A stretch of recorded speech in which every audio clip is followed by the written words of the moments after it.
Sorry, can you repeat that question again? You know what? We'll come back to that. Let's just go back here. So to Windsor, we have an update. As of February 13th, police enforcement action continues with reports of arrests being made and vehicles towed. Correct. And we know that later on that night, just past midnight, the bridge was reopened, correct? Correct. Okay, and can we scroll down some more, please? A little bit more. More, please. Okay, so Emerson, Manitoba, as of February 13th, the blockade remains north of the POE. If we look down to Coots, all services have been temporarily suspended at Coots, POA as of 1400 hours Eastern Time. And you'll agree with me that arrests happened later on that day, and Coots was actually cleared. We know that now, but you didn't know that then, right? We didn't know that then, that evening. Right. Yes, that's correct. So we have Coots still going on, we have Emerson going on, and can you scroll down a bit more? A little bit more. So Sarnia, as of February 13th, the Blue Water Bridge remains open in both directions. Fort Erie, Ontario, as of 13th of February, Fort Erie POE is open for commercial and traveler traffic. And if we look down below, Toronto, no major impacts reported from protest activity. And can we scroll down a little bit more, please? Now we see Winnipeg, no major impacts. Fredericton, no major impacts. Cornwall, Ontario, as of 13th February, the Cornwall POE remains open. You see that? Yeah. Okay. Saskatchewan, no major impacts. Sorry, that's Regina, Saskatchewan. Halifax, no major impacts. Montreal, no major impacts. Scroll down a little bit more, please. We get an update here about the IMVE. I won't go through it for the sake of time. Can we scroll down a little bit more? We get an update here about what's going on internationally, and if you can scroll down a little bit more, we get an update about foreign interference. RRM Canada has not observed any significant indicators of foreign state-linked interference as it relates to the truckers' convoy. Can you remind us what RRM is, please? I can't remember what RRM stands for. That is, you would find that in the testimony from the Associate Deputy Minister Cindy Termerschwiesen. Okay, Mr. Hutchinson, do you recall? I don't know that acronym. Okay, but they monitor for indicators of foreign state-linked interference. Correct. Right? Okay. Yeah, I can't explain the acronym, but the description is correct. If we can scroll down a little bit more, please. A little bit more. CSE, no concerns at this time. Social media analysis, I won't go through it, but let's look at the overall assessment here. And what we see is a remark that the majority of the events have been peaceful. Now, what I want to ask you, based on everything, all the meetings you've attended up until that point, all the briefings you've attended up until that point, do you think this document leaves out anything important other than things that are privileged?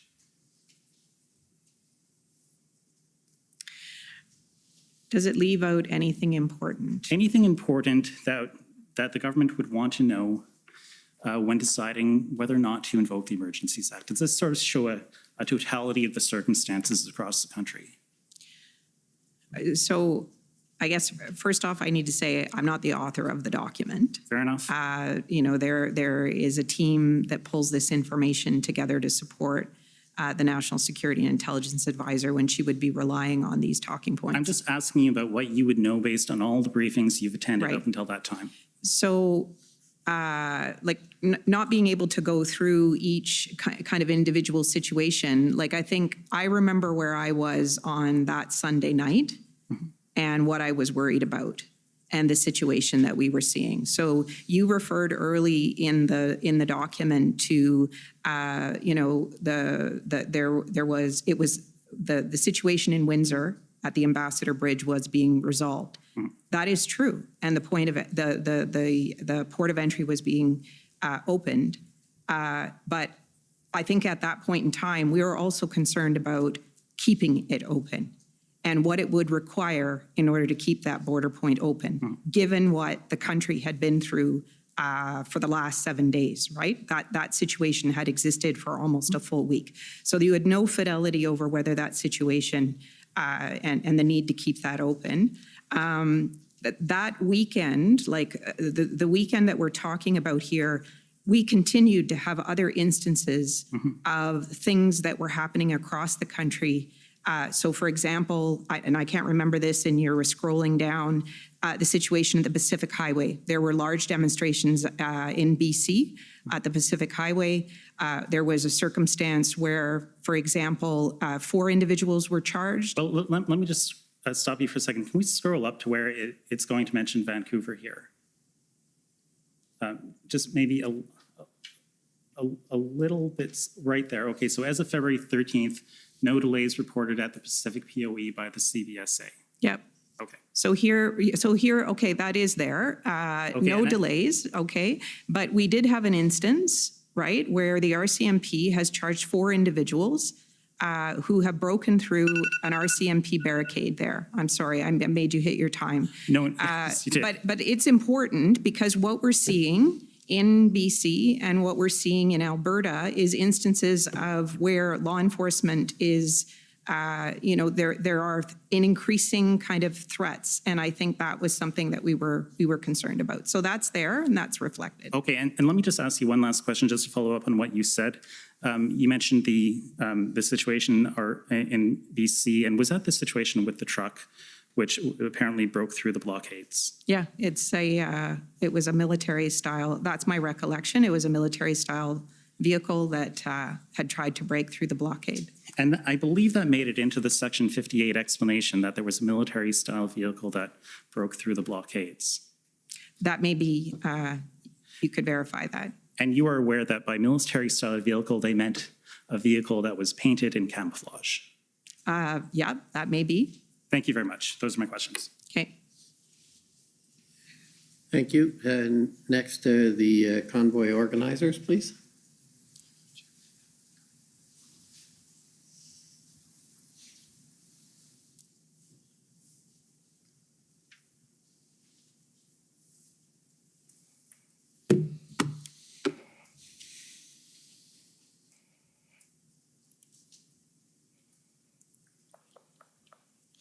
Good morning. Good morning. My name is Brendan Miller, and I am counsel for Freedom Corp, which is the corporation and entity that represents the protesters that were in Ottawa in January and February of 2022. So first, again, you've said you were at all of the IRG meetings, correct? And that you were at all of the, or at the cabinet meeting on the 13th. Yes. All right. And I understand in your position as essentially assistant deputy minister and as a bureaucrat within government, there is times that you have to interpret legislation. Is that fair? That is something that public servants would do in consultation with, usually you have advice from lawyers Right. on the interpretation, but yes. But, and you again, you do it yourself at times, right? You, within your ministry, because you agree that there's legislation sets out what you can do and what you can't do. Is that fair? So, well, the first part of your question, no, I don't interpret legislation on my own. And I believe the second part of your question is correct. Parliament passes legislation that sets out what their vision and intent for legislation is. And in some cases, it says what you can and you can't do. Okay. And can you agree in this circumstance, you're aware that the Emergencies Act requires for its invocation for there to be a finding that there to be a threat to the security of Canada?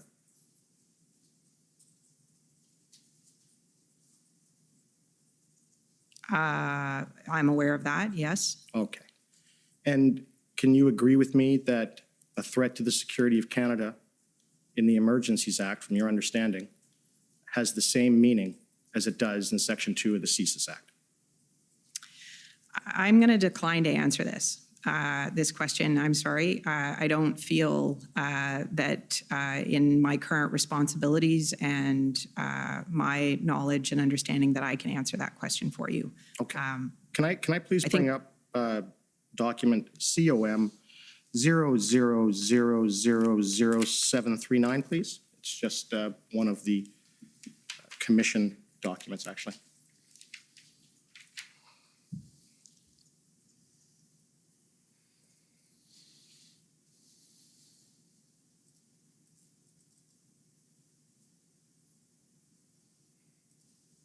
Okay, can we scroll down, please? Scroll down. Scroll down. And scroll down. There we go. Thank you.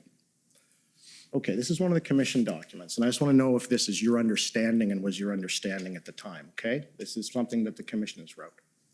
And it says, threats to the security of Canada has the same meaning assigned by Section 2 of the Canadian Security Intelligence Act. Do you have any reason to disagree with that?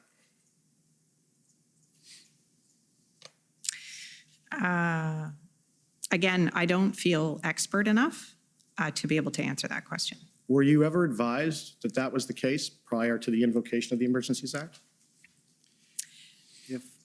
Sorry, objection, Mr. Commissioner. That question invites a question of legal advice. So obviously Okay. she cannot answer if it concerns legal advice. I'm not saying whether by a lawyer. What about CSIS, the RCMP, the Canadian Security Intelligence Service, or Canadian Security Intelligence Establishment, all of the other civil servants outside of the DOJ? Did they ever advise you of that? Me personally, You, No. in a group of people? there would have been discussions about this, but I think those questions, about were put to the National Security and Intelligence Advisor yesterday, and I would defer to whatever answers she provided to the commission yesterday on these questions. Okay. I don't feel in a position that I can answer those questions very specifically. Right. And Based on the role and the responsibilities that I had in supporting the Privy Council office and at the time of the events that transpired. so can I ask this question? Outside of the National Security Intelligence Advisor yesterday, where you heard her advising that there was going to be legal argument that this means something different than it says, and then there was going to be, no one seems to be able to answer this. You understand, though, that to invoke an emergency under the Emergencies Act, that you can only do so if certain legal requisites under that act are met. Is that fair?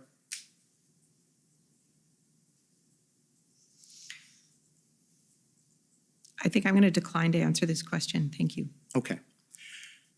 And can you agree that many ministers have stated in public that law enforcement advised them that the threshold to invoke the act was met? Have you heard them say that? I don't know that I can answer that either. Okay. We have not heard, we've heard all of law enforcement so far testify. And it doesn't appear that anyone in law enforcement advised them that the threshold to invoke the CSIS Act was met. Do you agree with that? I have no idea. I'm sorry, I'm not in a position to answer that question either. Okay. And just for my last point, Coots, right? The arrests that were made at Coots, those were done solely by the local, contracted by the province, Alberta RCMP. They weren't done at a national level. Is that fair? That's my understanding, that it was the RCMP. Right. And those arrests at Coots and the operations that they were carrying out in arresting those individuals for conspiracy to commit murder and et cetera, you didn't know about that, and Cabinet didn't know about that until after the act was invoked. Isn't that true? I I can't speak to what others would have known, and what who would have known what before the operation was executed. I myself, in the conversations that I was witness to, was aware that there were threats of violence to persons and a worry about the safety of officers, and that was all we knew. And like I have to say, in the conversations that I was party to, the commissioner of the RCMP was very careful about operational security. So it's fair to say that the things that you were party to, you didn't know about the undercover operation in Coots or the individuals there, what they were up to. No, I was aware that there was a threat of violence, that there was thought to be firearms involved. Right. And there were threats to the safety of the officers there.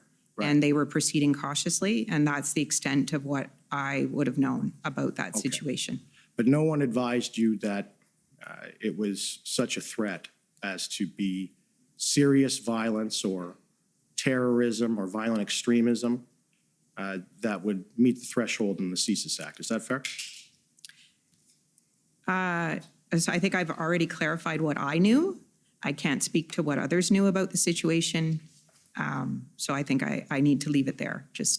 Thank you. Those are my questions. And sir, I think I have quite a bit of time left. I would like to cede that time to the province of Alberta. Okay. Again, assuming that's doable, I will call on well, maybe we'll take the morning break. It may be the appropriate time, and we can come back in 15 minutes. The commission is in recess for 15 minutes. La commission est levée pour 15 minutes.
Order à l'autre.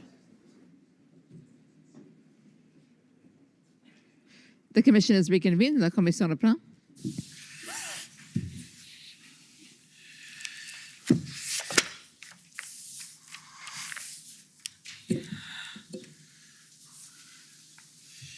Okay, so if we could move to the next, which is the City of Ottawa, please. The city has no questions for this witness. All of the areas were covered by Commission Counsel. Thank you. Alyssa Tompkins, though, for the record, sorry. Okay, thank you. Next, the Ottawa Police Service, please.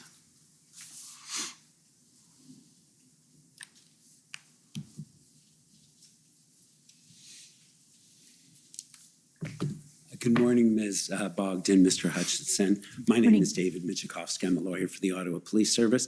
I just have a couple of questions for you. Ms. Bogdan, I'll direct these to you.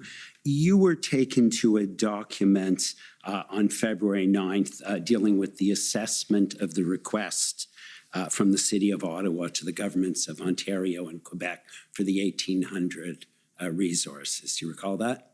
Yeah, that was an initial assessment. Yeah. Right, and a passage was read out to you that indicating that there was strong reluctance to commit without some details as to how the resources were going to be used. Do you recall that? If that's what the record says, then yes. My understanding is that apart from that meeting, that comment was made on several other occasions as well. In the days leading up to the Emergency Act. Is that fair? I believe so. Like, that's my understanding of what I heard. Yep. Right. And in particular, I know that you may or may not be aware of it. It came up in a conversation between Minister Blair and Deputy Minister Stewart on February 7th. I don't know if you were made aware of that call or meeting. I'm sorry, I'm not sure I know which meeting that you're referring to. Like, it could be the tripartite meeting? No? No, it wasn't. And it wasn't a meeting I don't think that you were at, so I wasn't certain if you Okay. were aware. No, I'm not aware of that. And I think the comment was also in a document. I don't think you were taken to that specific passage, but I believe the comment also appeared in the February 9th email in which you specifically noted to your colleague a need for more information on the outline of the OPS enforcement plans. Do you recall that? That was in the document that that the Commission Counsel took you to this morning. An email on February 9th. Okay, that was right. So what was shown to me this morning was the information that I got either from Public Safety or the RCMP. So that's not my text, right? That's what others have provided to me. Right, and so you were just made aware of that, correct? Correct. And were you aware on February 13th that there was an operational plan that had been prepared by the Integrated Planning Cell, which included representatives from OPS, OPP, and RCMP and others? I was aware that a plan was being developed Okay. and was awaiting approval. Thanks. And just one other area I just wanted to touch on was you talked about the issue of the engagement with the protesters as something that had been considered. And Ms. Bogdan, you referenced it being unsuccessful in Windsor, correct? If I could just ask you, please, to turn up pbnsc.can.402963.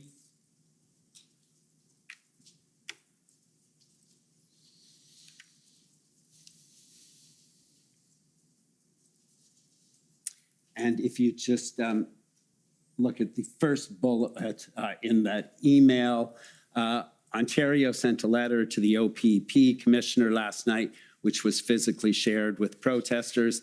The letter was signed by Minister Jones and committed to a meeting with protesters at a time and place of her choosing. There were no other conditions. Owing to the late hour, the letter did not have much effect, and enforcement is proceeding today. So that's what happened in Windsor, correct? I don't have firsthand knowledge of this conversation. This is Deputy Minister Stewart, who's relating, having spoken to his Ontario counterpart and OPP, and this is information that he's got and or summarized. So I don't feel equipped. My understanding is that an offer was made to, separate and apart from this email, that an offer was made to the organizers of the different protests in Windsor, and it was not accepted. Right. That's what I meant when I said, the effort was not successful. It wasn't productive. It didn't result in a resolution, but there was an offer made. That was by the provincial government. Correct. You understand? Correct. Not by the federal. Correct. There had been a request by Chief Slowly to have an interlocutor appointed by the federal government, but that was not pursued, correct? I really can't say. I can't remember what Chief Slowly would have asked for. It would be probably better to put that question to Deputy Minister Stewart. Sure, and sorry, the one final question, and I'll just show you the document, is SSM.can 400148.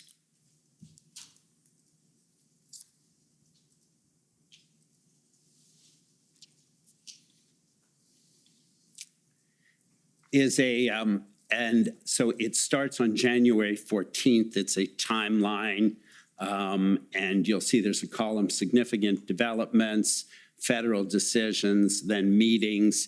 And so it goes all the way down to page 21, takes us to the Prime Minister invoking the Emergencies Act on February 14th. And I will not see in the column of federal decisions any engagement by the federal government with the protesters. Is that fair? Correct. Okay. Thank you very much. I have no additional questions. Thank you, sir.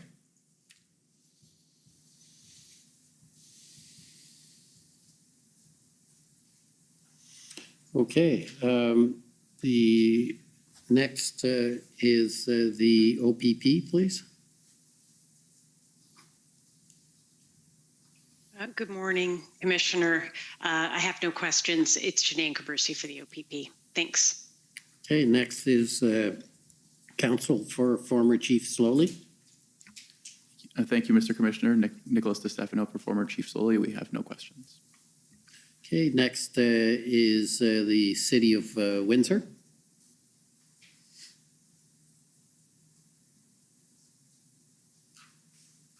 Good morning. I had to check the time to see if it was still the morning. Good morning, Ms. Bogdan and Mr. Hutchinson. My name is Jennifer King.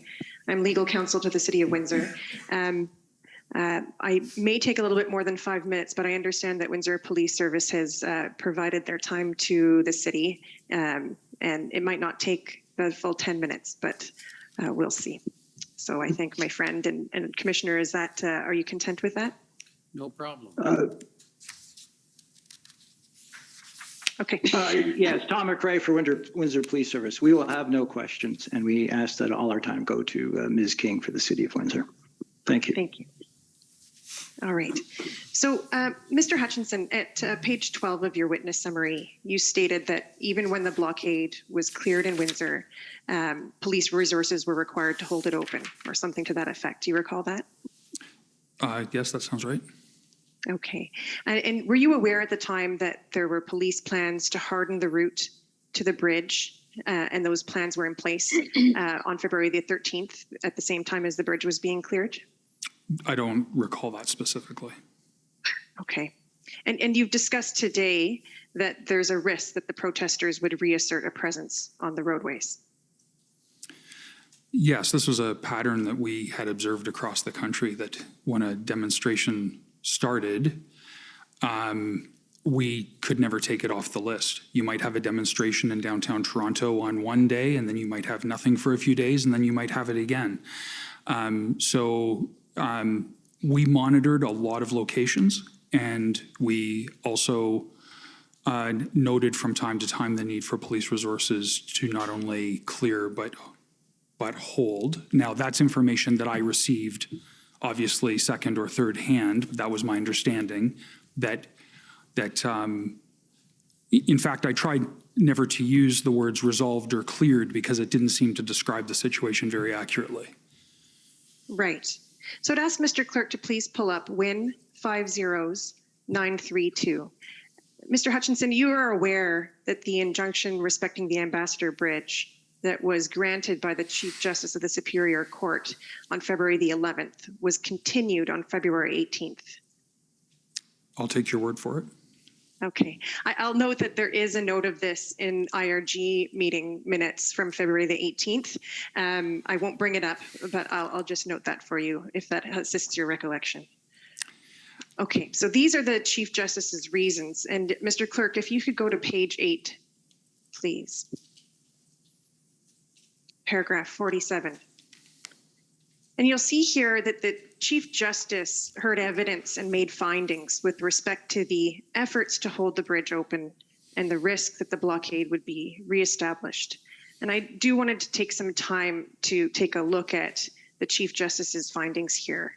So the Chief Justice found that the city has established a strong prima facie case on a balance of probabilities, that the protesters have breached multiple municipal bylaws, and that there is a risk they will continue to do so based on the following uncontroverted evidence. And you'll see, I won't read it all out, but you will see that there's a number of subpoints here, but the Chief Justice found that the protesters continued to breach multiple municipal bylaws, as was evidenced by multiple tickets issued for bylaw infractions. He found that there's evidence that the protesters expressed intent to continue their blockade despite the February 11th order. He found that there was evidence that the protesters planned to continue to protest on roadways approaching the bridge, and cites some evidence that the police provided, the Windsor Police provided, who were monitoring social media, including messages of "it's not over," "we are not done," and "civil war time." And as a result of the continued threat of a new blockade, police continued to control traffic flow onto Huron Church Road, which we've heard is a municipal roadway, to protect access to the bridge.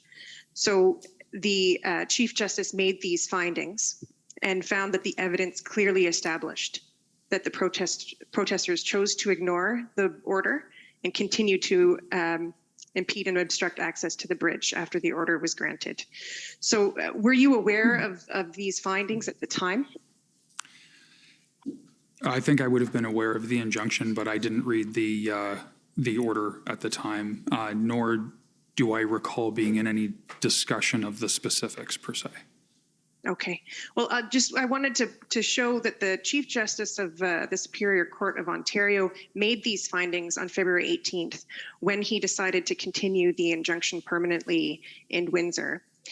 We've also been having some discussion during this hearing about the distinction between lawful and unlawful protests. And I just wanted to show you page 10, paragraph 59.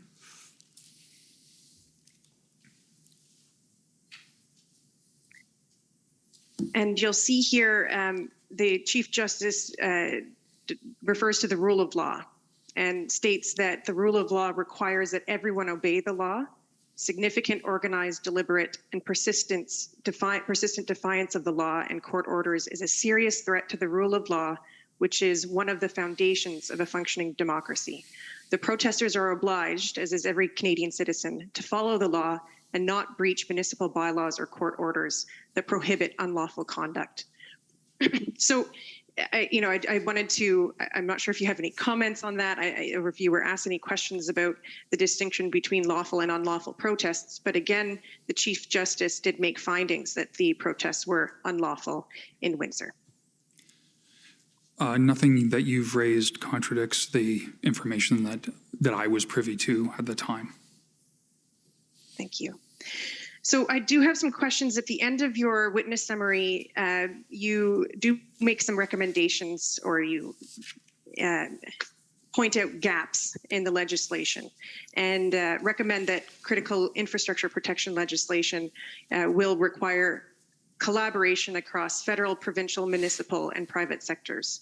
Do you recall that? Yes, I do. Okay. Do you have anything further that you could add to that? I know we've talked about perhaps some gaps in the legislation.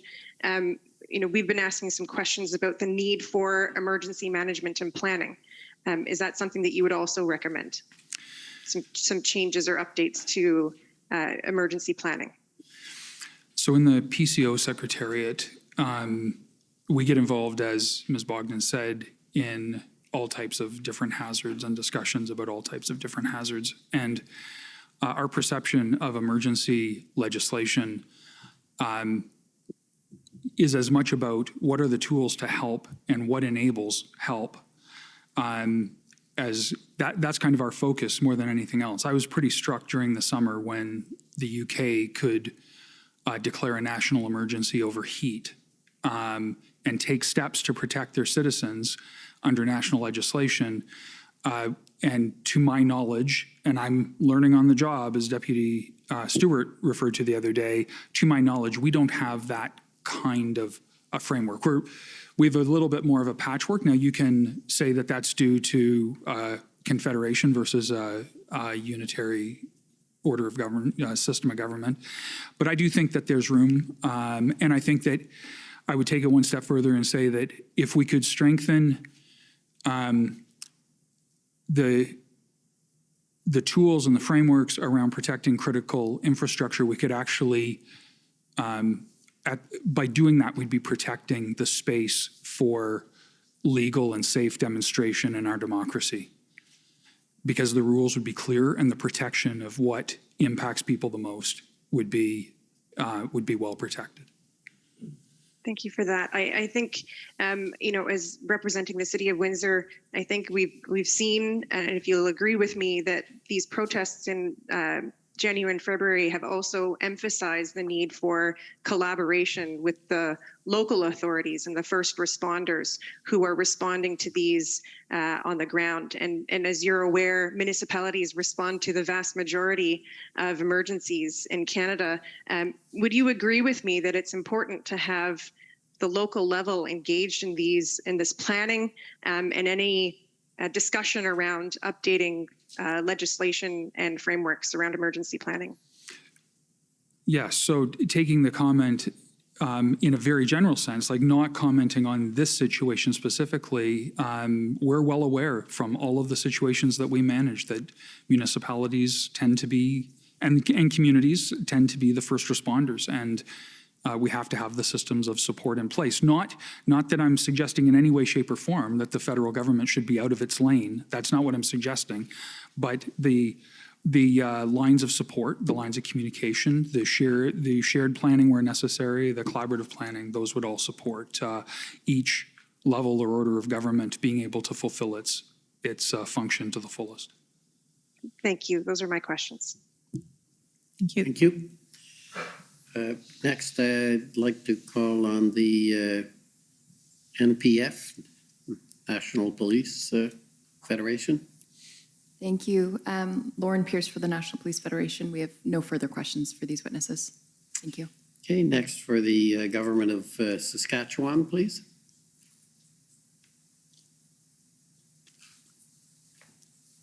Good morning. Morning. I'm Mitch McAdam, one of the lawyers for the Government of Saskatchewan, and I have a few questions for you this morning, Ms. Bogdan. During your testimony this morning, you mentioned a meeting that was called by the Clerk of the Privy Council on the morning of February the 9th, at which she directed deputy ministers and staff at the Privy Council office to examine all possible options for resolution of the blockades and protests. Do you recall that? Yes. And then later this morning, you talked to Commission Counsel at some length about a document that emanated out of that meeting dealing with things like the enforcement plan and the engagement plan. And those things were all based on existing legal authorities, correct? Correct. Yeah. And Ms. Bogdan, when the incident response group began meeting on February the 10th, is it fair to say that that document and what was contained in it really became the genesis for what was referred to as Track 1? Yes, that's correct. I think we confirmed that with Commission Council this morning. Yeah. Okay, thank you. Now, Ms. Bogdan, when the clerk of the Privy Council was discussing with deputy ministers and staff from your office on the morning of February 9th about all possible options to resolve the blockades and protests, one of those options would have been the invocation of the Emergencies Act, or what came to be referred to as Track 2. Is that correct? That would be an option, yes. Either the Emergency Act or a special purpose emergency legislation, right? Like, there's a couple of different ways you could do that. Yeah. Okay. And so those things were discussed at that meeting on the morning of February the 9th?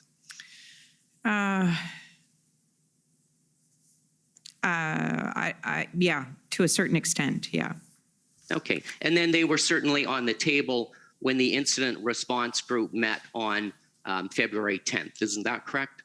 Yep, the record will show that. If you look at the tracker that is attached to the minutes of the incident response group meeting on the 12th of February, the document that's appended there shows the things that we were working on, as you say, in Track 1, which is within existing authorities, and Track 2, what if Track 1 isn't successful or the situation escalates quickly and we need to be in a position to do something different. I won't call it up, but I believe that the minutes of the incident response group meeting from February 10th also refer to a discussion of those Track 2 items. Isn't that correct? Yeah, so but I guess what I was trying to, you're absolutely right. The minutes do refer to that. They refer to a discussion of, the action that could be taken within existing authority, and then what might be the process of invoking the Emergency Act. That was the second part of the conversation. Okay, thank you. And Ms. Bogdan, you said this morning something along the lines of a good civil servant does their homework in advance. Did I have that correct? Yeah, probably something like that. Yep. Okay. So do I take it that officials within the Privy Council office would have been at least looking at the Emergencies Act as a potential option, or scoping out the potential for using the Emergencies Act by that first week of February? Not the first week of February, no. We were not there yet, no. Okay, so when we look at the minutes of the SSE committee meeting on February 3rd, and it talked about creative options, was that referring to the Emergencies Act, or was that referring to something else? That's referring to something else. Do you recall when Commission Council put up the document that was circulated for the SSE meeting on February 3rd? It's like a placemat, and there's a whole range of options. In the right column, it was creative options. So things like le grand débat and things like that. That's what that refers to. Okay, so when would the Privy Council office have started to do its homework on the Emergencies Act? When would you or somebody in your office have first started to look at it as a potential option?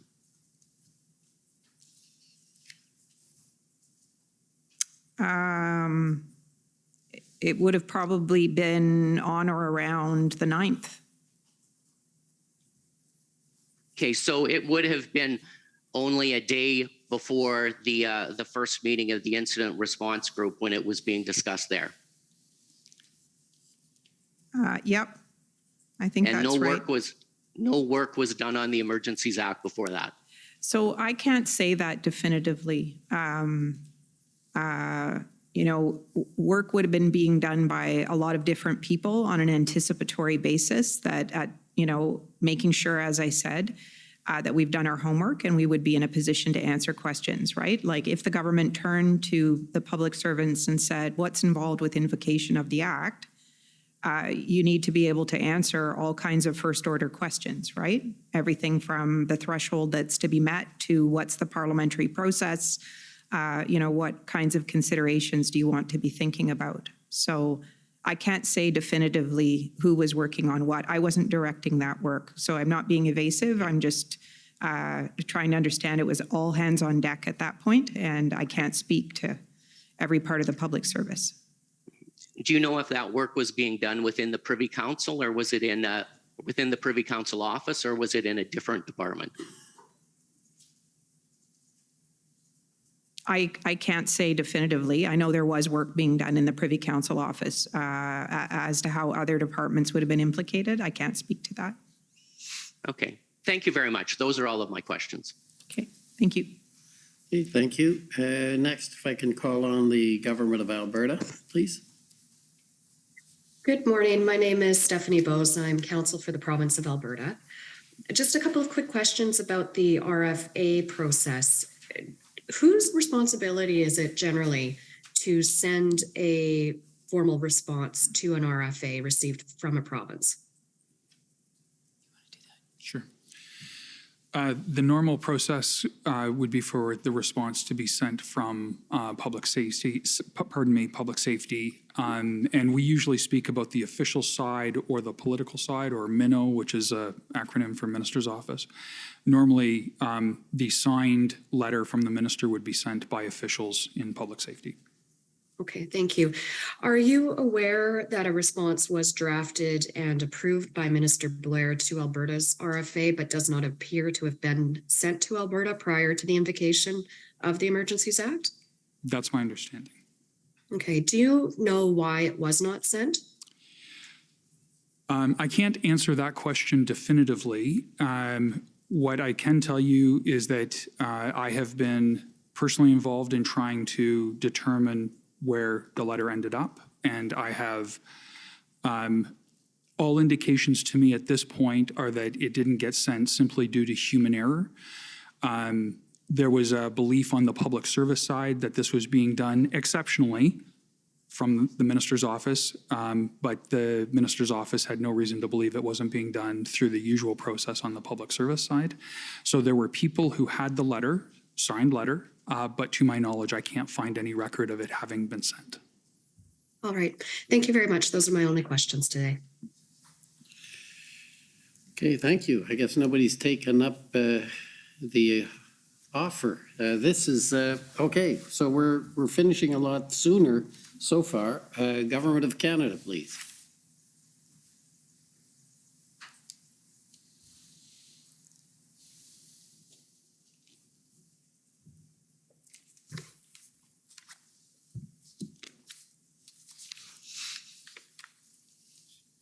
Good morning.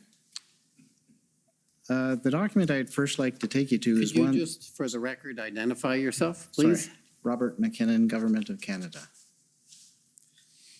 If I take you to a document that Council for Democracy Fund took you to, SSM-NSC.can, number of 0242. It was the NSIA remarks. So if you scroll down just a little bit, So at that time, can you just confirm that Ottawa wasn't cleared, the enforcement action hadn't even been taken at the time of the invocation, is that correct? That's correct. Okay. And you've also heard concerning the Ambassador Bridge, if you go down a little bit further, that enforcement actions were still continuing on the 3rd and that the airspace was still restricted on February 14th. So that was still in effect over the protest area, and you've just heard that the injunction in Windsor was continued because of the fear of returning. You heard that today? The evidence of that, yeah. Yeah.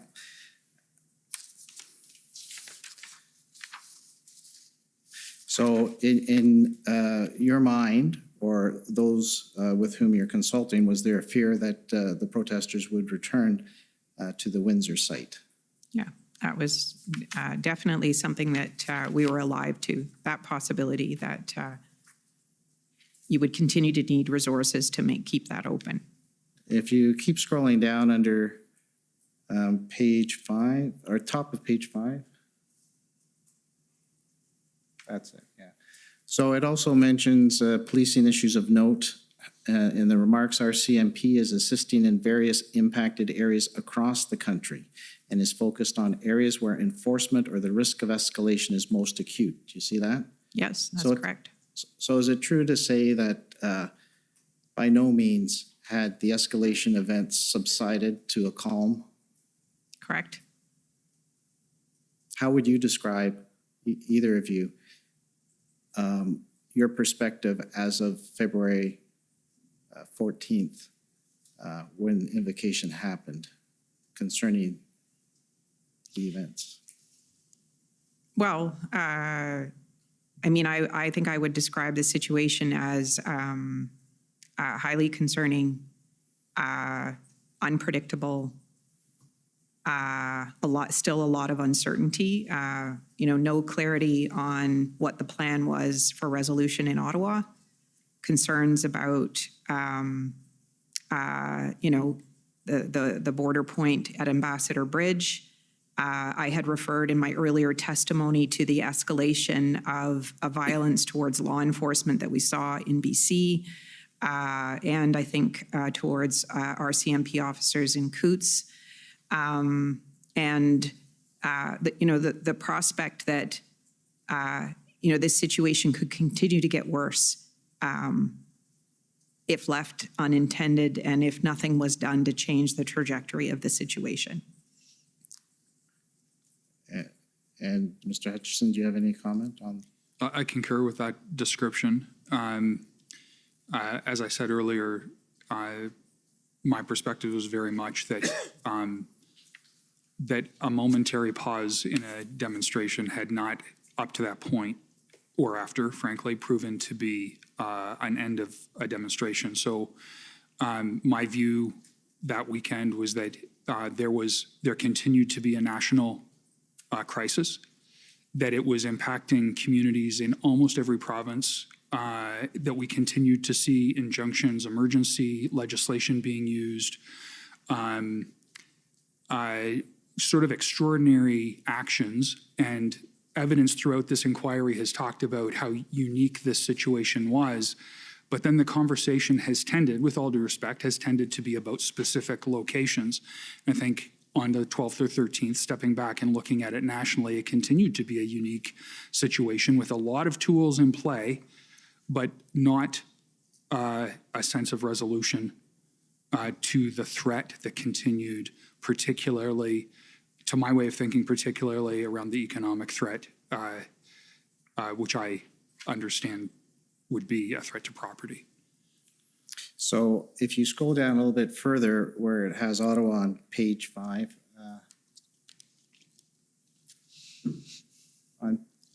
so you'll see on the last bullet point on the day, well, on February 12th, it mentions police say protesters overwhelmed officers on Friday night. So there are still lots of events, especially happening in Ottawa during that time. Is that correct? Yeah, that's correct. Like at each of the places, over that weekend, like if you review, for example, the IRG minutes from that weekend, you'll see reports from the Commissioner of the RCMP and others about continued and growing protest activity across the country. And I've already referred to a few of them, and the same was happening here in Ottawa. Here this reference to police say protesters overwhelmed officers, that's also the point I made earlier. What we were seeing in BC and Coots. You don't have infinite resources to enforce the law, and you do need to be concerned about threats of violence against the people that you're asking to enforce the law. So there was a lot here to be worried about at this particular point in time. I'd like to take you to one of the IRG reports that is after the invocation on February 19th. So let's look at document SSM NSC CAN number of zeros 404.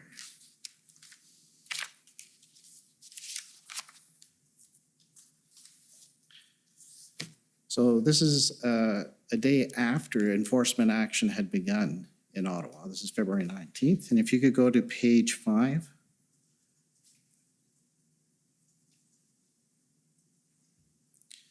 just below the middle. Yes, so the last line says there are indications of additional convoys en route to Ottawa, including from Saint-Jérôme and Peterborough, and checkpoints are being monitored, as are areas outside the city, such as Embrun and Arnprior, where some protesters who are leaving are beginning to congregate. So does that suggest to you that the protests are calming? No, not at all. Like there's a volatility and uncertainty in this situation. Yeah. And while we're on this one, just over the page to the next page at the top, on the usefulness of some of the measures, you'll see it's noted that the minister reported that he has heard from local law enforcement agencies that the Emergencies Act has been a successful tool, particularly around the ability to have clarity and leveraging no-go zones, as well as seizing assets, rapidly deploying officers, and financial control measures. Do you see that? Yes. And that was as of February 19th. Yes. And I'll just take you to one other influence here of the measures. It's the IRG meeting of February 23rd. Page 5. And that's SSM NSC CAN, number of zeros 408.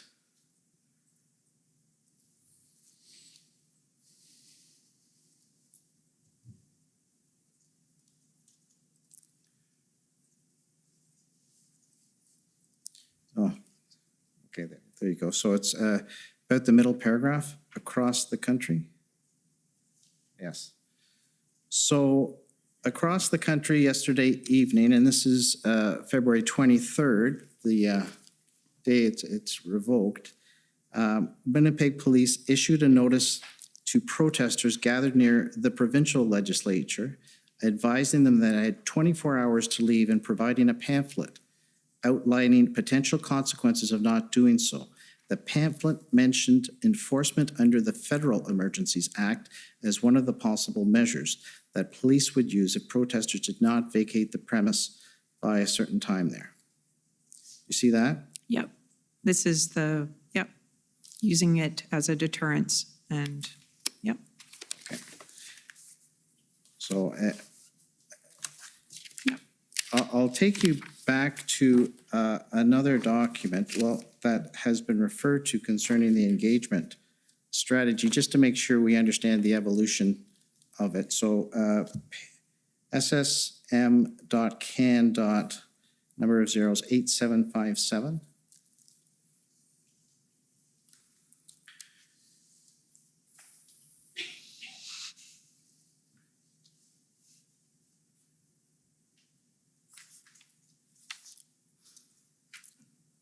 All right, and if you scroll down just a little bit, okay. So as I understand it, this is the second sort of cut on this draft, correct? Correct. And it's just showing the evolution of, you're trying to put everything together to get people to focus on some options under existing authorities, correct? Correct. And you've got Plan A and Plan B, correct, in the third paragraph you refer to? Yep. Plan A, providing resources to local law enforcement to address the unlawful demonstrations, and Plan B, where we need to unpack our other options in terms of legal authorities and feasibility of executing these options, or what would be needed to make them a reality, correct? Mm-hmm. And if you go to the attachment, which is the next number, which is 8758,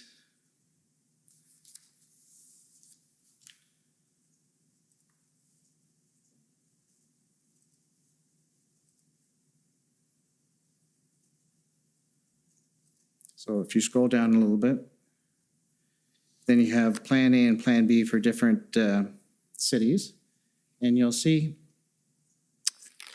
was it your intention here to put as much before the ministers and officials for consideration as possible? Because this is an evolving situation and you're thinking ahead. Is that right? Yeah, I think that's right. As I was explaining when we were just talking about this with Commission Council, first and foremost, at this moment in time, and as we have been for a number of days now, right, really focused on how do we bring to bear a range of options within existing authorities in order to help bring this matter to a peaceful and timely kind of resolution. But at the same time, you also have to be prepared that Plan A or Track 1 isn't going to be successful. Or not just that, I think you also need to be ready for the possibility, and it was not a theoretical risk, that the situation could escalate quickly or deteriorate, and that the government would need to be prepared to intervene and respond in some way. It's important. And if you look at Plan A and Plan B here, you'll see a second option. Could the government make use of the Emergencies Act, correct? Yep. So this was all putting together everything you could think of that would be useful for those who have to make a decision, make the right decision. Yep. It's a culmination of conversations over the days leading up, the 9th, a few additional meetings over the course of the 9th, and just trying to put this together in a way that would help support a conversation. And this evolved into what's been referred to as Track 1 and Track 2. Yep. That is appended to the IRG minutes of February 12th. Correct. Which was discussed, at the first incident response group.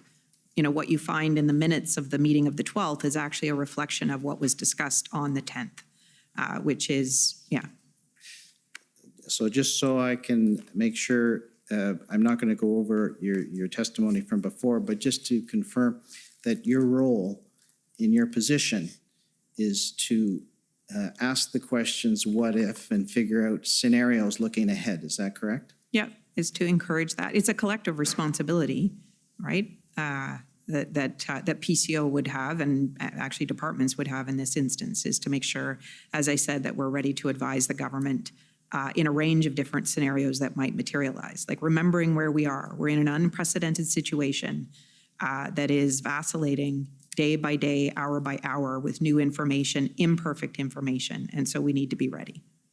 And you said that from early on, even before the convoy reached Ottawa, you were asking these questions. Is that correct? Absolutely. It's part of emergency preparedness is that, you have to maximize the time you have before it turns from being a situation into actually an emergency. And that kind of philosophy is very acute when you're looking at saving lives in terms of, we have a hurricane that's coming. Like the first 24 or 48 hours really matter. So in emergency preparedness, you're trying to maximize the time you have to get ready and think about a couple potential outcomes that might happen and make sure that we've done our analysis and that we're ready to support the government.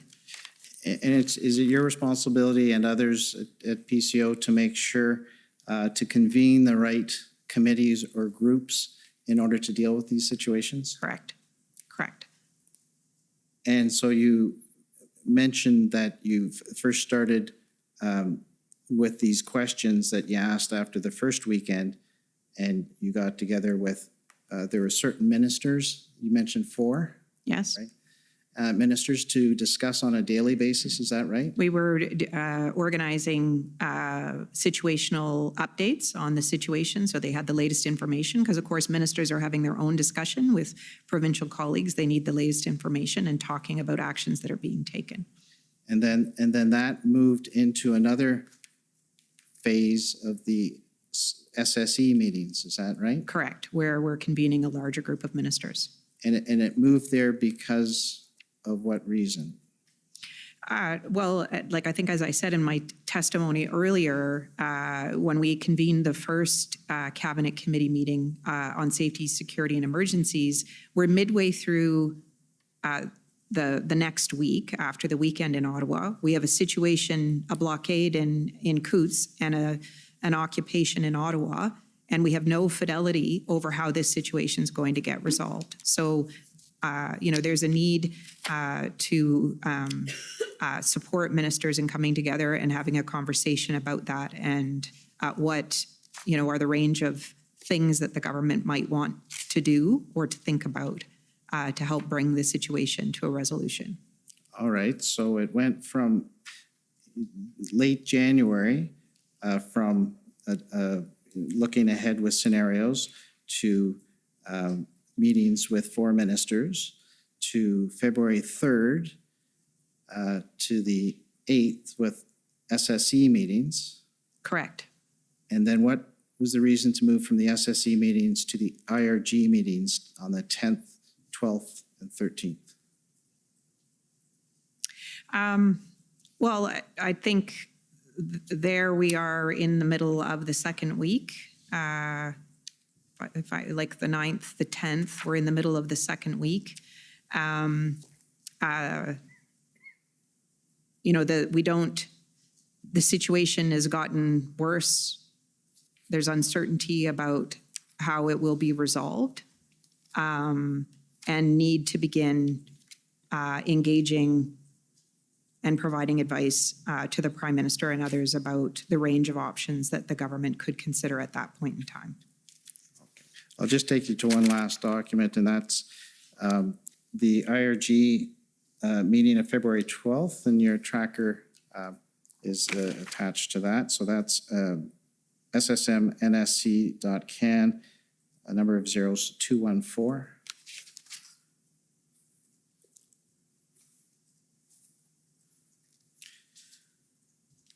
So is it at this point on the 12th that the option 1 and option 2, tracker 1 and tracker 2, are being fully considered as an agenda on the item on this committee? Or? So I think it's actually in the meeting on the 10th, if I may. Yeah, but does it continue on the 12th? Correct. And it describes in these minutes on the first page, if you scroll down to the page 5, if you go down a little bit further, yes. It talks about the situations that exist here with tactics being used to take children to the site to prevent police activity, as well as schools walking out to join the protest. Yeah. It mentions a concern about some extremists within the group and the concern about lone wolf attacks. Yeah. Do you see all that? Yes. And is that accurate? Yes. And then if you go down close to the bottom of that one, it mentions the escalation in activity in Ottawa and the role of social media and in its role in the communication and organizers of protesters across the country. Was that very much of a concern at this point on the 12th? Yeah. Yeah. All right. And I won't read them through all, but in the minutes it mentions Windsor, Cornwall, Ottawa, Emerson, among other areas that were of concern. I was just going to say that actually, if you scroll down, you will see that the commissioner of the RCMP that weekend, this is the 12th that we're talking about. Right. She's describing in that meeting, new and different either situations that have gotten worse or additional situations like Cornwall. I think, is there a reference to North Bay and the situations that we're seeing over that weekend? Yeah. And there's also a reference on page 9 to an update on the potential engagement with the leaders of the blockades, right? And there was consideration given to a potential engagement strategy at one point that was never pursued, right? Correct. And do you know the cut issue? Are there any questions that weren't answered concerning whether to engage with the protesters or not? I don't know that I can answer that. Okay.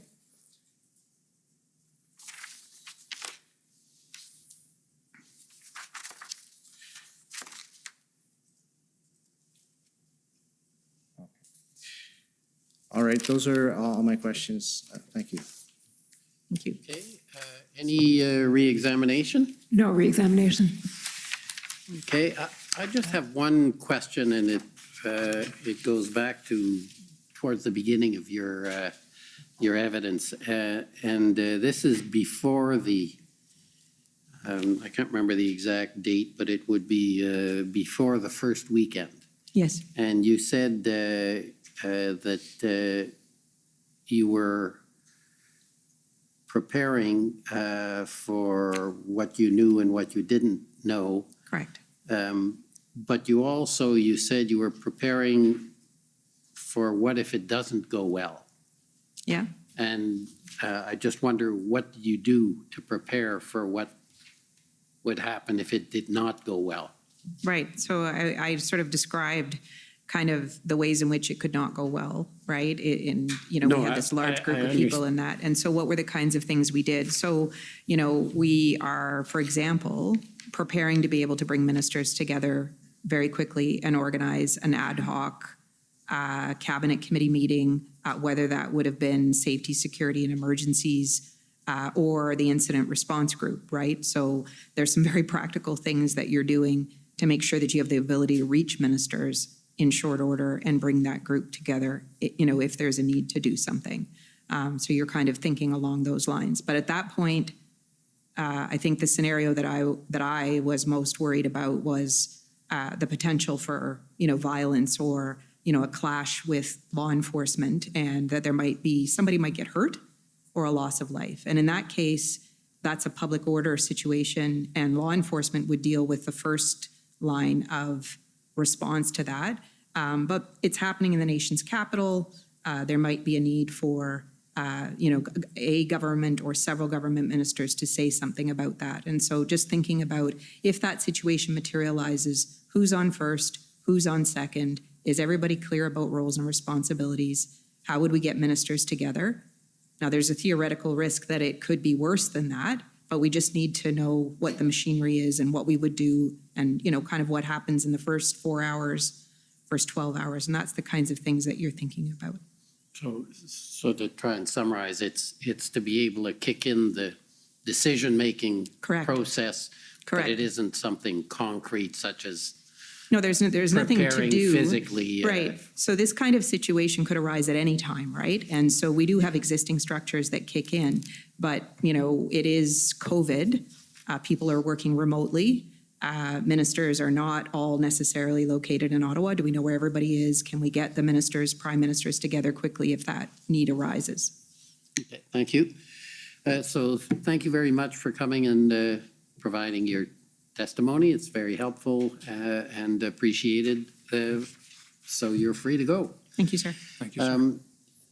Now, I guess I can give you the option. We can have lunch early and come back at 1:30, or we can proceed with the next panel. What would you prefer? If I get to state my preference, I'd prefer to take lunch now, Commissioner. Okay, unless there's any objection, we'll take a long lunch again today, 1 hour and 5 minutes. We'll come back at 1:30. The commission is in recess until 1:30. La commission est levée jusqu'à 13h30.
Order à l'ordre.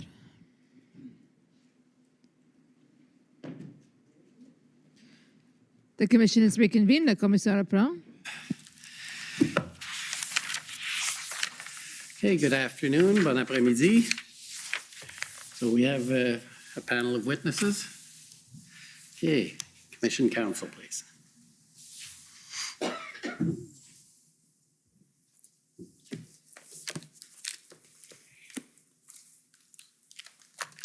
Thank you, Mr. Commissioner. For the record, Shantona Chaudhary. For the commission and the witnesses this afternoon are Ms. Janice Charette and Ms. Nathalie Trouin. Ms. Charette, will you swear on a religious document or do you wish to affirm? A religious document, please. We have the Bible, the Quran, or the Torah available. The Bible, please.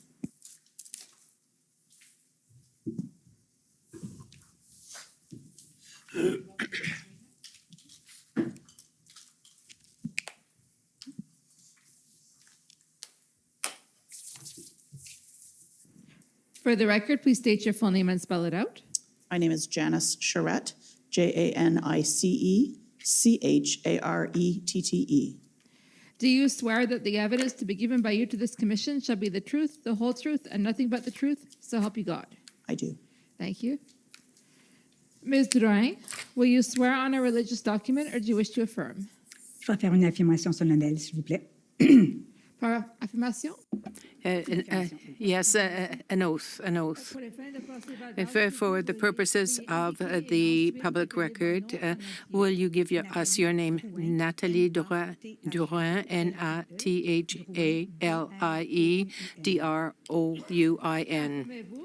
Do you solemnly swear that the testimony you give before the commission will be the truth, the whole truth, and nothing but the truth? I so swear.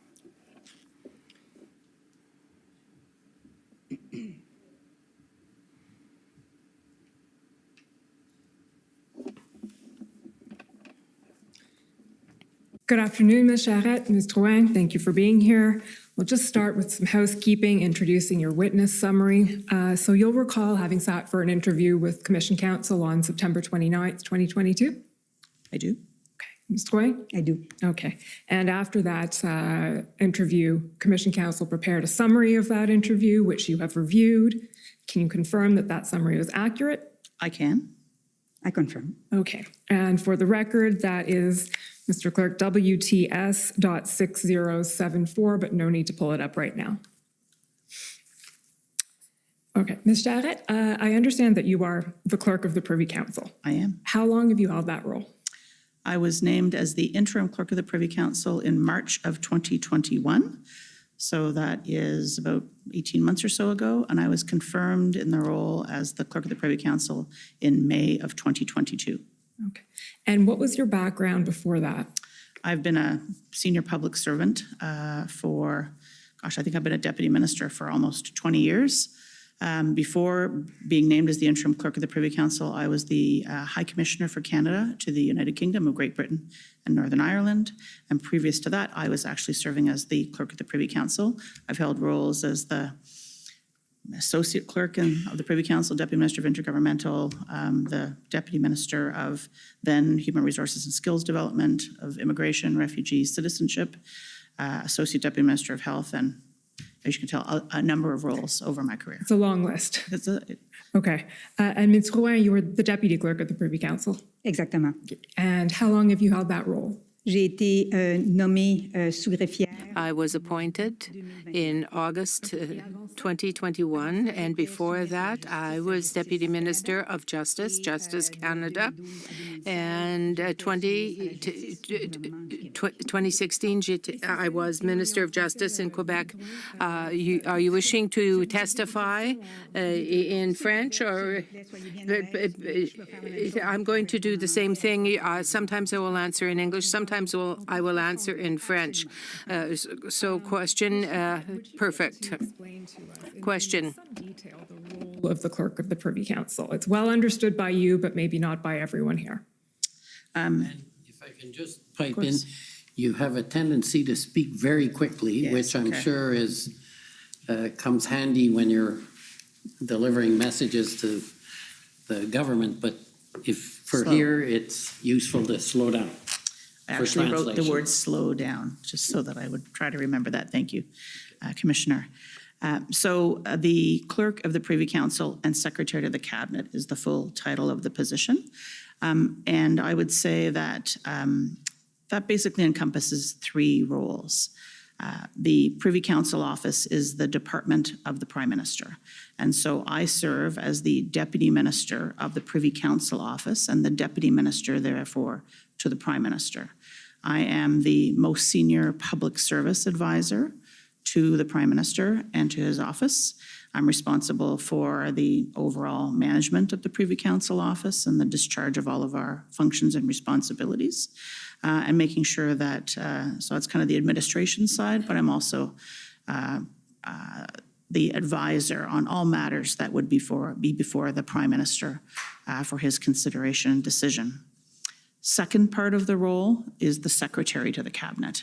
And in that respect, I'm responsible for helping to organize cabinet meetings, make sure that the agendas are set, the attendance is set, the information is available for ministers to deliberate on, that the meetings are supported with things like translation, all of the kind of staff support, that the decisions of the cabinet are faithfully recorded and therefore communicated out as necessary, and kind of responsible for overseeing the implementation then of those decisions. So anything to do with how cabinet operates its decision-making structure, I'm responsible for, obviously working with the team in the Privy Council Office, both in the advisory function and the Secretary to the Cabinet function. And then finally, in our system, the Clerk of the Privy Council has a third role, which is the head of the public service. And I think if you look at the institutional summary for the Privy Council Office, we've tried to describe that in the Canadian version of the Westminster system, the public service is a professional, nonpartisan public service. And I'm responsible as the head of the public service for, amongst other things, providing an annual report to the Prime Minister on the state of the public service.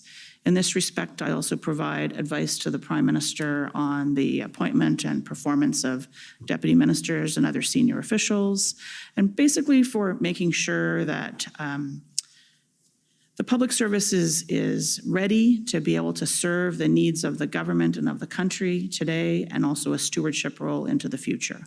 So those are kind of the three roles. And I would say the other thing that might be relevant as we get into this conversation is the Clerk of the Privy Council is one of a community of deputy ministers.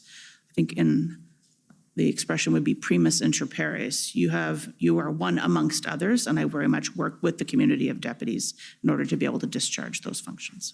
First among equals? That's it. Good. Thanks. Okay, Madame Drouin, we're going to go back to some of that, Ms. Charette, but before we do that, can you explain the role of the Deputy Clerk, Ms. Drouin, and then maybe how the two of you work together? Perfect. So let me start with that. So my first role is really to support the clerk in her role, a little bit like what we call a two-in-the-box model. So on the day-to-day basis, ce que ça veut dire, c'est entre autres assurer un... It means that I have to assume leadership within the department, that is the department of the Privy Council, and assume leadership on horizontal files in the area of policies, ensure that there is consistency and uniformity. Another power I have is to deal with the deputy ministers on issues, and I do that regularly. And I also do crisis management, issue management, as we say, and it is in that case where I was playing a role in the convoy, and that's why I'm here today. And I have leadership also in the area of other matters. Very organic. So my mantra is I go where the needs are in order to support the clerk.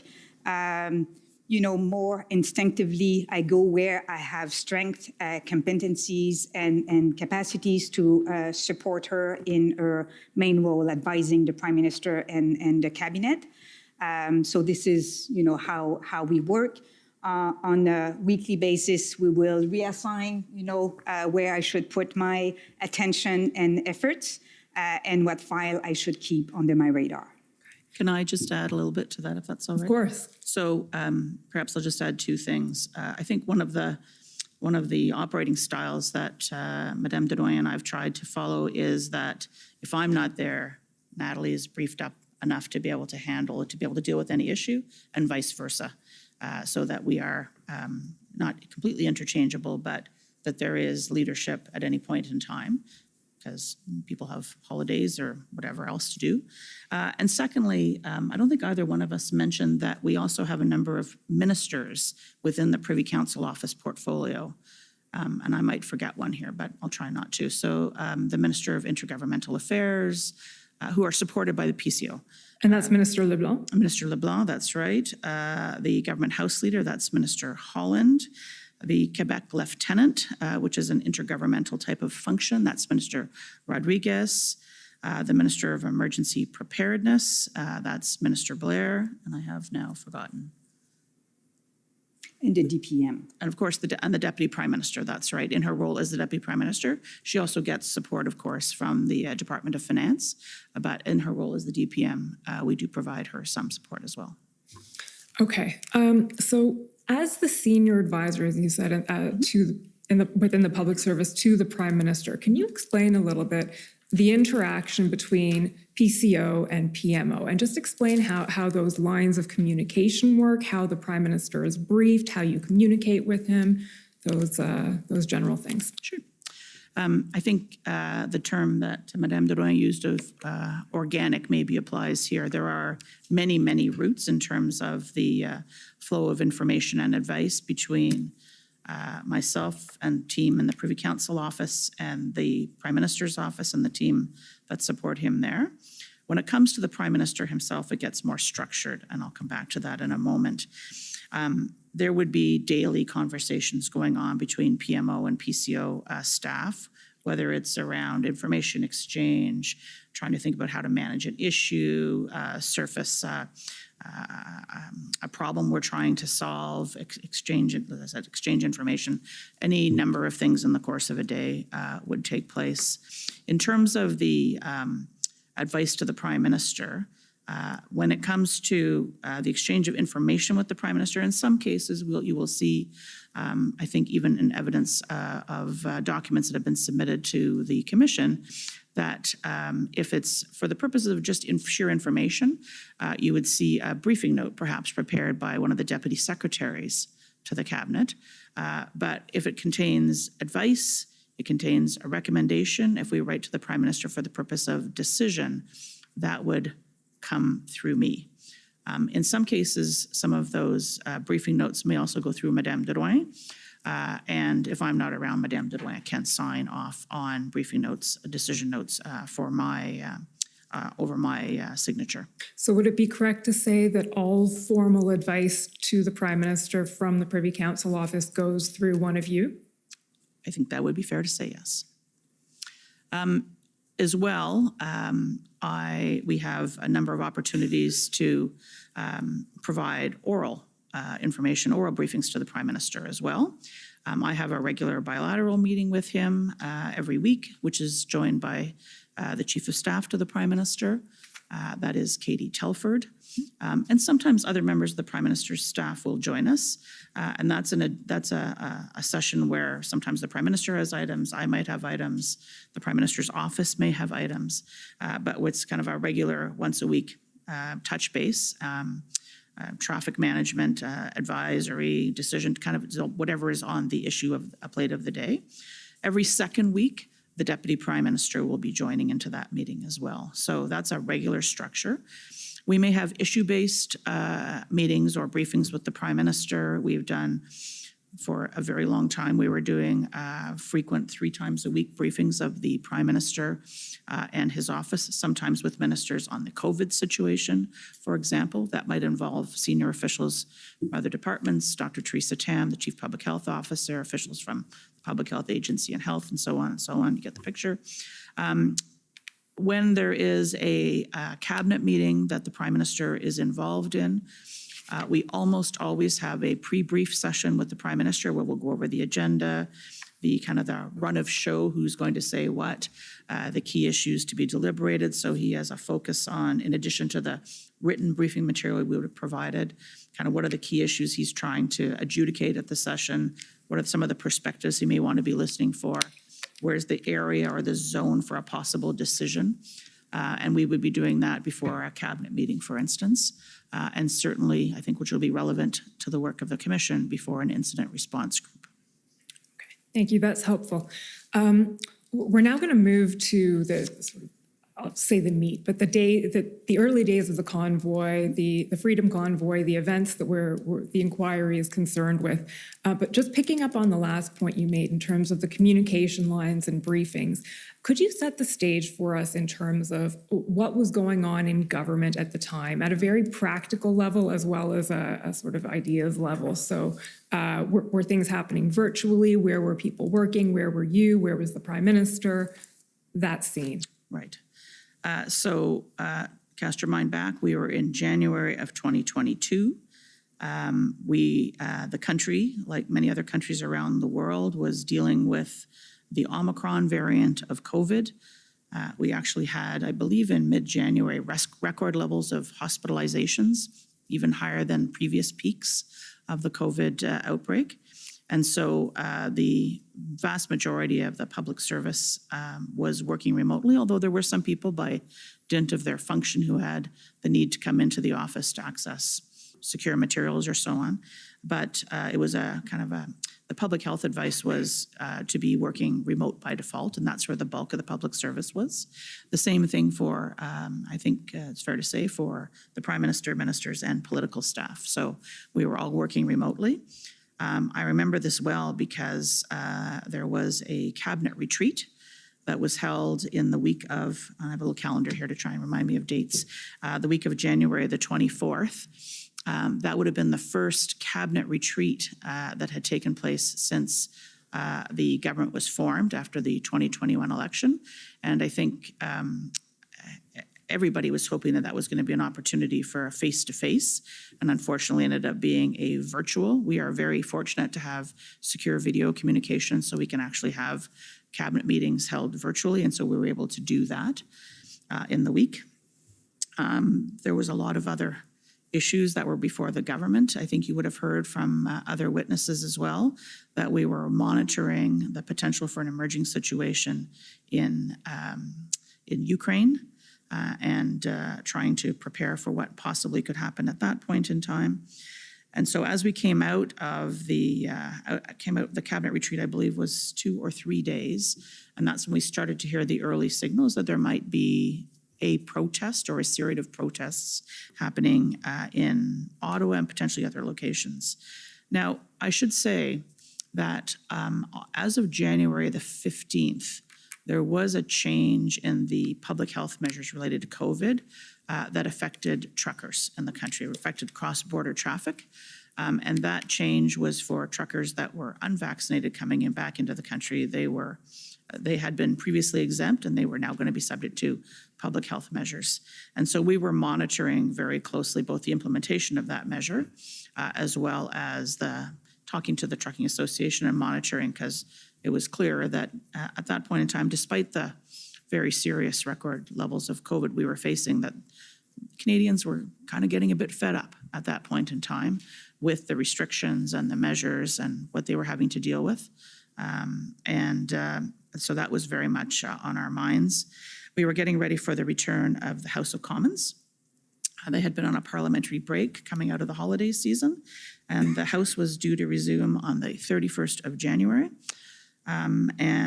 So as we went into what I think others have described as weekend one, the weekend starting Friday, the 28th of January, we were monitoring and waiting for the protest that we had understood was going to be arriving. And that's kind of the context at the very beginning, if that's helpful. I'm happy Yes, to add to that. that's helpful. That's perfect. So that takes us to my next question, which is, when did you first brief the Prime Minister on what was happening with the convoy? The first briefing I had with the Prime Minister was an oral briefing on the 30th of January. I think you've heard testimony from other Privy Council office colleagues that there were PCO, PMO briefings that had been going on in the week before that. There had been daily ministerial briefings going on, starting, I think, on the Thursday before that. So on the Sunday, the 30th, there was a telephone call or an oral briefing with the Prime Minister, including members of his staff, other members of the Privy Council office, to basically kind of give him a situation report. At that point in time, it was Sunday, I believe it was evening, and it was pretty clear that the protesters weren't leaving. So we had a situation in Ottawa, and our thoughts were turning immediately to the House return the next day, and whether there was any issues we had to be thinking our way through in terms of the safe conduct of parliamentarians actually accessing the Parliament buildings. As you may recall, Wellington Street was a bit of a challenging area. As the head of the public service and responsible for a department, I also had to think about what instructions we were giving to public servants, some of whom were still required to be going into the office, about whether we were closing buildings or leaving those open. So that was really the first briefing with the Prime Minister, kind of a situation report, what was happening, giving him information. We were able to tell him that there had been ministerial briefings, that there was lots of outreach going on by deputy ministers across, we call it the town, across Ottawa, across departments and agencies.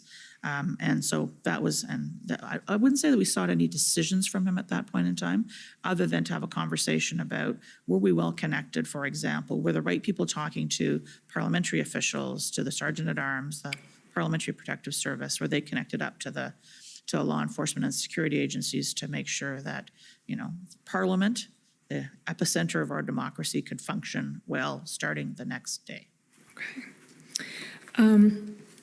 We've spent a lot of, I don't know if you had a chance to see the testimony of Ms. Bogdan this morning and Mr. Hutchison and/or the NSIA yesterday. We've heard from many of your deputy minister colleagues, and we've spent a lot of time on the lead up to the convoy and the early days. So I think with you this afternoon, we're going to be focusing mostly now on the beginning of sort of February 9th on, let's put it that way.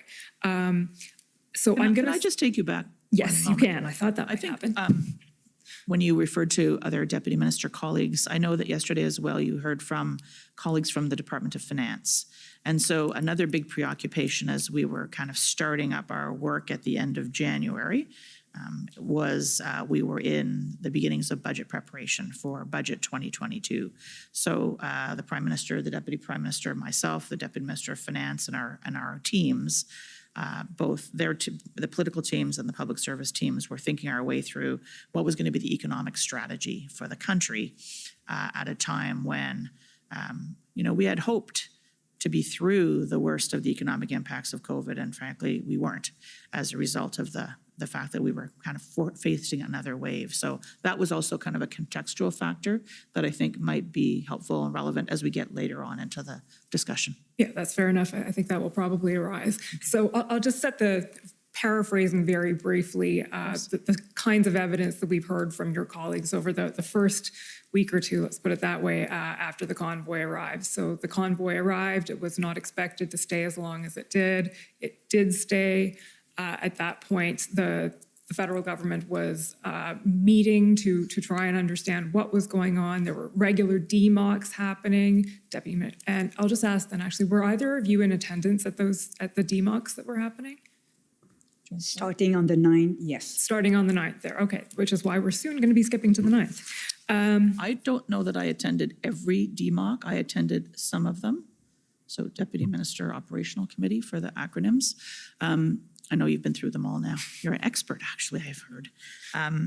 But I don't think I was at all of them. I would have, those were chaired by the National Security Intelligence Advisor. I would have been at some key ones where I thought I either needed to give direction or to hear, particularly at points in time, but I wasn't involved in the day-to-day. Okay. So. My first DMOC was, like Madame de Royen's, the 9th of The February. 9th, okay. So we're sort of, all roads lead to the 9th here. So we heard about the 3 SSE committee meetings that were held. Ms. Bogdan took us through those, February 3rd, February 6th, February 8th. And we more or less left it off at the end of the day on the 8th. It was decided essentially that maybe it's time for the federal government to consider more intervention in the situation. Would that be fair to say? I would say that I was at the meeting of the Cabinet Committee on Safety, Security, and Emergencies, the SSE Committee, on the Sunday, the 6th. That's the only one of the 3 meetings that you described that I was at. So I was trying to get a sense, that was at the end of weekend 2, trying to get a sense from ministers and from my colleagues, kind of what the situation was and what the sense was about how this was all going. I got a readout, a debrief from the Cabinet Committee meeting on the 8th of February from my colleagues who were there. And it was certainly clear to me that the level of concern, anxiety, and the situation itself was escalating. And so that was the reason I chose to go to the DMOC meeting on the 9th and to hear out my colleagues in terms of, and to give direction at that point in time. And it was through the course of that day, listening to them, and other meetings that took place during that day, I'm happy to tell you about if you'd like, that I formed the view as we went into the 10th that it was time for me to provide the advice for the Prime Minister to decide as to whether or not he wanted to convene an incident response group meeting. Okay. We're definitely going to come to that. Just before we do, of course, I actually want to take you back to the 8th before we get to the 9th. Mr. Clerk, can you pull up PBNSC CAN 408073?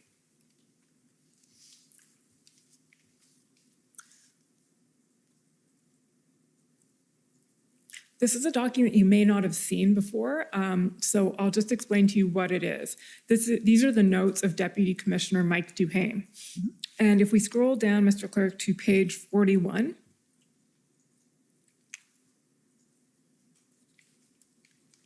you'll see a notation there. So these are Mr. Duhaime's notes from Deputy Commissioner Duhaime for, I believe it's the 8th, could be the 9th, but it looks like it's the 8th. And you'll see 8 a.m. there, 7 a.m. in office, 8 a.m. call with clerk.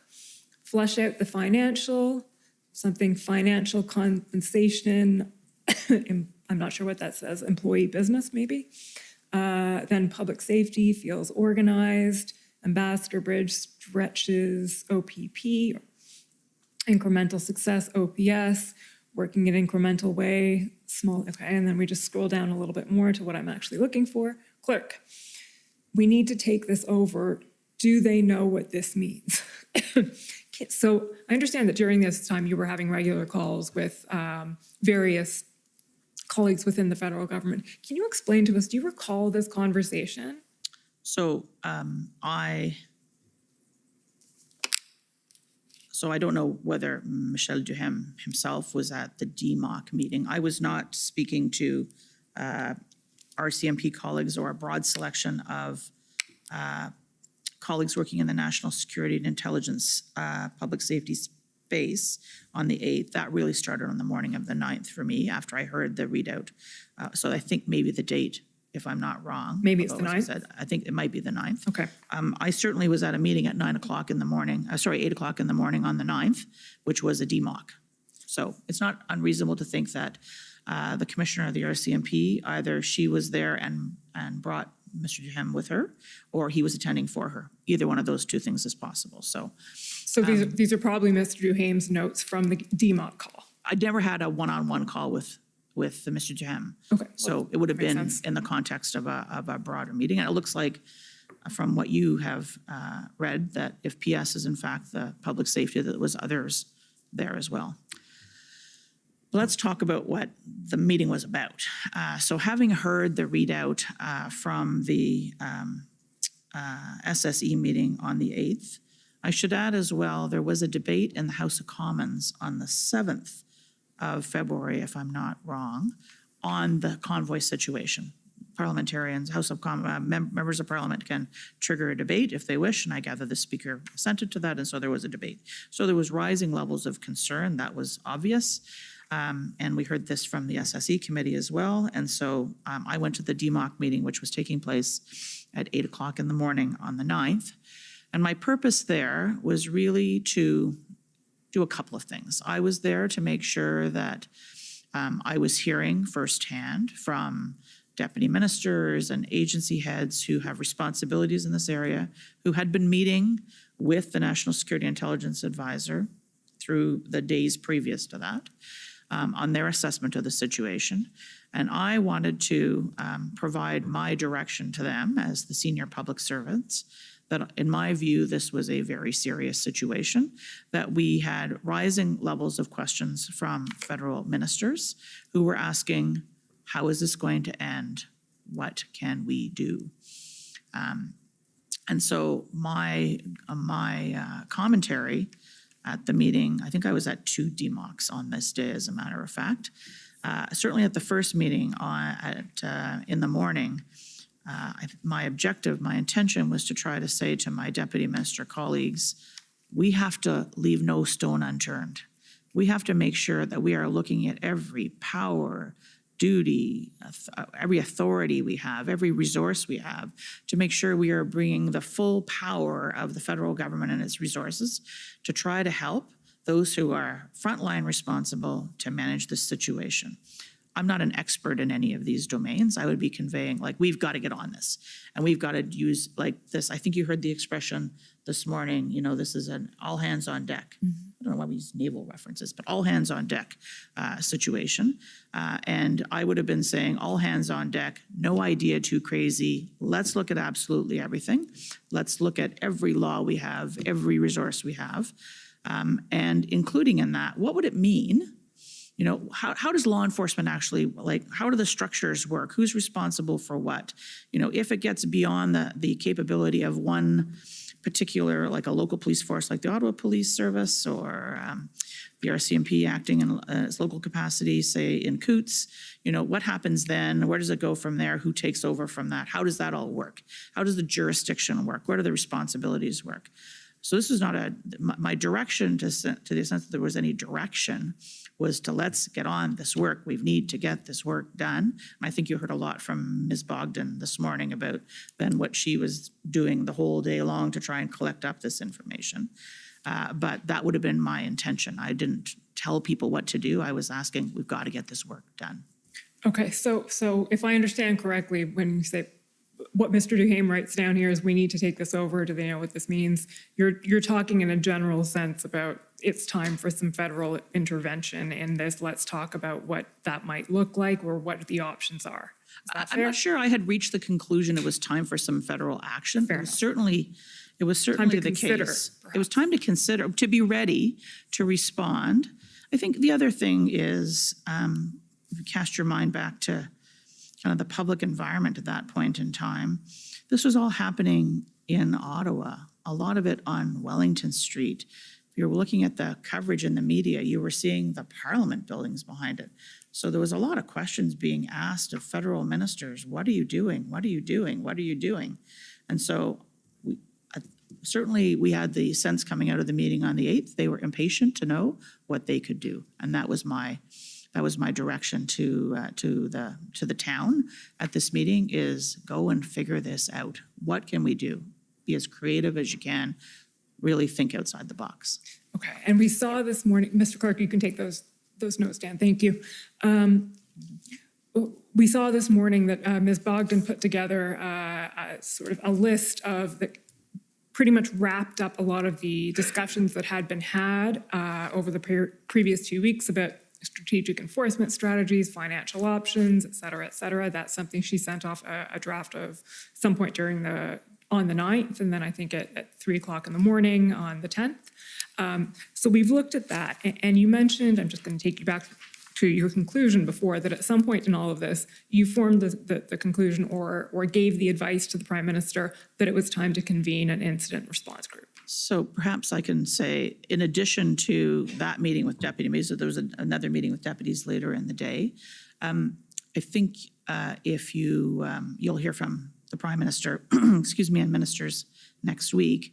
But in addition to what the public service was doing, and outside of these official kind of cabinet committee meetings and daily ministerial briefings, the Prime Minister was also speaking to his ministers, either one at a time or in small groups, in more informal conversations, getting his own direct kind of what's happening, brief me on this, talking to his own team. He'd been talking to mayors, he'd been talking to other stakeholders.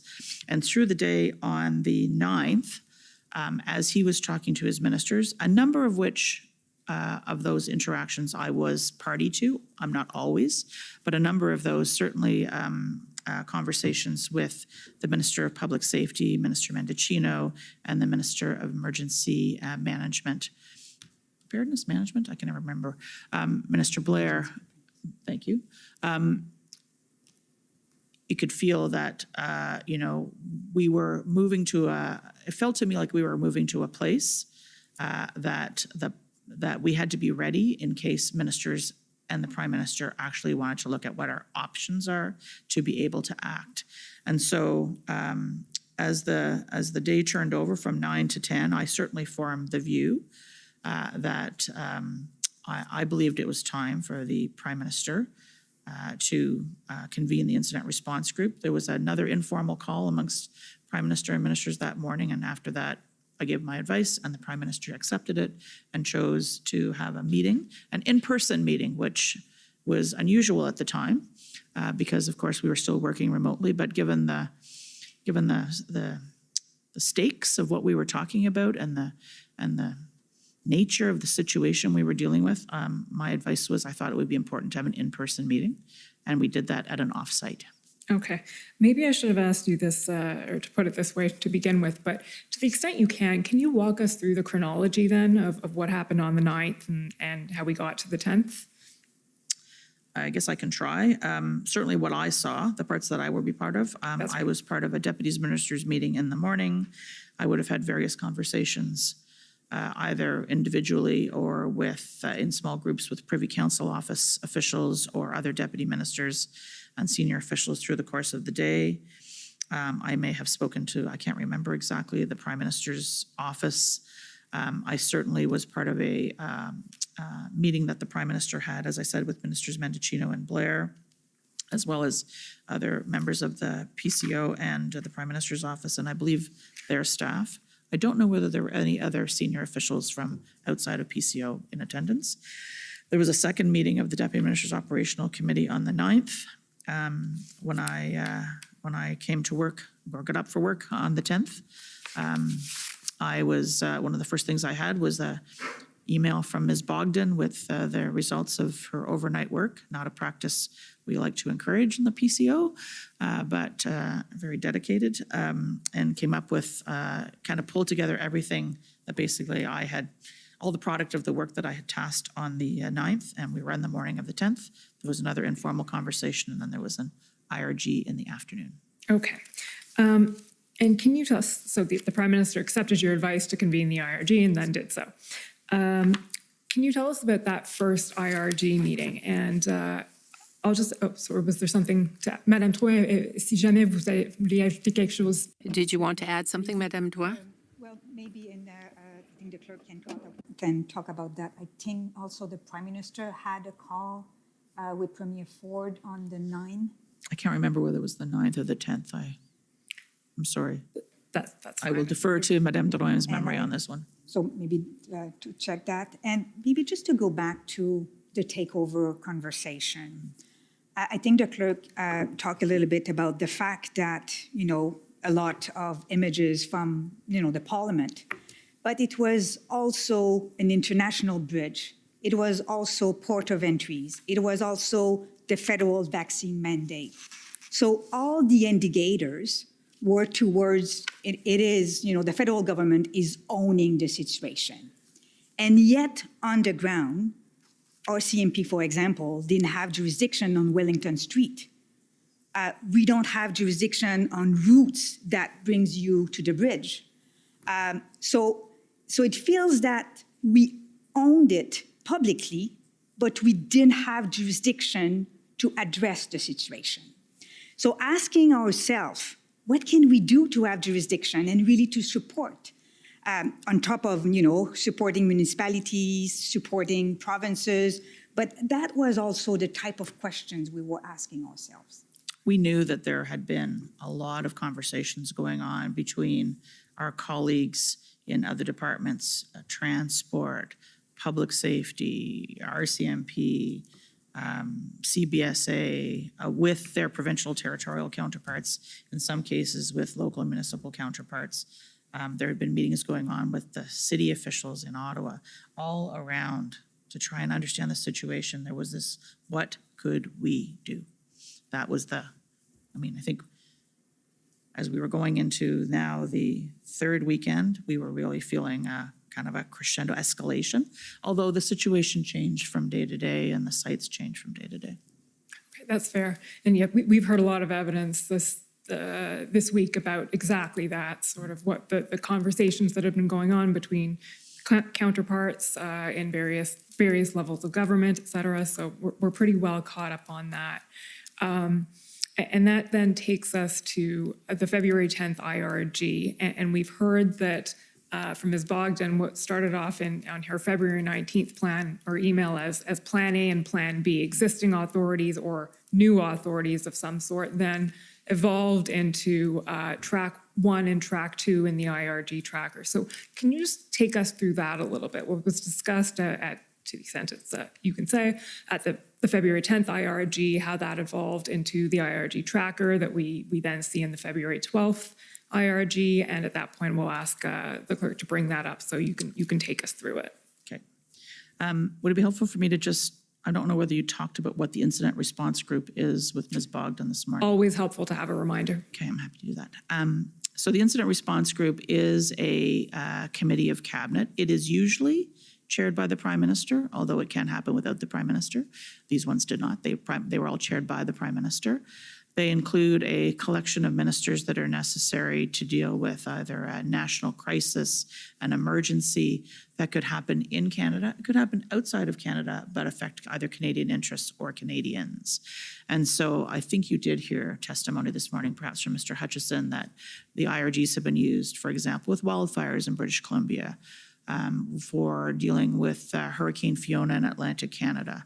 It was also used to subsequently to deal with the illegal invasion of Ukraine by Russia and dealing with Canadian interests and Canadians as a result of that. So it could be a crisis that emerges domestically that affects Canada or a Canadian crisis. It is unlike other cabinet committees, and I think you did talk about this a bit this morning with Ms. Bogdan. The structure of cabinet is the decision-making structure. Cabinet committees make recommendations which are ultimately ratified by cabinet. So it's kind of how the work gets divvied up amongst cabinet ministers. Because there's a lot of decisions that get taken, kind of more thorough deliberation, and then they come to cabinet for final deliberation and decision-making. The incident response group, the IRG, is unlike those other cabinet committees because it is about the management of a crisis or an emergency. It has decision-making powers with the Prime Minister in the chair.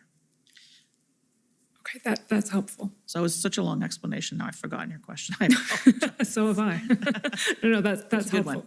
Okay, so it's a decision. What kinds, actually, I just want to explore that a little bit. What kinds of decisions can the IRG take?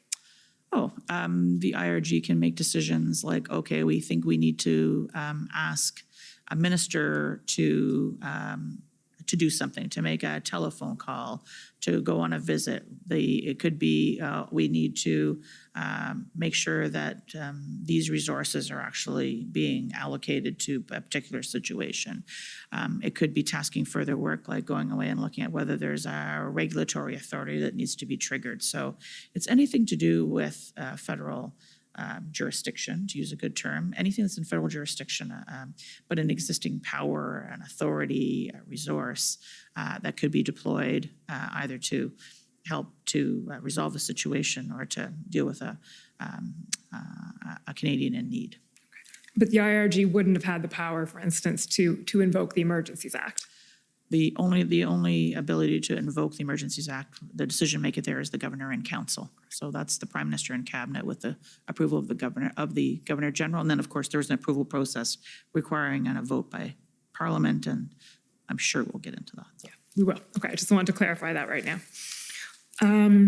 Okay, so then can we pull up, Mr. Clerk, ssm.nsc.can 60214? This reminds me of your question, actually. So what did What we was do my at question? what did we do at the IRG on the 10th of February, I think? Well, apparently you came up with a lot of what ended up in the IRG tracker on the 12th, so. That's the truth, yeah. Can we just flip down, please, Mr. Clerk, to where the tracker starts?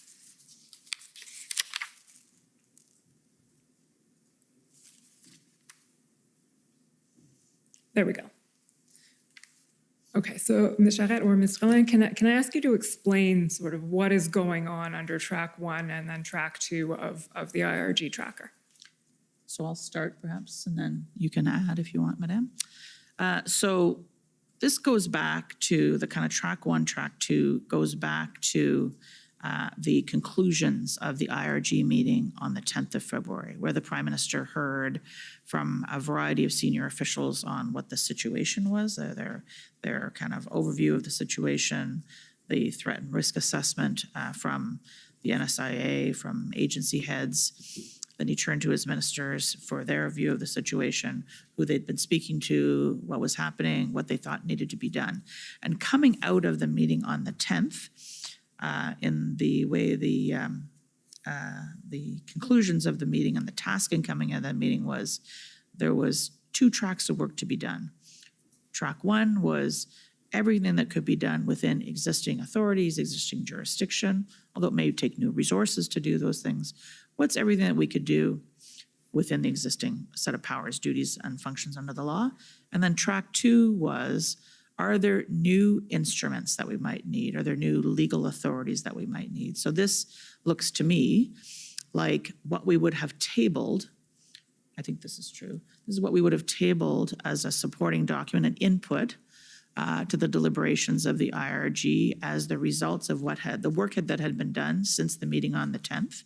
And so it goes item by item, and it describes, well, what were we doing under item 1, and a bit more description of it. Who was the lead on that? If any supporting departments, what the status of it was, if there were any documents, and if you go to number 3, you'll see that there are some supporting documents and any other notes. So we were able to, on an ongoing basis, be in a position to provide ministers with an update on all the work that was underway across all the departments, across both track 1 and track 2. Okay, and if we just That's perfect. Maybe just one thing to add, and I think Jackie covered that a little bit this morning, but those options or suggestions or area of work, were at different stage of their analysis. You know, some were at the really early stage, and then we found out that, you know, for example, blocking the cell towers. I think you see that elsewhere in the IRG.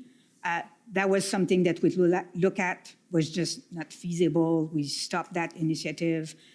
So we look at many things, but here you don't really see how in-depth is the analysis on each of one. Okay, so it's not clear from looking at this document what stage the analysis is at for these various It can be an idea, or it can be something that is very fruitful.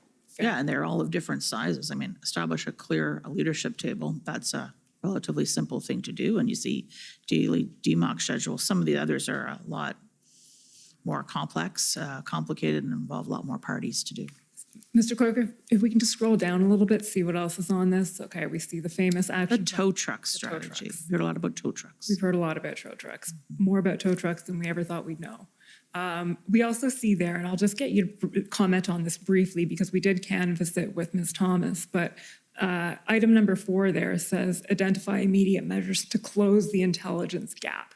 Is there anything you'd like to, well, I suppose you didn't necessarily hear all of the NSIA's evidence, but she spoke at some length of the social media intelligence gap and the difficulty of the federal government in collecting the kind of information that may have been of assistance in this situation to it. Is that something that you personally observed as well? Would that apply to you as well?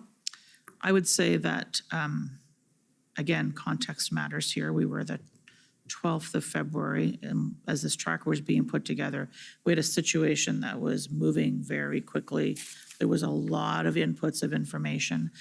We had very organized ways to get information through some of the agencies, and a lot of that fed in through the National Security Intelligence Advisor, through organizations like the Integrated Threat Assessment Center, which operates as part of CSIS. What it fell to us at the time, and I think as the time went on, we both found out some things that told us we didn't have a gap. Some people knew things, it's just we didn't have necessarily a way of sharing all the information.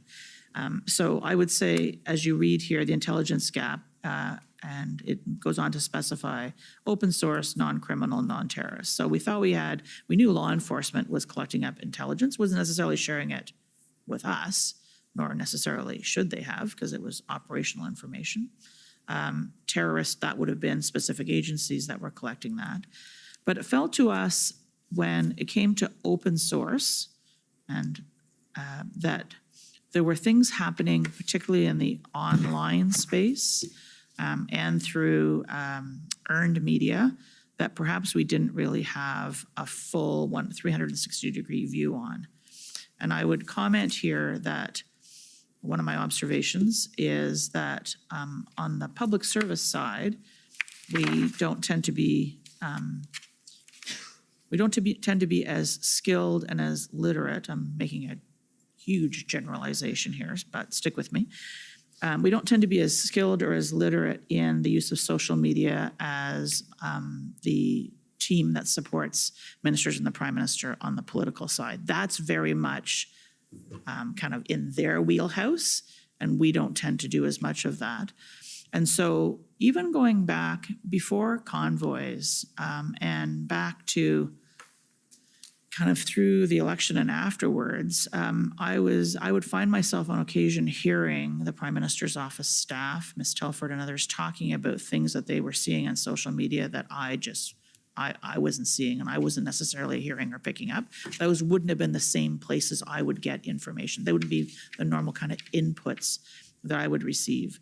And so as we sat, and this is one of the interesting things about the incident response group, unlike other cabinet committees, ministers, the Prime Minister at the table, but senior officials are also at the table, able to participate in the conversation. Normally in cabinet or cabinet committees, officials are there and we're called on to speak. We don't kind of participate in the conversation. But given the situation we were faced with, everybody was kind of trying to workshop this together. What could we do? And it became clear in the conversation, which is why you see this in the tracker, that there was things happening in the open source in the social media environment that we just didn't have a very good handle on. And so that was one of the things, like, how could we close that gap? How could we figure that out better? And I think you see products later that we have attempted to actually try to figure this out.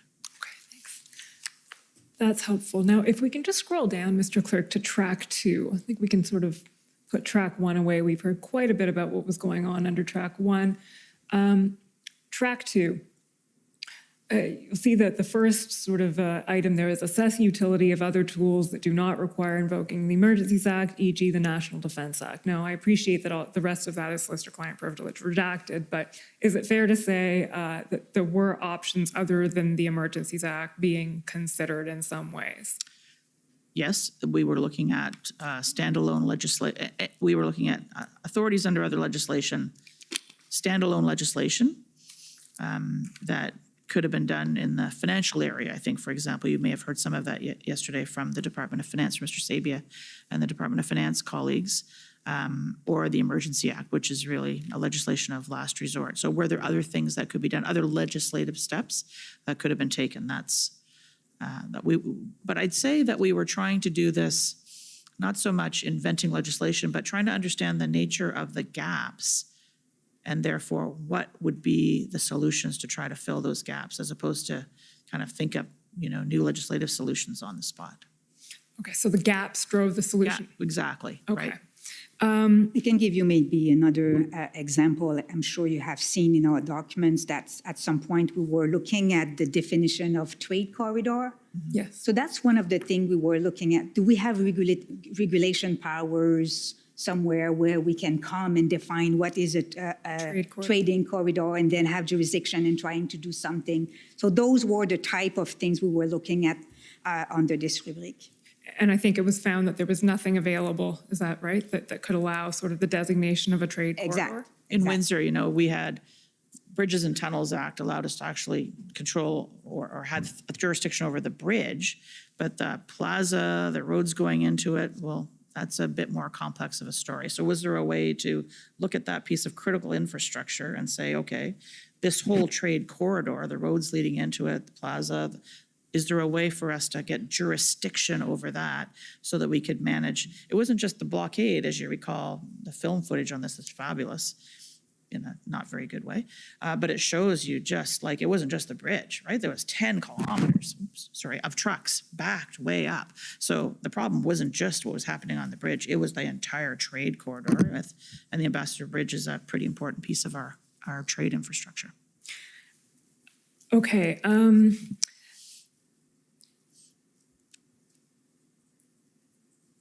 Sorry, I'm trying to figure out how to bring us to the next topic without going too far into it.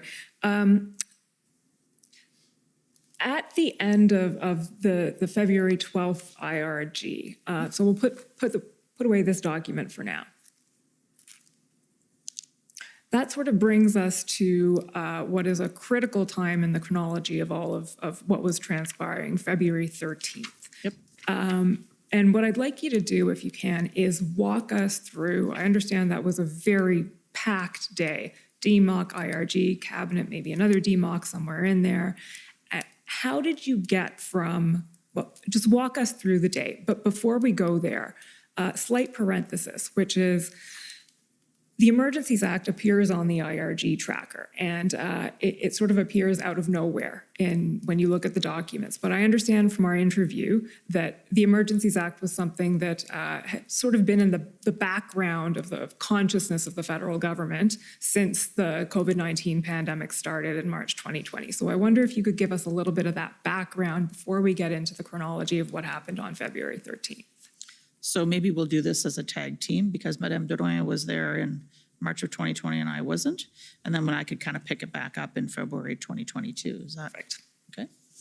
So go back to 2020 with COVID, and maybe we will come to that later. But we did some thought about the Emergency Act and whether or not the conditions were there to trigger the Emergency Act for health purposes and not for public order purposes, of course. And this is where I think, and I was at Justice at that time, we developed a little bit better understanding of the Act, an Act that has never been used since its adoption in 1988. So we developed a little bit a better understanding on how it operates, what is the oversight mechanisms, the House, the Joint Committee, this inquiry, the consultation with the PT, so all the necessary steps to invoke. So this is where I think we develop a little bit more agility with the Act. But coming back to the convoy, from my perspective, the real first time where we start thinking about that was really after the DMOC of February 9, when, you know, as a group, we said we need to look at all potential options. And this is why we start looking at what kind of tools the Emergency Act can give us. Are we, meeting the thresholds of the Emergency Act? So I really think that, for me, anyway, it was really on February 9 that we started to seriously look at whether or not it was an option. So I was right in starting this examination with February 9th. Ms. Charette, would you agree with that? I would certainly defer not to... with what I said, with what Madame Drouin said. maybe both.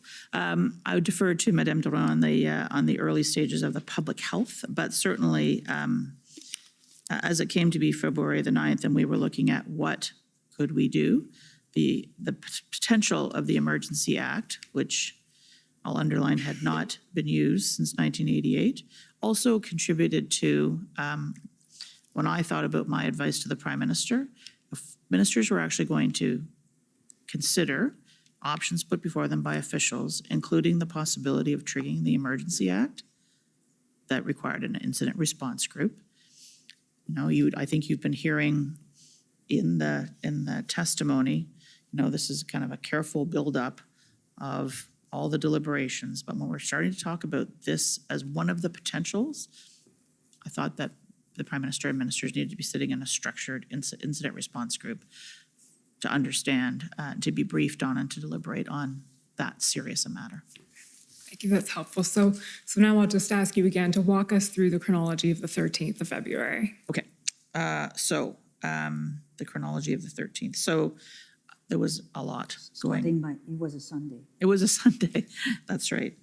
Also day 17 at the end of the third weekend. I think you've heard testimony from other colleagues and others about kind of what was going on in terms of the protests, what was happening we had all been, when we weren't working and on calls, we'd been watching the law enforcement action that had been taking place in Windsor, for example.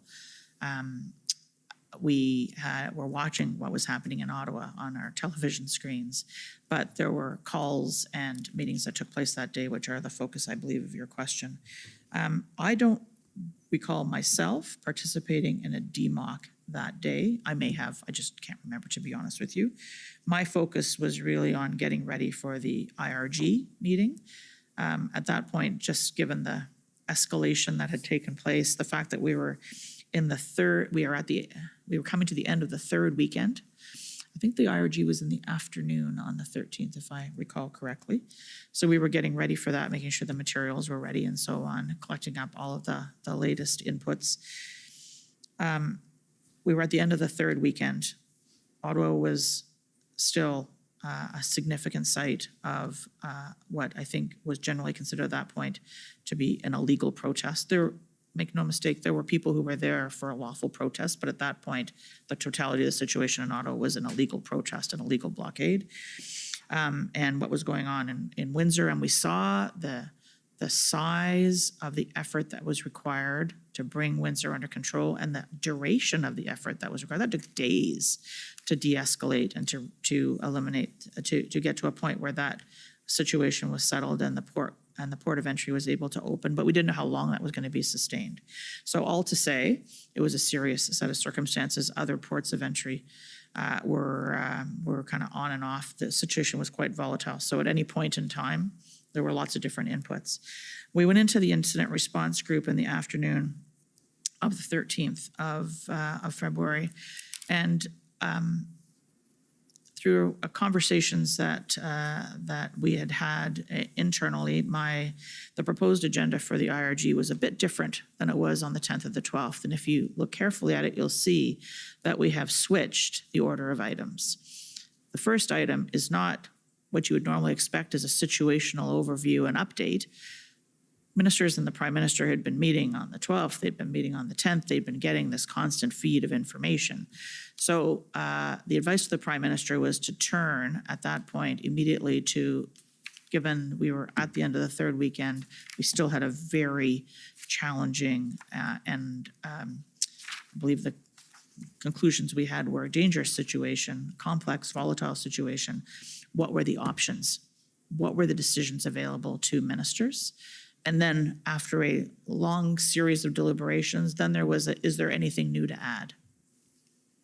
And so an upside down flip of the traditional agenda.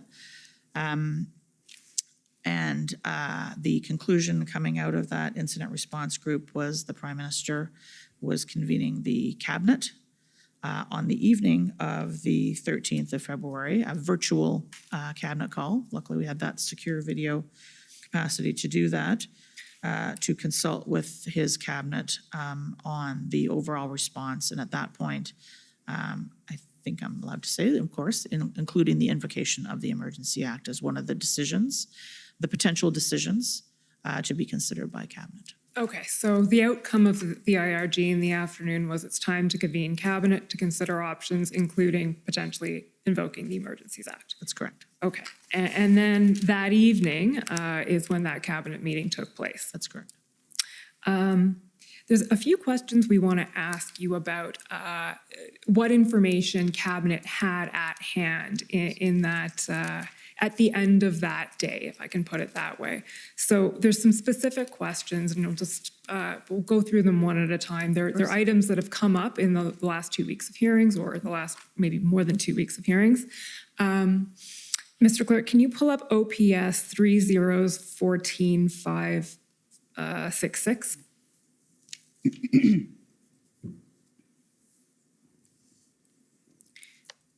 So to situate you a little bit while this is coming up, this is about the law enforcement plan in the city of Ottawa. So the commission's heard a lot of evidence about the plan for resolving the Ottawa situation or lack thereof from the moment the convoy arrived to where we are in time right now, which is around February 13th. And the question we have, if you can just scroll down, Mr. Clerk, to where you see Lucky did not get Prime Minister. It's on page 2. There we go. Lucky, so that would be Commissioner Lucky, did not, and these are notes, by the way, I think on the 14th, is that correct? Okay, so this is a meeting between Commissioner Lucky, Commissioner Creek, and what it says there is Lucky did not get Prime Minister briefed on the plan. Prime Minister will be enacting the Emergencies Act, advised her legal to review what the measures are, what's the process. Can you just tell me who's written this or who's supposedly speaking at this? Like what's at the top of that? Sure. 10 o'clock meeting with Commissioners Creek and Commissioners Lucky. My guess is that these are scribe notes. From Chief Slowly or from OPS. So we got the document from the Ottawa Police OPS. Service. Thank you. So OPS meeting with the OPP Commissioner and the RCMP Commissioner. That's right. It looks like. Okay, thank you. So the statement there is Lucky did not get Prime Minister briefed on the plan. Prime Minister will be enacting the Emergencies Act and then advise her legal to review what the measures are, what's the process. So the question we have for you is coming out of the 13th of February between the IRG and the Cabinet, was the Prime Minister, was Cabinet / the Prime Minister briefed on the state of the plan for law enforcement in Ottawa, and specifically that there was a plan coming together? So I wasn't at this meeting. I don't know how accurate Absolutely fair. these notes are. And I will tell you for a fact that one of the things that's written here is not accurate because at 10 o'clock in the morning on the 14th, no decision had been taken about enacting the Emergency Measures Act, which is not the name of the legislation anyways. So with that out of the way, what happened at the IRG and the Cabinet meeting in terms of the materials, the inputs to the deliberations before the Prime Minister and Cabinet, I think is the essence of your question. And so I would differentiate between how IRGs work and Cabinet. I think I said this a bit earlier. An IRG meeting, it's really kind of everybody around the table trying to provide a contribution with the Prime Minister and the Chair, kind of deciding who gets to speak what and running the meeting, as you would expect. And so that's a bit more of an opportunity for senior officials, including the RCMP Commissioner, to contribute. Whereas Cabinet is a different kind of a meeting. It's a more structured, formal meeting. The Prime Minister runs it. It's tradition that ministers speak and officials only speak if they're called on by the Prime Minister. So a couple of things about this. Commissioner Lucky was a participant in the IRG, and she was an attendee, I would say, at Cabinet. She was a participant as I was a participant at the IRG and an attendee and the secretary at the Cabinet meeting. I think it's fair to say on the evening of the 13th, when these two meetings took place, that we had been hearing various versions of the evolution of a plan for the situation in Ottawa, as we had been hearing about law enforcement at a very high level, not at a detailed tactical or operational level, about the planning around what to do about Coots, what to do about the situation at Emerson, what to do about the situation at Windsor. And so we'd been hearing about the evolution of the Ottawa plan. We'd been hearing about the conversation around the setting up of a integrated command center so that RCMP and OPP resources, along with OPS resources, could be organized and share information and so on. But we'd heard often about a plan. What we hadn't seen at the end of the third weekend was anything happening on the plan. And so the plan, which there had been various conversations about the Ottawa plan. There was no, to the best of my recollection, Commissioner did not speak in detail at the IRG about the operational plan, but there were conversations about the fact that police were working together to have a plan to resolve the situation in Ottawa, as you would expect them to. We had a horrific situation in Ottawa going on. You would have expected law enforcement at all levels were trying to figure out what to do about it. When we came to cabinet, as I said, that's a different structure. The National Security and Intelligence Advisor provided an integrated brief to the cabinet, which takes as inputs information that is provided through the colleagues who would be represented, for example, in the DMOC. And that would include the information that would have been fed in by the RCMP, by Transport, by CBSA, by CSIS, by PCO, by Global Affairs across, again, and then the National Security Intelligence Advisor would provide that integrated view. The RCMP commissioner, as any agency head or a deputy minister, has a minister who's also a member of the cabinet, and we have obligations as deputies to make sure when our ministers are going to a cabinet meeting, they're briefed and they have our perspectives. And so my expectation would have been she would have also been briefing her minister, Minister Mendicino, if she had things that she thought were relevant to the conversation. And so there was no explicit conversation either at the IRG, to the best of my memory, in detail about the plan, but there had been many conversations leading up to that, as well as at the cabinet meeting would have been the integrated view from the National Security Advisor, which has been the practice, I would say, without getting beyond the cabinet confidence waiver that you have from the Prime Minister. It's fair to say that that has been the practice on other issues on which the cabinet has been confronted. Situation in Ukraine, for example, the NSIA, the National Security Intelligence Advisor, provides an integrated brief to the cabinet, pulling together all the information, just part of its time management and one integrated brief. I guess the last thing I would say is that Commissioner Lucky, as the head of the RCMP, I recognized as the clerk of the Privy Council that as the person who is in charge of the RCMP, there might be times when the RCMP commissioner may have information that she did not want to provide in front of a large room of people, whether that's ministers or officials, for whatever reason, sensitive information. And so I think it's part of my responsibility to make sure the RCMP commissioner knows that if there's anything that she thinks that I need to know, that she has an open door to me. And also that if she thought the Prime Minister needed information, that I would facilitate that. And I don't know whether there,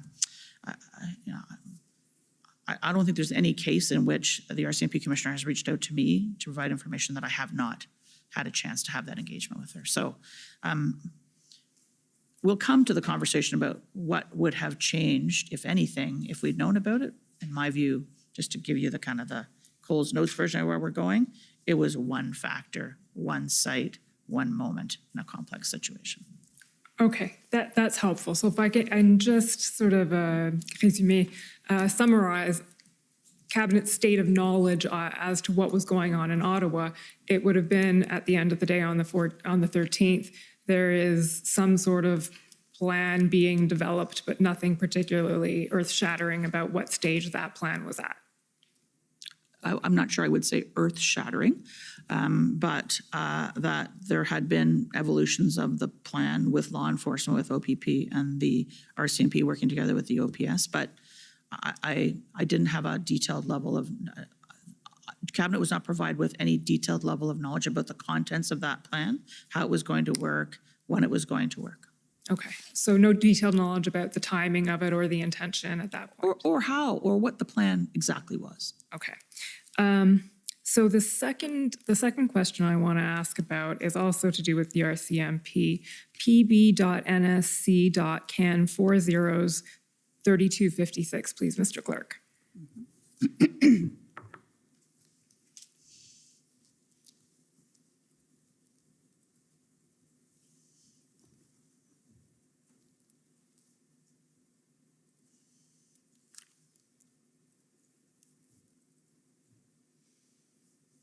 So to situate you, this is an email from Commissioner Lucky to Mike Jones, Chief of Staff of the Minister of Public Safety.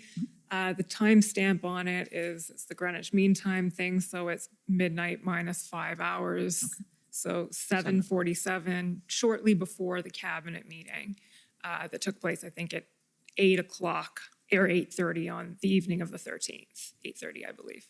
Okay, and if we just scroll down, so she's putting together what's called her EM list, emergency measures list. And then if we scroll down to the very end of the email.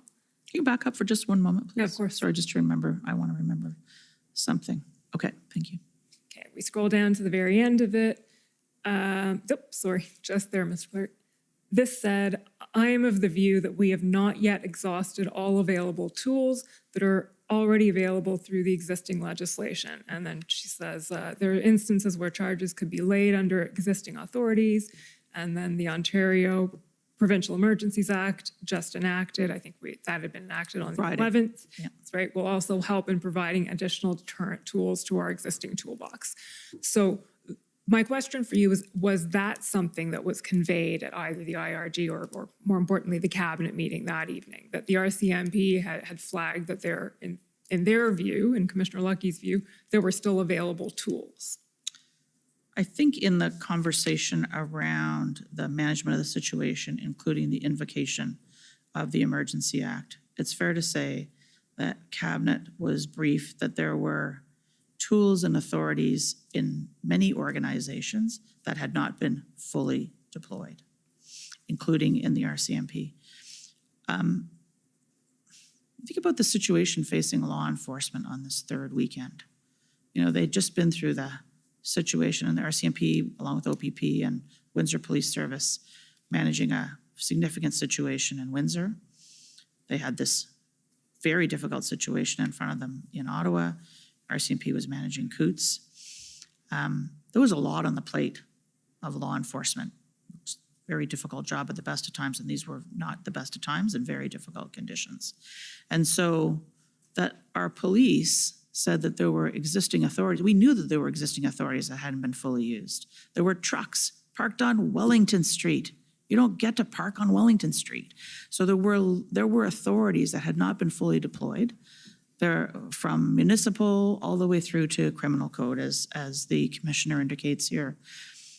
You would expect that the police were continuing to look at every available tool that they had to be able to deal with the situation. And so I can tell you that to the best of my memory and my recollection, Cabinet were informed that yes, there were tools and authorities. Track 1, to go back to the tracker, there were track 1 that hadn't been fully deployed, but the question was whether or not they were going to be adequate to be able to deal with the totality of the situation. That, I think, was the matter before ministers. Can I add something on this? As the clerk said, yes, some tools were used unsuccessfully, unfortunately. Some haven't been tried, but the situation was still there.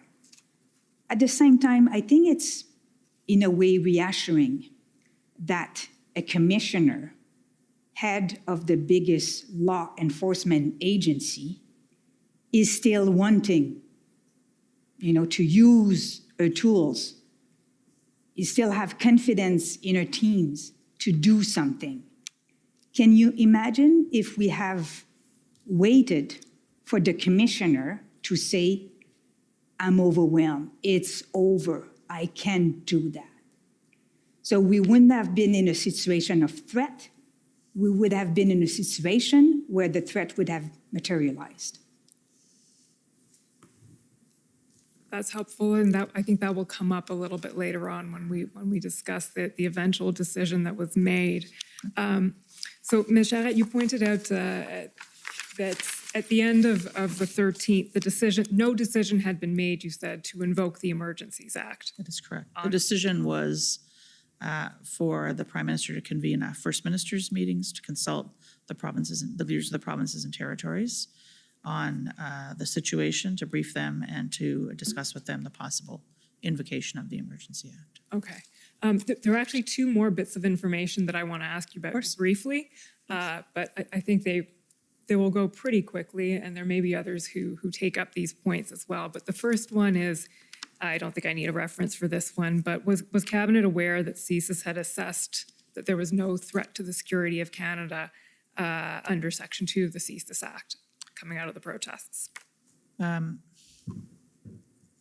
Make sure I've got this straight, how I explain this.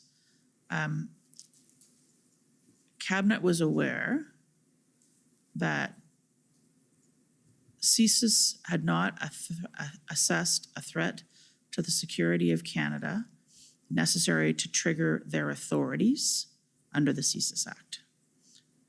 To the best of my knowledge, to this day, there was no CSIS investigation of the protest, which is what Section 2 of the CSIS Act is about. It is about triggering CSIS to use their authorities. They see a threat to national security by a person or a group that would cause them to seek a mandate to actually launch intelligence gathering activities.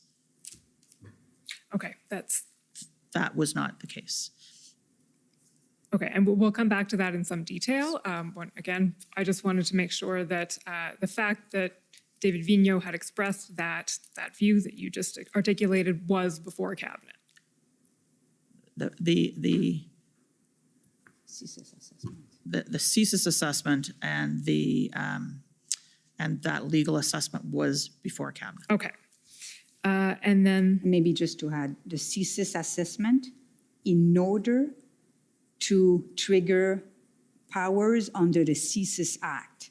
So their assessment for the purpose of CSIS Act, not their assessment for the purpose of the Emergency Act. Yes. Okay, that's fair, and we'll come to that.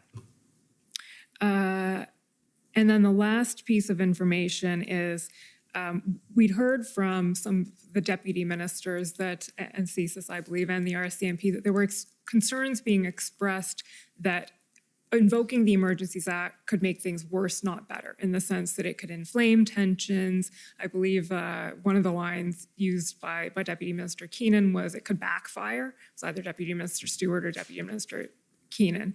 Had that sort of hesitancy or reluctance been put before Cabinet?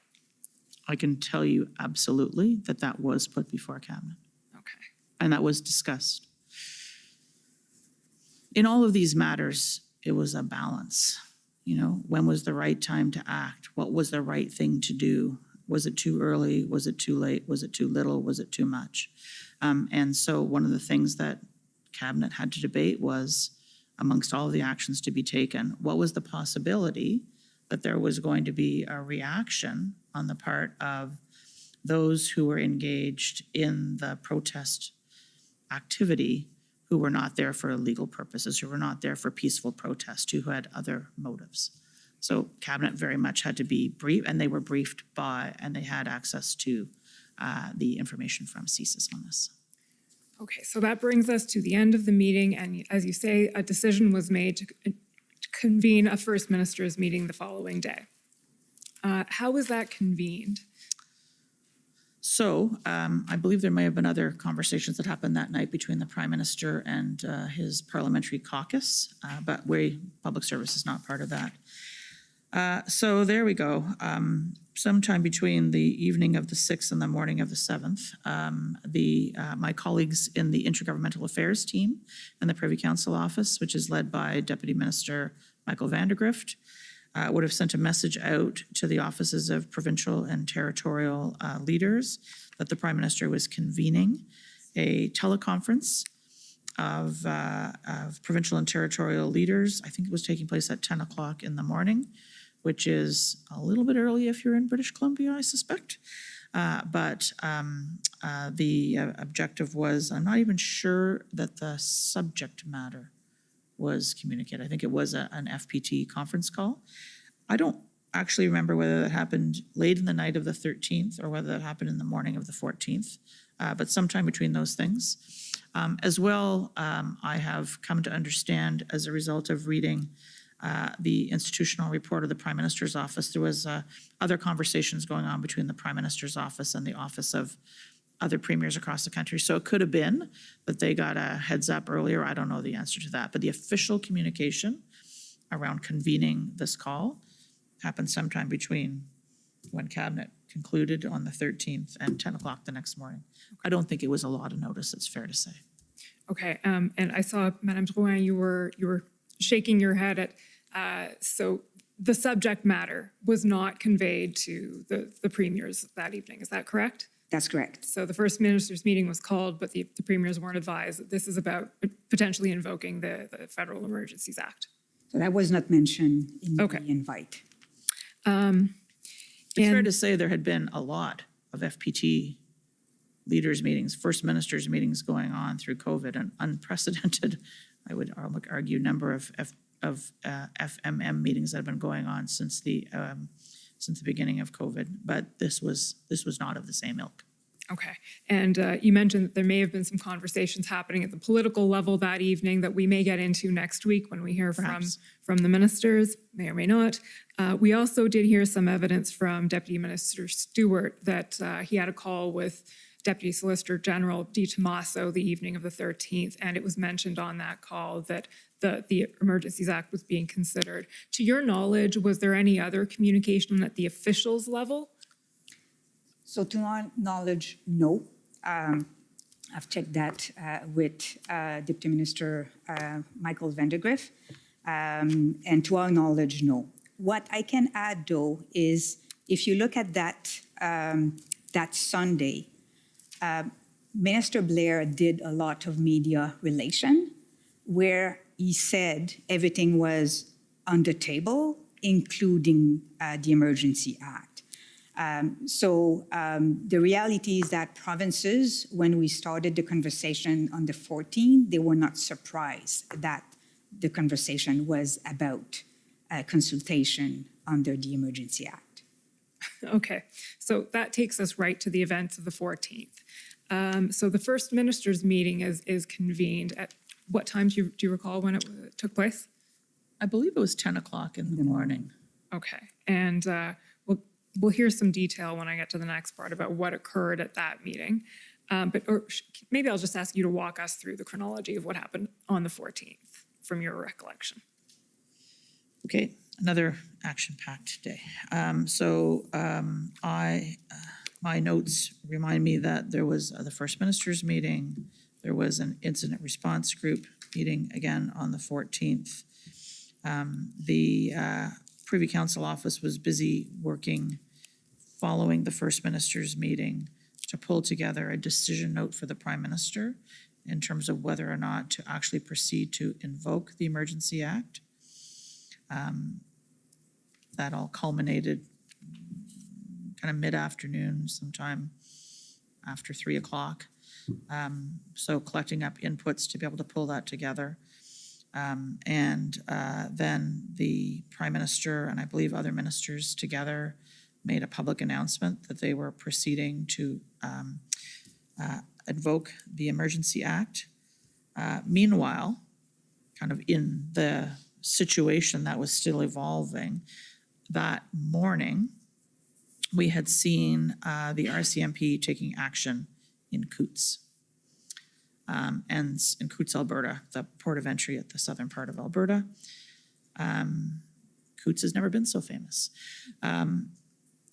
We had been advised by the commissioner of the RCMP at IRG meetings previous to that, that without getting into detail, there was a reason to believe that there were weapons at Coutts. But when, after the First Minister's meeting and before the invocation, my decision note to the Prime Minister were finalized, actually it might have been even before the IRG, before the FMM, we were seeing the results of the law enforcement activity and what was happening at Coutts, and we were seeing the size of the stash of firearms and ammunition that were found in Coutts amongst the protesters. So this was new and I would say relevant information in terms of just the nature of the threat that we were worried about in terms of the risk for serious violence. FMM, IRG, the invocation decision, I signed the note to the Prime Minister representing the culmination of the advice to the Prime Minister. That was communicated to him. He responded to me and indicated that he was approving the invocation. The news conference was held. The Prime Minister made that announcement publicly. And at the same time, kind of behind the scenes, I think it's fair to say you would have seen kind of gears shifting. The public service was trying to be ready without getting ahead of the Prime Minister, the Cabinet, or the Governor and Council, because if we were going to, if the Governor and Council was going to choose to invoke the Emergency Act, there was a need to be able to move quickly. So we were moving from, like, this is a matter of days, the 10th and the 12th, we were still in track 1, track 2, option this, option that.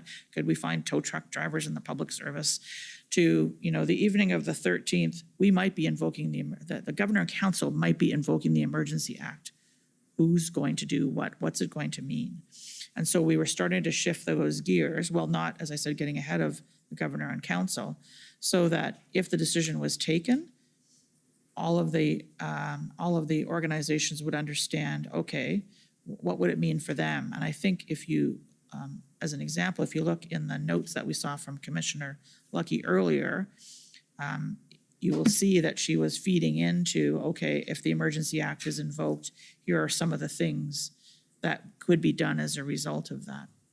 So the public service behind the scenes, the agencies, the departments were trying to be ready in the event that it was invoked, because we knew we wanted to be able to move quickly. This was a crisis. This was an urgent situation, to be able to use whatever powers and authorities were going to be given through the Act and the orders pursuant to the invocation of the Act, because we knew it was urgent. We had time-limited, targeted powers here. How do you move very quickly?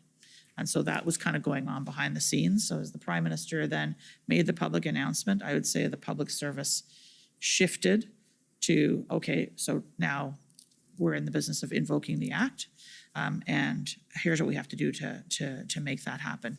At the same time, we talked about a little bit about the FMM. I suspect you may want to come back to that. I don't know. Officials continue to talk to their provincial and territorial counterparts, including the Deputy Minister of Intergovernmental Affairs with his colleagues. Madame Bedouin, I think, participated in some of those calls. It was happening by what I would describe as sector deputies, kind of talking to their counterparts. Here's what this is going to mean. Here's what, and to maintain that kind of open back and forth communication.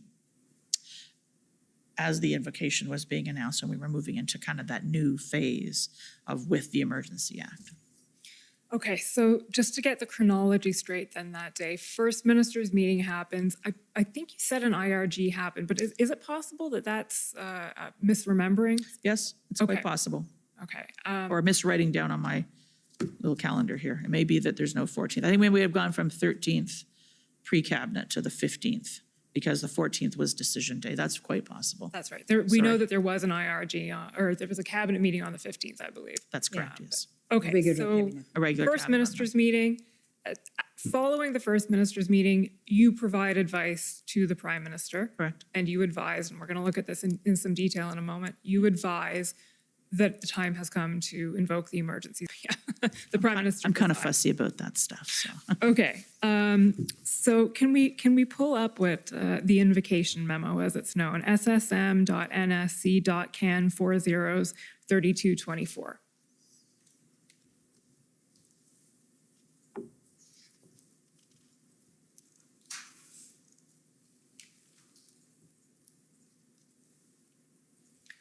So the first question, Ms. Charette, is when was this memo prepared? I signed this memo sometime, as I said, after 3 o'clock in the afternoon of the 14th. I remember that because we had been, there was some importance to try and get this moving once it looked like that's the direction things were going to be moving in. We wanted to be able to move quickly. And the Prime Minister, he will tell you his own story about this. He was eager to make the decision and to move forward. So we were moving on. We were trying to move quickly. The actual memorandum, which goes to many pages and has tabs associated with it, was being worked on, and pieces were being pulled together even as we came out of cabinet the night of the 13th. And through the day on the 14th, and pieces being added to it. The conclusions of the FMM, for example, there's a paragraph in this decision note. This is the kind of decision note we would send to the Prime Minister. I would send to the Prime Minister, kind of capturing all of what we thought was necessary, pulling it all together in one spot, the culmination, as I would describe it, of the public service advice to the Prime Minister on the decision as to whether or not to invoke this legislation. And so just around sometime after 3 o'clock in the afternoon, I think there's a timestamp somewhere about when my office would have sent it to the Prime Minister. And then we got a sign, which is how the Prime Minister indicates his decision. We get a initial copy back with a okay. And following that, the press conference started. Okay. And just for a moment, Mr. Clerk, can we pull up ssm.nsc.can 403218?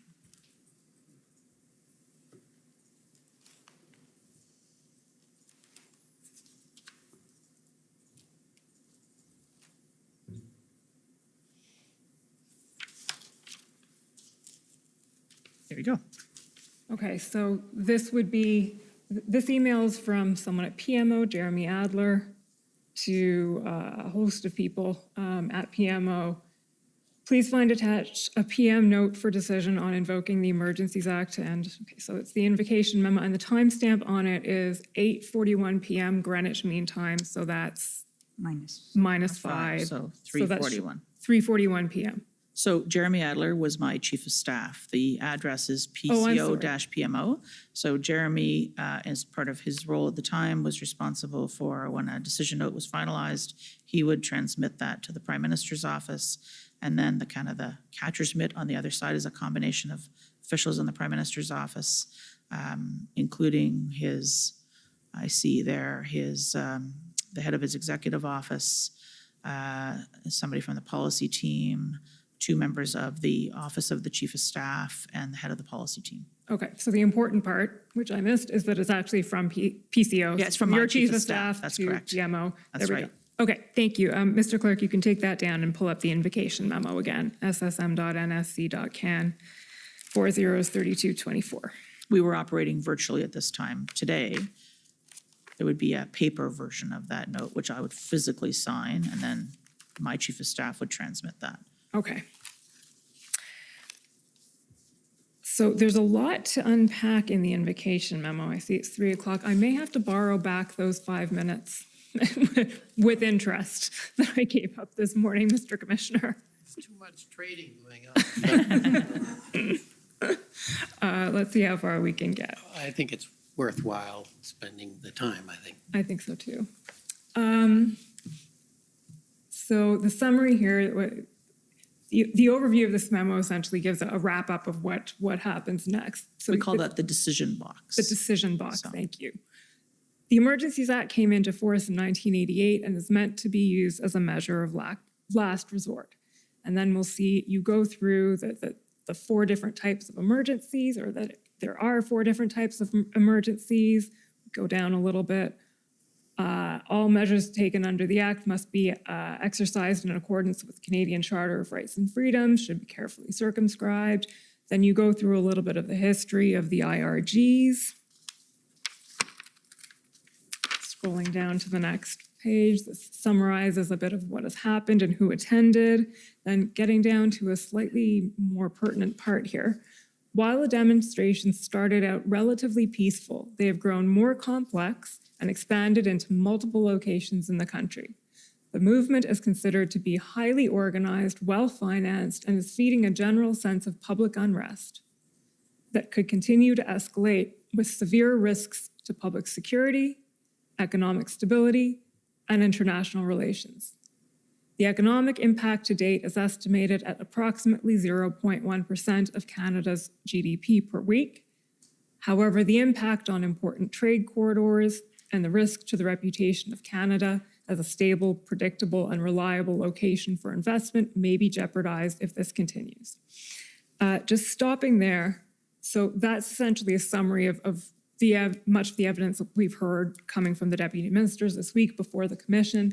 One thing I want to ask you about, and it goes back to something that you mentioned a bit earlier, and I realize that when you say while the demonstrations started out relatively peaceful, they've grown more complex, you're talking about everything that was going on in the country. That's correct, that kind of totality. A little earlier, you mentioned that at some point, the Ottawa protest in particular had become illegal, had become unlawful. I'm wondering whether you can put a timestamp on that. I am not a lawyer. No, fair enough.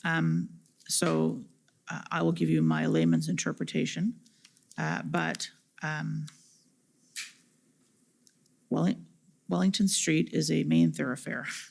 It happens to be right outside my office. Large trucks being parked on Wellington Street for protracted periods of time. I think, Ottawa is I think it's been described as a protest city. Protests happen in Ottawa. It is the seat of government.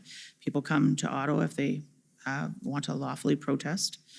And so I think there was we don't manage those kind of regular protests, lawful protests. Those are local authorities that do that.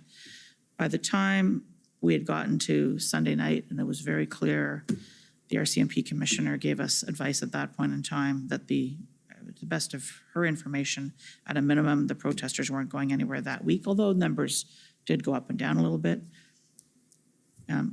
Even if you could kind of ignore the fact that there were, from the minute those trucks parked in the middle of Wellington Street, let's say they were allowed to do that, say that they were sent there or allowed to park there. There's a point at which the protracted existence or parking of those trucks and the activities going on those trucks represented illegal activity. And I think as we got to the end of the first weekend, a reasonable person would say that we had gone beyond a legal protest and we were into an illegal protest, which isn't to say that everybody involved was involved in illegal activity. There was illegal activity, including things like bylaw violations. There may still well have been people who were there to peacefully protest, but there was a level of illegal activity going on in Ottawa. I would say, layman's view, at a minimum. Some would say from the get-go, but I would say at the end of the first weekend, it's reasonable. My assessment would have been it had become an illegal protest, an occupation almost. That's what it felt like and was being described by the citizens of Ottawa. And we had some discussion yesterday with the NSIA about that line between lawful and unlawful protest not necessarily being particularly clear or particularly evident to everyone in these positions. And I understand there's some work being done by her or her office looking into that question. So taking us back to now the invocation memo, the next line in it, a more detailed threat assessment is being provided under separate cover. Right. Can you tell us about that threat assessment? So, I think you've heard others in the Privy Council office describe us as kind of the place that brings all of the information together. And I think you will have, there was a discussion yesterday with the National Security Intelligence Advisor about I need information for Janice. So this memo was being pulled together for me to give my final advice to the Prime Minister about the decision to invoke the Act. And there were inputs coming from all different parts of PCO, reaching out to their networks. And so when we got to this point, it would have been, I think, reasonable to expect that we would have been able to include as part of the package going to the Prime Minister, here's a threat and risk assessment. That was not able to be, that was not ready by the time that this memo was being sent. And so the line and a more detailed threat assessment is being provided under separate cover. We have looked to see whether or not we've gone back and searched all our records. Was this provided under separate cover? Did it follow? We've not been able to find that. To the best of my knowledge, there was no written detailed threat assessment provided under separate cover. I can tell you that at every IRG meeting that followed, including starting the 15th of February, threat assessments were being provided to the Prime Minister and ministers as regular part of the IRG proceedings. So there's no missing note to the best of my knowledge. Okay, so this is not actually a threat assessment that was ever produced. It was an aspirational threat assessment, one that was supposed to be produced but wasn't in the end. Is that? I think we hoped for it, but it would not, to the best of my knowledge, to the best of our records, we don't have a detailed threat assessment written that was provided to the Prime Minister under separate cover. Okay. Maybe just to add on this, and you saw Jody Thomas' request on the 14th regarding that. The idea was not to have a new threat assessment. Right. The idea was really to collect in an integrated way everything we have heard, whether it's from GAC, whether it's from transport, CBSA, all those departments that reported what they were seeing on the ground. So the idea was, instead of having a lot of different inputs and often verbally, to try to have something in written. So that was really the purpose, not to develop a new assessment. Okay, so it was supposed to be a collation essentially of existing information. Exactly. Correct. Okay, just moving on then, talks about invoking the legislation, taking a proportional approach with time-limited measures. These would not displace or replace their authorities. They wouldn't derogate from the provinces and territories. Rather, these measures would aim to assist in bringing an end to the illegal activities observed across the country. Okay, scrolling down now, Mr. Clerk. On February 14th, that day, you convened a First Minister's meeting to discuss with premiers and seek their views on the scenario and the measures being explored. The premiers expressed a variety of views. Those closest to the situation, e.g. the Premier of Ontario, were completely supportive of invoking the Emergencies Act and moving forward with robust measures. A large number of other premiers expressed concern about the need to act carefully to avoid inflaming the underlying sentiment they considered to lie behind the protest. Okay, just stopping there. So we didn't go through the First Minister's meeting in any detail today for reasons of time. We will go through it in more detail next week. But coming out of that meeting, there was a lot of opposition from the premiers to the idea of invoking the Emergencies Act. The Premier of Ontario was fully supportive, as is recorded here, and I believe the other premier, you can correct me if my recollection is faulty, the Premier of Newfoundland expressed support. So I guess there's two parts I would say to this. First is there was an assurance of confidentiality in the conversation that happened at the First Minister's meeting. A number of provincial premiers and or political leaders made public statements afterwards as to their position. So to be honest with you, I can't remember who was public and who was not. So I don't want to go too far in terms of saying who said what around the table. It's fair to say the Premier of Ontario was public. Other premiers were public in terms of their opposition. That's pretty clear. But Newfoundland, Labrador, British Columbia, I think I know the answer to that, but I just don't want to betray any confidences. Maybe, Madame Drouin. Yeah, I mean, it is in the consultation report, but I put the provinces and territories in 3 baskets. So you have the supporters, strongly or maybe lukewarm, and that's Newfoundland, that's Ontario, and that's BC. And then you have provinces that, especially the one from the Maritimes, who have expressed, concerns, and the same concerns as we've heard from some of our intelligence agencies, that there is a risk that invoking the Emergency Act can inflammate the situation. And then you have provinces that were very against, and those are the Prairies and Quebec. Okay, thank you. That's helpful. So the only thing I wanted to if we can scroll back up, Mr. Clerk, I don't know if quibble with, but raise is the wording here, those closest to the situation, e.g. the Premier of Ontario, were completely supportive. So if we're talking about support from Ontario, but then from Newfoundland and potentially BC, neither Newfoundland nor BC were particularly close to the situation at all. It was really just Ontario that was supportive because they were close. Yeah, I think hindsight is 2020. The Prime Minister had been leading the First Minister's conversation that morning. I had been participating in it, others had been participating in it. I may not have spent enough time focused on these words myself to make sure they were perfect. There was a lot going on in a short period of time. We were working virtually. And so this is on me if it's not sufficiently clear. Can we just scroll down again to the next page? It's true, though, the Premier of Ontario, when you think about it through the lens of sheer numbers, probably the biggest impact was the combination of what was happening in Windsor and Ottawa, Blue Water, Sarnia, all those ports of entry, slow rolls in and around Pearson, the rail. Like, that was a very big hotspot. It is also fair to say that Newfoundland and Labrador probably didn't feel the same way. You're absolutely correct. Just to add, though, that BC was facing volatile situation in Surrey, however. Yes, that's right. There was the developing the Pacific Rim blockade, Surrey. Yes, that's fair.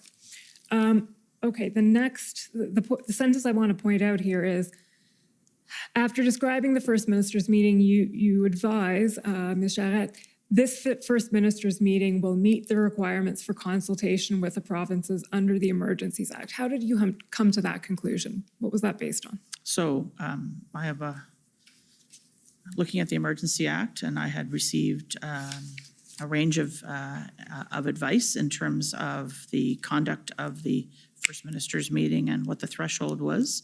The requirement in the Emergency Act is for consultation. And there had been a consultation with the provincial and territorial leaders through this First Minister's meeting. And that, in my view, met the requirement for consultation. So it was the First Minister's meeting specifically, not any of the engagement that happened before that? This sentence does not encompass all of the activity that had been going on.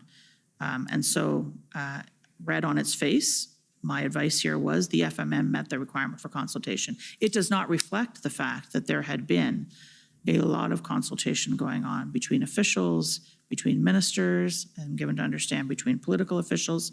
I'm not sure it's fair to say, though, that all of that consultation through all of this was focused on the invocation of the Emergency Act. The First Minister's meeting, when the Prime Minister spoke to the leaders of the provinces and territories and talked to them about the situation, the considerations around the invocation, that for me was the culmination of the consultation with provinces and territories on the invocation of the Act. That's exactly what I was trying to nail down. That's helpful. He also, it's fair to say, which is not, and you go on to read here, that it wasn't the end. The Prime Minister committed to sending a letter out to First Ministers which would set out in writing more clearly the assessment of the underlying risks and the measures to be taken to respond. And he left the door open, both to himself, to his Minister of Intergovernmental Affairs, as well as to his officials or any other minister who wanted to engage, who premiers may have wanted to engage with in terms of input around the evolving situation.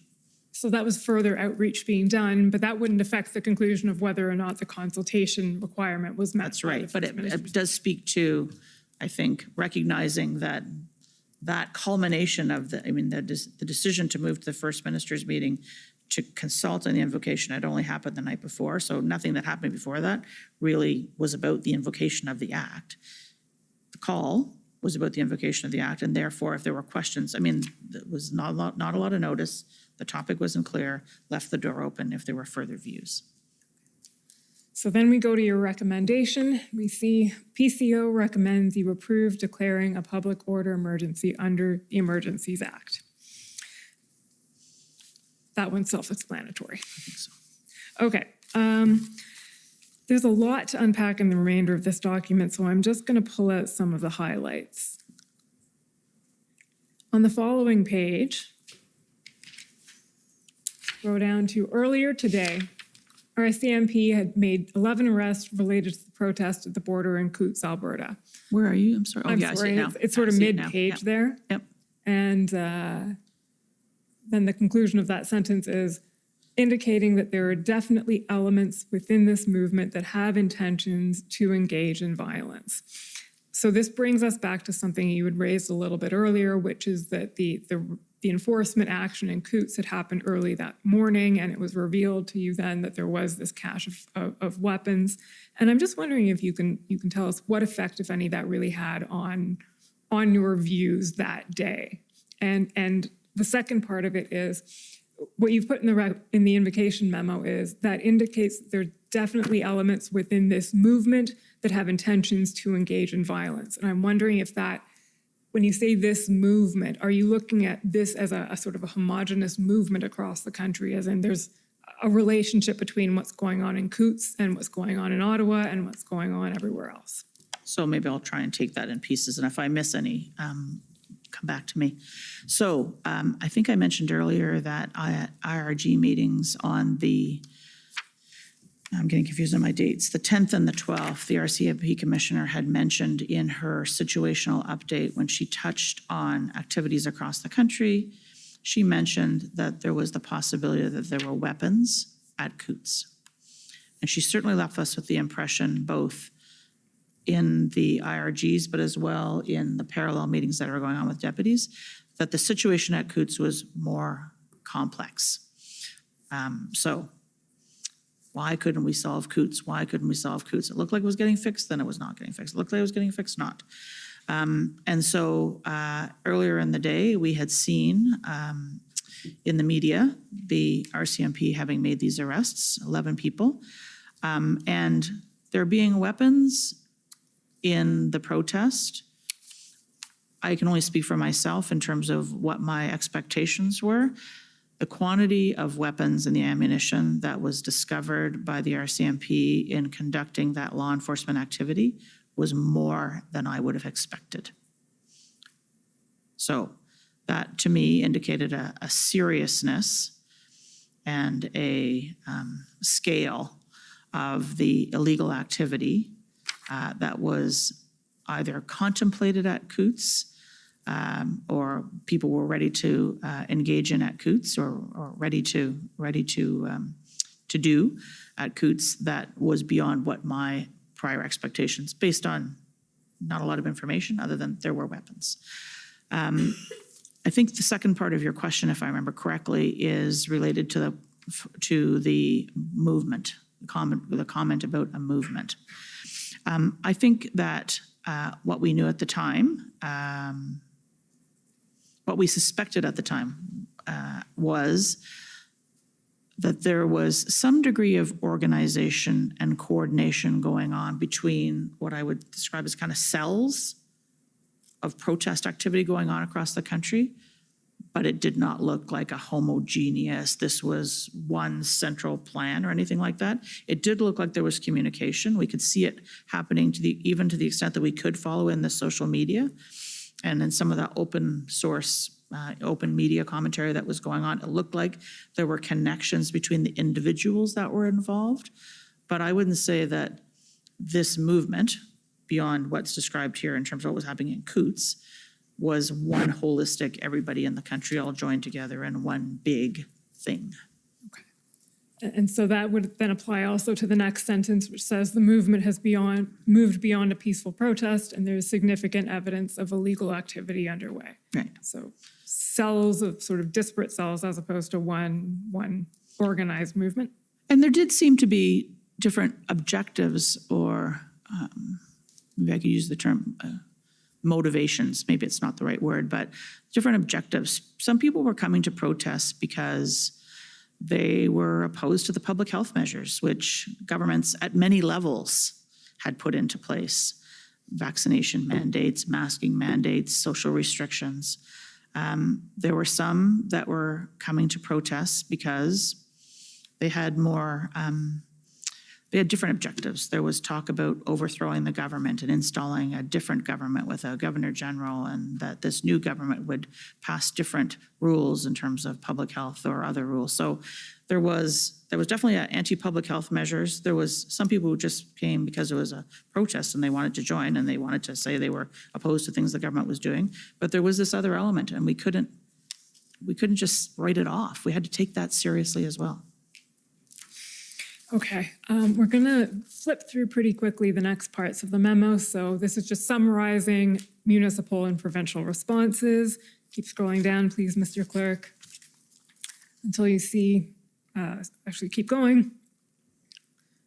Mentions no involvement of the Canadian Armed Forces. And here we get to the crux of in a sense, the memo, test for declaring a public order emergency. You'll see there, we'll just read it out. In order to declare a public order emergency, the Emergencies Act requires that there be an emergency that arises from threats to the security of Canada that is so serious as to be a national emergency.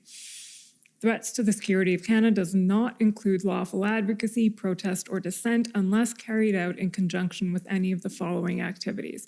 And am I right that the following 4 bullet points are pulled from Section 2 of the CSIS Act?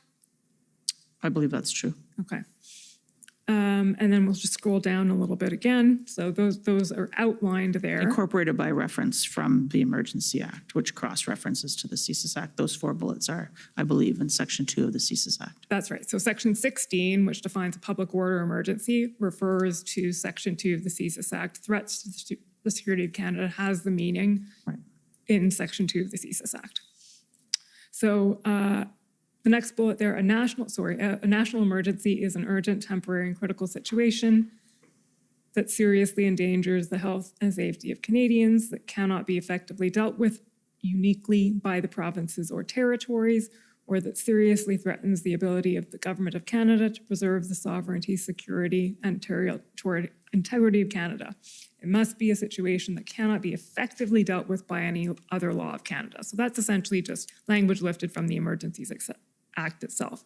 Scrolling down, PCO is of the view that the examples of evidence collected to date support a determination that the 2 criteria required to declare a public order emergency pursuant to the EA have been met. Scrolling down again.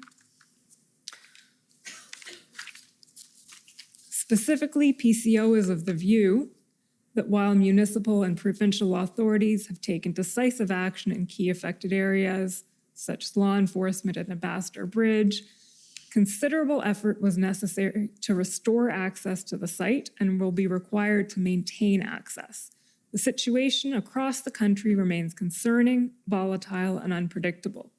While there is no current evidence of significant implications by extremist groups or international sponsors, PCO notes that the disturbance and public unrest is being felt across the country and beyond Canadian borders, which may provide further momentum to the movement and lead to irremediable harms, including to social cohesion, national unity, and Canada's international reputation.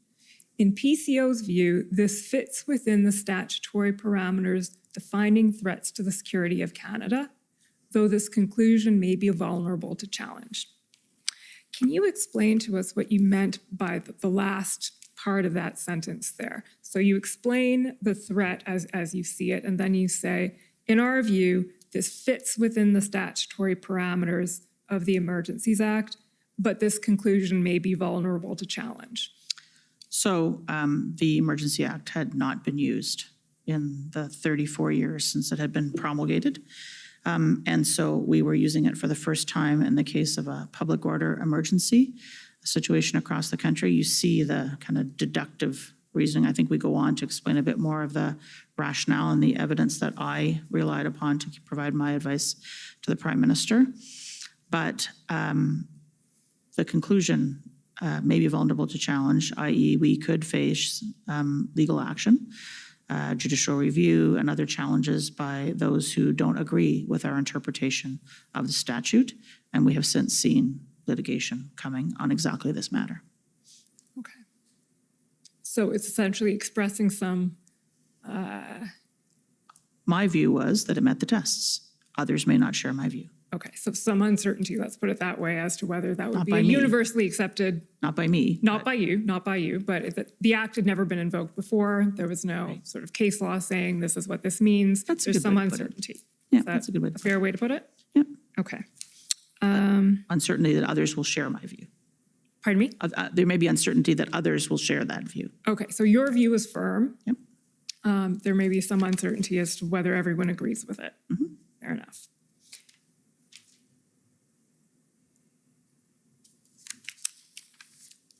In addition, PCO is of the view, just continuing, that this is a national emergency situation that is urgent, critical, temporary, and seriously endangers the health and safety of Canadians that cannot be effectively dealt with uniquely by the provinces or territories. So some of the evidence that we've heard before the Commission is that there were tools that provinces could have used. There was an Alberta Critical Infrastructure Act and Emergency Management Act in Alberta that could have allowed for some of the things that ended up happening under the Federal Emergencies Act, for instance, the compelling tow trucks. Given that, and we saw, as you mentioned, even Commissioner Lucky was expressing that the tools she had available to her had not yet been exhausted. So can you just square that circle for us in the sense of measure of last resort cannot be dealt with uniquely by provinces or territories, but there are all of these tools available. Right. So we had seen, as you indicated, the Alberta legislation. We had seen the state of emergency locally in Ottawa and Windsor. The province of Ontario had moved forward with emergency legislation of its own. And we had, if you remember back to the long time ago, the Track 1 work, the sectoral deputies were trying to work with their provincial and territorial colleagues to see whether or not, if we saw some power that was possible under some provincial legislation, could other provinces or territories pick that up and use that in their jurisdiction. By the time this memo was written on the 14th of February, the view that I came to was that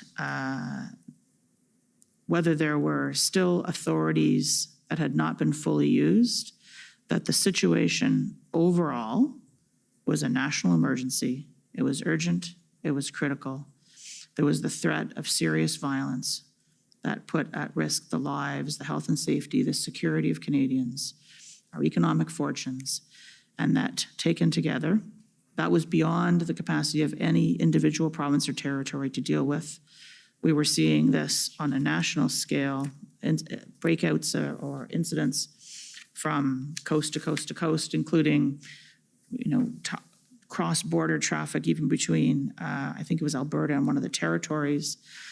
This was a situation which had been escalating. I think we were on day 18 of what was happening in Ottawa. This was a scale, this was an escalation, this was a series of volatility. It didn't seem that there was any province or territory that had the power to deal with this uniquely on their own. But there may have been individual agencies that could have dealt with a piece of it. There were individual sites that could have been dealt with through specific tools. There were potentially individual threats that could have been dealt with by one agency or actor or another. But if you look at the totality of it all, that's what lies behind this advice.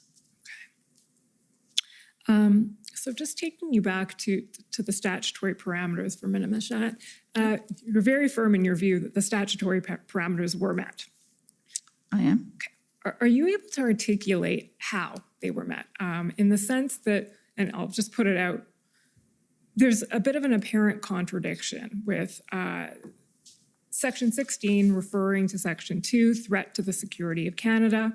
We have evidence saying that Mr. Vigneault, and on behalf of CSIS, assesses that the protests do not constitute a threat to the security of Canada under Section 2 of the CSIS Act. So how do you come to the conclusion then that the statutory parameter is met? So I'm going to give you the layman's interpretation. Absolutely. And my colleague may have things to add, being more skilled in the dark arts of the law. Section 2 of the CSIS Act is about CSIS being able to exercise its authorities to launch intelligence gathering activities against a person or group because they represent a threat to the security of Canada. The decision maker there is CSIS. They judge the nature of the threat and they recommend the activity be taken. Now let's go over to the Emergency Act. The decision maker in the Emergency Act is not CSIS. There's nothing in Section 16 which says the governor and council, who is the decision maker, who's being asked to make the decision, has to ask CSIS if it's okay. The governor and council is asked to assess whether, on reasonable grounds, there is a, I want to make sure I've got my words right here, that there are reasonable grounds to think that there is an urgent, critical, national situation where the health, safety of Canadians, their lives, their livelihoods, the national security of the country is at threat of serious violence. That goes back to the CSIS definition and the threat to the security of Canada. If you look under, I think it is, this is dangerous, but 2C of the CSIS Act that we rely on, it is either serious violence or the threat of serious violence. And so the governor and council is asked to see if they have reasonable grounds to believe that there is all of the other criteria, urgent, critical, national, beyond the scope of an individual province or territory to deal with, that is of a nature that would be a threat to national security, which is the threat or existence of serious violence.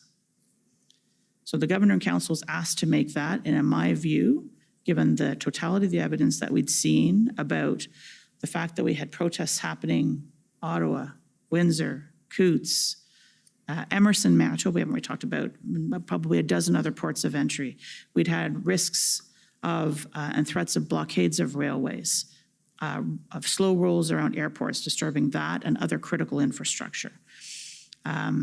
We had the nature of activity, including we had reported to us that there were IMVE, and ideologically motivated violent extremists, individuals who were seen amongst the protest activities, that there was the risk that they or lone actors inspired by them could, there was the threat from them that they could move to serious violence.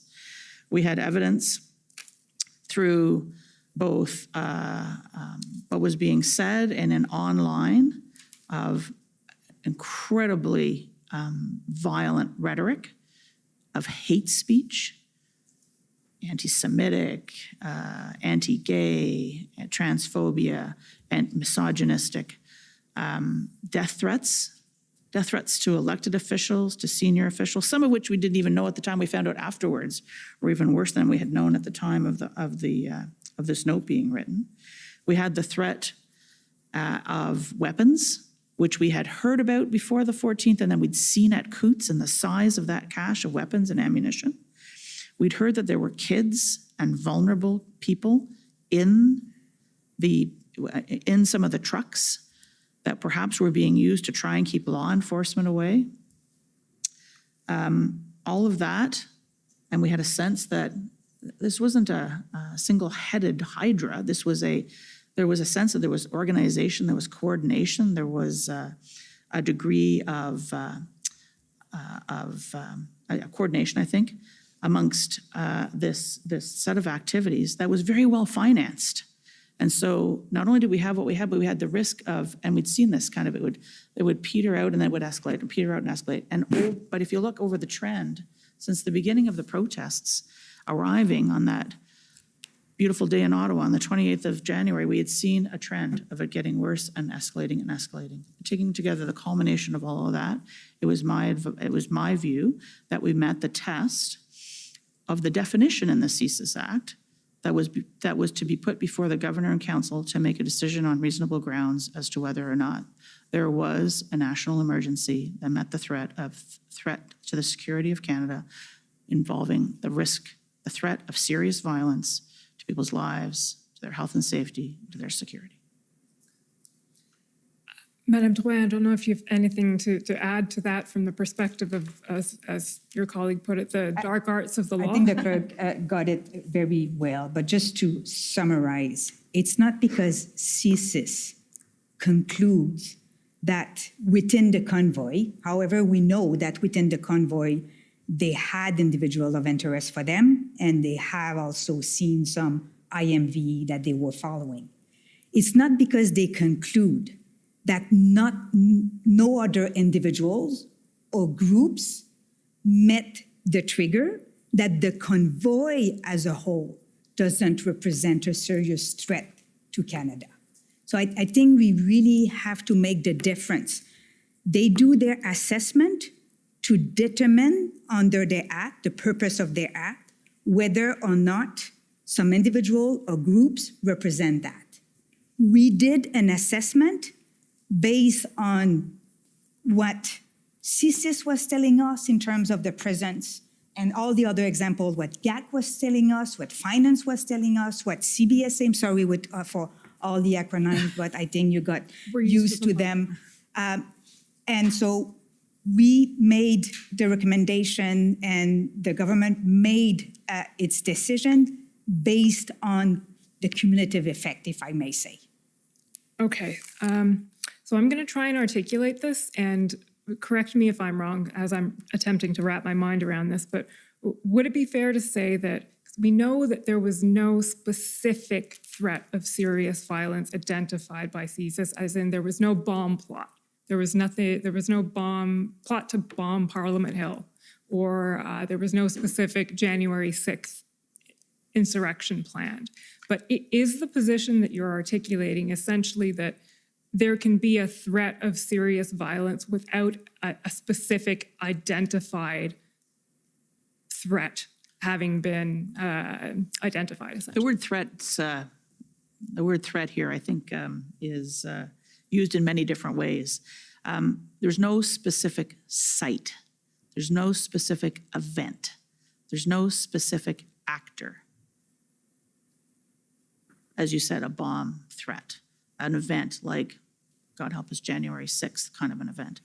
There was a series of indicators which, in our view, were the threats of serious violence for all the reasons that I think Madame Drouin and I have tried to explain. Individual IMVE extremists who were seen in the crowd, targets, subjects of interest to agencies. So it's the combination of all of these things and the escalation of all these things, which taken together were enough for me in my advice to the Prime Minister, relying as I do in everything I do on the inputs from the community of deputy ministers, the product of my interactions with my PCO colleagues and almost 40 years of experience now as a public servant. That together represented my advice. Maybe another way to articulate it, or maybe to frame an example in our head. Not all potential criminal offenses will be followed by CSIS. So let's say we are in face of potential family violence. This is serious violence. but that doesn't mean that it is a threshold for CSIS to investigate. So we were in face of a lot of potential criminal offenses, but that doesn't mean that one individual or a group of individuals were meeting the threshold of CSIS. Okay. Can I try the inverse of that? Just for, CSIS does use Section 2 of the CSIS Act to trigger the gathering of intelligence about a person or group of people that they think are a national security risk. We don't trigger the Emergency Act every time CSIS triggers Section 2 of the CSIS Act. So there's a definition in the CSIS Act. It isn't necessarily the fact that CSIS is not the decision maker in the invocation of the Emergency Act. That's a separate process by the governor and council, which relies on the definition but has a different construct. That's the total layman's attempt. Okay, well, that was a helpful layman's attempt, certainly. From there, I just want to bring in another piece of what was relied on in the sense to invoke the act. So we're skipping ahead now. I'm leaving the invocation memo and going to, and I'm just going to, I don't know that we need to turn it up, but this eventually results in, once the decision is made, what we've come to know as the Section 58 report. So this is the report to Parliament explaining the justification for having invoked the Emergencies Act, made the declaration of a public order emergency. And I understand that report was prepared by PCO in conjunction with the Department of Justice and a few others. Is that right? It was a collective. It was a collective effort. Collective effort. Right. There's not a lot of time between, I think we had 7 days under the legislation to actually produce and table this document, and it was tabled 2 days after the invocation because we were trying to move as expeditiously as possible. So it was a team product. Well, but ultimately, I think it's fair to say PCO would have been involved as the pen holder. You'll be relieved to know I'm not going to any specifics unless you no correction of our grammar or yeah, no typos. Not picking on typos.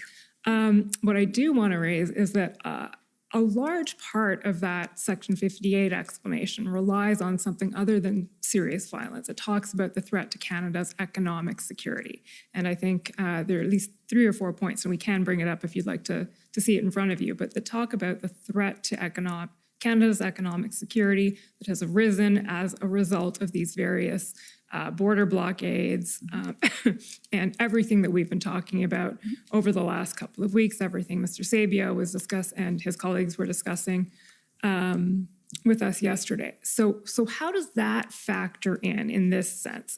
Economic security is, again, not something that is articulated within the Section 2 CSIS Act definition that is the trigger of a public order emergency. So how does that work? So to my way of thinking about this, there was what was necessary to meet the threshold, but there were other considerations. The term national interest, for me, takes a step back and says, okay, so what is in the national interest of the country? So safety, security, ability to protect lives, that's core to national interest. But also what's core to national interest is economic viability, the ability to maintain an economy, to have jobs, to have businesses operating so that people have a livelihood, so they can earn an income to support themselves and their families. So the economic risk, particularly at a time, and I think I tried to set the seed for this when I was talking about the fact that we were just starting budget deliberations as this was all happening. And I think Mr. Sabia spoke of other relevant considerations related to United States potential legislation that was being deliberated at the time, which had big impacts on Canada, our competitiveness, our ability to continue to attract investment. So when I think about national interest, our economic security is absolutely part of that. And that is about the ability to maintain and operate secure borders, to see to the free movement of people, goods, and services across our borders. We do $2 billion of trade a day between Canada and the United States, the single most integrated, I think, economy in the world. And that was being put at risk, foods, medicine, fuel, supplies, at a time when supply chains were already pretty fragile as a result of 2+ years of almost 2 years of COVID. So we were kind of shaky, and this was putting that at risk with big border points. If you look at Ambassador Bridge, Emerson, and Coots, just those three, that adds up to about $500 million a day, and we do about $2 billion a day in trade between the two countries. So it's a big number. It's about a quarter of the trade that was impacted just of those three sites.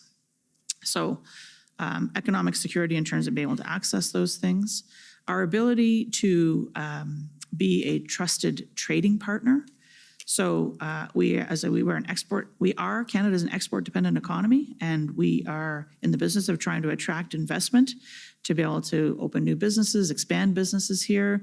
There was lots of conversations going on about trying to attract big company names to locate in Canada. That's about jobs. That's important part of our national interest, is being able to do that. And investors don't like uncertainty. They don't like volatility. They like the rule of law. They like stability. They like predictability. And this whole situation was putting that at risk. And I guess finally, which is a little less on the economic, but I think also reflected in the Section 58 piece that was put before our Parliament, is Canada's international reputation. We are a G7 country. We are committed to the rule of law. And what was being seen in some other parts of the world were protests. I think we saw them at a minimum in France, in the Netherlands, in New Zealand, if I remember my media coverage right, with trucks with Canadian flags on them. The Prime Minister was getting questions from international leaders about just what was going on in Canada. So the culmination of all these things are about our national interest. And so in pulling together Section 58, it was about the threshold, but it was also about the other factors that went into the deliberations around the invocation of the Act. And if I could, while I'm talking about Section 58 just for a minute, I mean, because we kind of got out of the invocation memo, part of what I relied upon in my advice around the advice to invoke the Act was the nature of the Emergency Act itself, temporary, time-limited, targeted measures that would supplement provincial and territorial, not displace, that were compliant with the Charter. So it was not just about invoking the Act, was what the Act was allowing government to authorize to have happen. So it was about the nature of those measures, but also the accountability framework that is built into the Emergency Act that had not been used before, including things like tabling before Parliament, a justification on why the Act was invoked, an explanation about the consultation with provinces and territories, a requirement for a vote to be held in the House of Commons to approve, and the Senate. We know the Senate vote didn't happen because the Act was revoked, but the House of Commons approved the invocation of the Emergency Act. There is a process to establish a joint House-Senate committee. There's this process, the Commission of Inquiry, around what happened and and transparency around what happened. There's a very robust accountability framework. So the test was met. I had a level of comfort in terms of the nature of the measures, extraordinary as they were, as a last resort they were, and an accountability framework. Just to complete the thought. So if I understand correctly, then the economic security piece was less related to the actual threshold in terms of Section 2 of the CSIS Act, and more the threshold, the aspect of the threshold or the aspect of the Emergencies Act that goes to, this is in the national interest. It is in the national interest to invoke the Emergencies Act here because Canada's economic security is being threatened.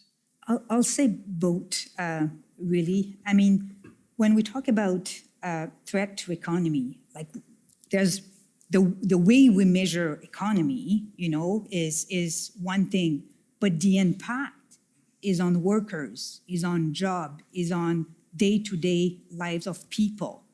I didn't say that at the beginning about my credential, but my background is really on enforcement and white-collar crime enforcement. I can tell you that when people are facing financial issues, this is a lot of stress and this is violent. in terms of stress. So I think our point here was when we were receiving calls from unions, receiving calls from auto plants, receiving calls from trade partners, the impact on the economy was impact on people. Like we talked those days about food security, economic security is also an important component. Well, I think you heard about this from the National Security Intelligence Advisor yesterday. There's a legal threshold, but there's also a policy context within which the Emergency Act was existing. So we were looking at a range of factors, including trust and confidence in our institutions like law enforcement, institutions like government, to actually be able to resolve the situation. And we were seeing a level of public unrest in the country where citizens were thinking about taking matters into their own hands. People were doing counter-protests. They were going to the Billings Bridge, infamous counter-protest, to try and show that they were not supportive.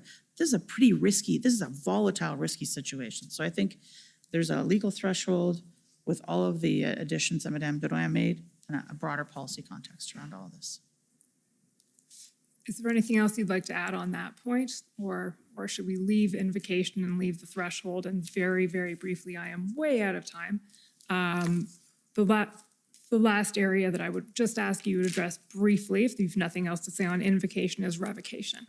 And I know that there was a lengthy memo you prepared. The flip side of the invocation memo is the revocation memo. In the interest of time, I don't think we have time to go through it in any detail.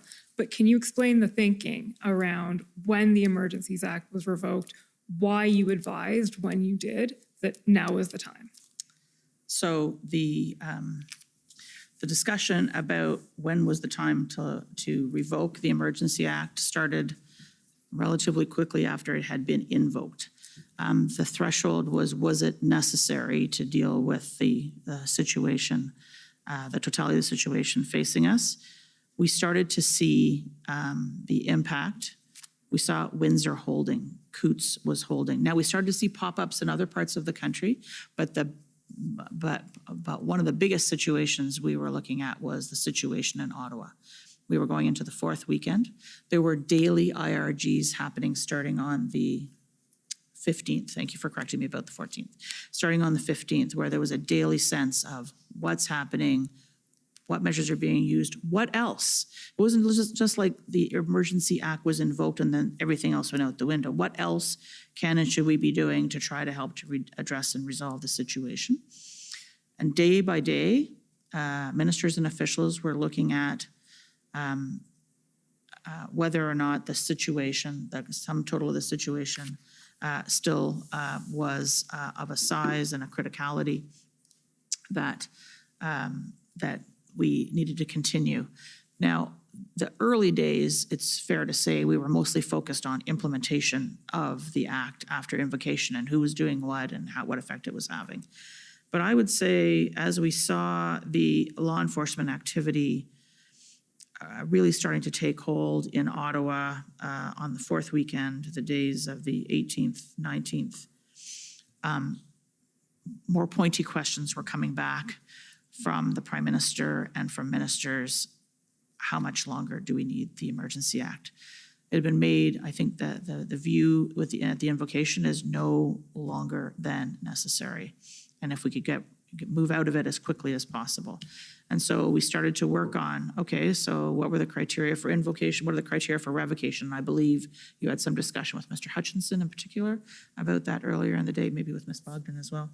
But there started to be deliberate conversations at the incident response group around were we in a position to revoke, were we in a position to revoke? Finally, that culminated in a discussion that took place on the 23rd of February at the incident response group, in which the Prime Minister asked everyone in attendance, were you ready to revoke the act? And following that, he had taken his counsel from his ministers and officials. Again, the group production of a note was done. That was provided to the Prime Minister. He chose at that point the decision was to proceed to revocation, and that was announced on the 23rd. So just to close the loop on that, I'll bring it up very briefly to situate everyone in what that looked like, the revocation memo. It's ssm.nsc.can 403227.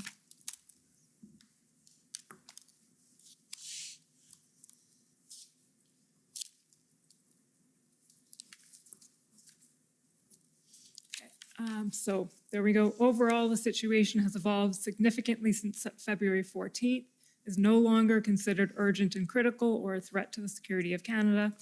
If we can just flip down, Mr. Clerk, until page 7. Making sure that that's right. No, I'm sorry, page 6.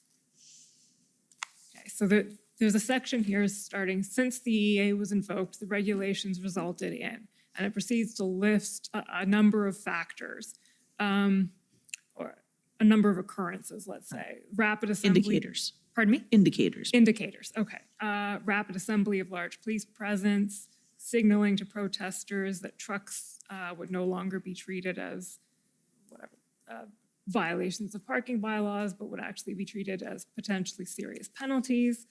You say there's been a significant decrease in the number of minors, and it goes on. We don't have time to review them in detail, but essentially, there's a link being drawn here between these indicators that have occurred and the invocation of the act. So since the act was invoked, regulations resulted in, or in any event, these things have happened. And then if we go on to the next page, page 7, that describes the operational status. And so as we see, all the ports of entry are currently open, operating normally. Movement of truck convoys continues to be monitored. Just scrolling down a little bit there, Mr. Clerk. An operational plan is in place, has been established to maintain security in Ottawa. Then it says, to date, approximately 30 individuals have attempted to enter Canada for the purpose of participating in illegal protests and blockades. And I think we know now from, and it says there from Mr. Sofsky, 2 individuals were turned back using the Emergencies Act authorities. The remainder were turned back because they didn't meet entry requirements one way or the other, vaccination requirements that are under the Quarantine Act. It then refers to an unknown number of protesters remaining in Ottawa. It's difficult to assess the potential of that group to engage in illegal protest, but then it refers also to, since the end of the occupation, small numbers, and it says here 20 to 30, have gathered at the War Museum to protest. So far, these gatherings have been orderly, nonviolent, and legal. So there was some lawful protest continuing, at least at the War Museum, going on. Freezing of counts has been assessed as having had a deterrent effect. And I'm losing my own place now. Okay, and then we go down a little bit more. Let's go to page 10. This all culminates in PCO comment. PCO is of the view that the public emergency order pursuant to the EA invoked on February 14th is no longer required. And so you advise the Prime Minister that the time has come then to revoke the Emergencies Act. Correct. Okay. I did. That brings us to way past the time that we were supposed to go. But I will ask before I sit down and turn this over, is there anything else any key points that haven't been raised today that you want to raise?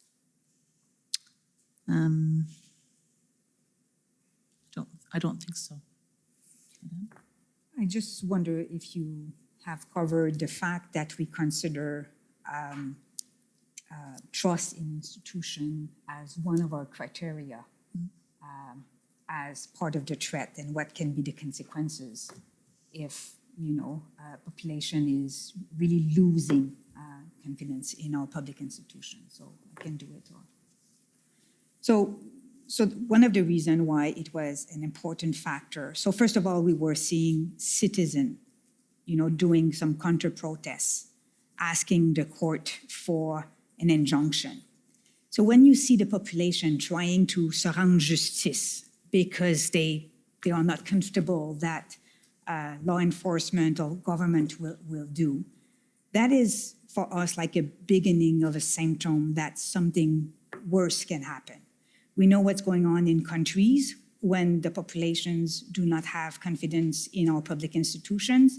That brings some anarchy and a lot of uncivilities. So this is why it was an important element for us, the taking into account the erosion in public institution and making sure that we can address that as soon as possible to avoid the worst, if I may say. Can I go back to revocation for just a moment then? Yes. I think when we arrived at the 23rd of February, it wasn't like it was peace and calm across the land, totally. But the assessment, which is represented in this note, is that we had arrived at a point where the Emergency Act was no longer necessary. Those extraordinary powers that came with the Emergency Act were no longer necessary, that we could rely on the existing tools, resources, and authorities to be able to deal with, to the degree that there was any illegal activity going on. But also, we knew as the protest was being taken down, the blockade was being taken down, occupation in Ottawa, that some trucks were going to other sites. They were going to Van Cleek Hill and amongst other places. And maybe there was other activity going on, but it wasn't of a scale, of an intensity, with the threat of serious violence that we faced at the time of the invocation of the Act. So it's not like everything was unicorns and rainbows is my expression, but probably not appropriate here. We had not arrived at, there was still a level of activity, including some lawful protest activity, which is reflected in this note, but there was still some level of illegality going on but we were confident at that point that could be dealt with through, without the extraordinary measures of the Emergency Act. Mr. Commissioner, those are my questions. Okay, well, our schedule has gone out the window, which is probably bad news for our panel. We're used to staying late. I'm sure you're also used to working late, but what I'm going to do is take the afternoon break for 15 minutes. And given the time, I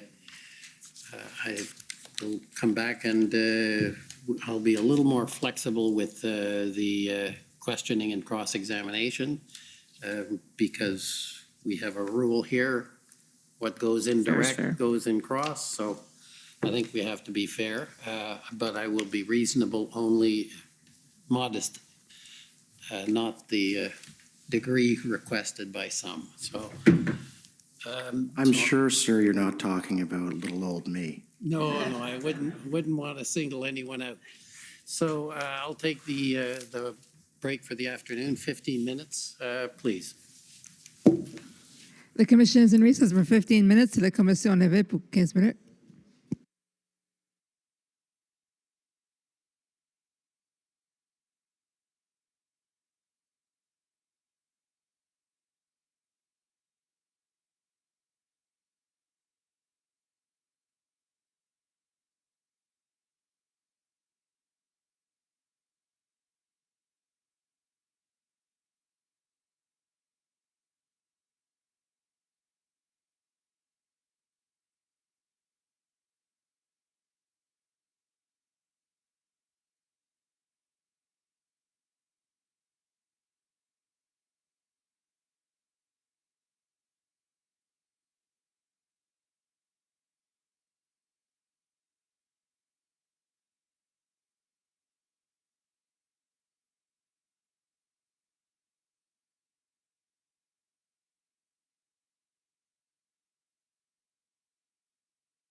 Order à l'ordre.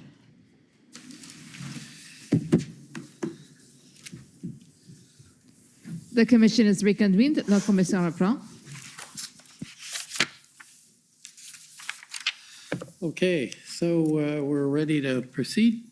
Of course, yes. Okay. The convoy organizers, please.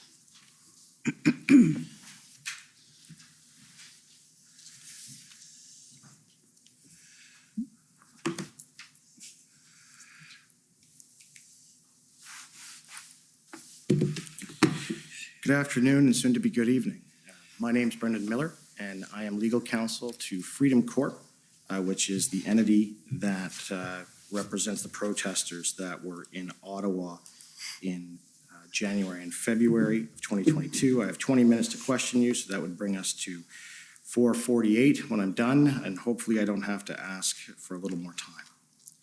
So I'm going to begin with yourself, Assistant Deputy Clerk.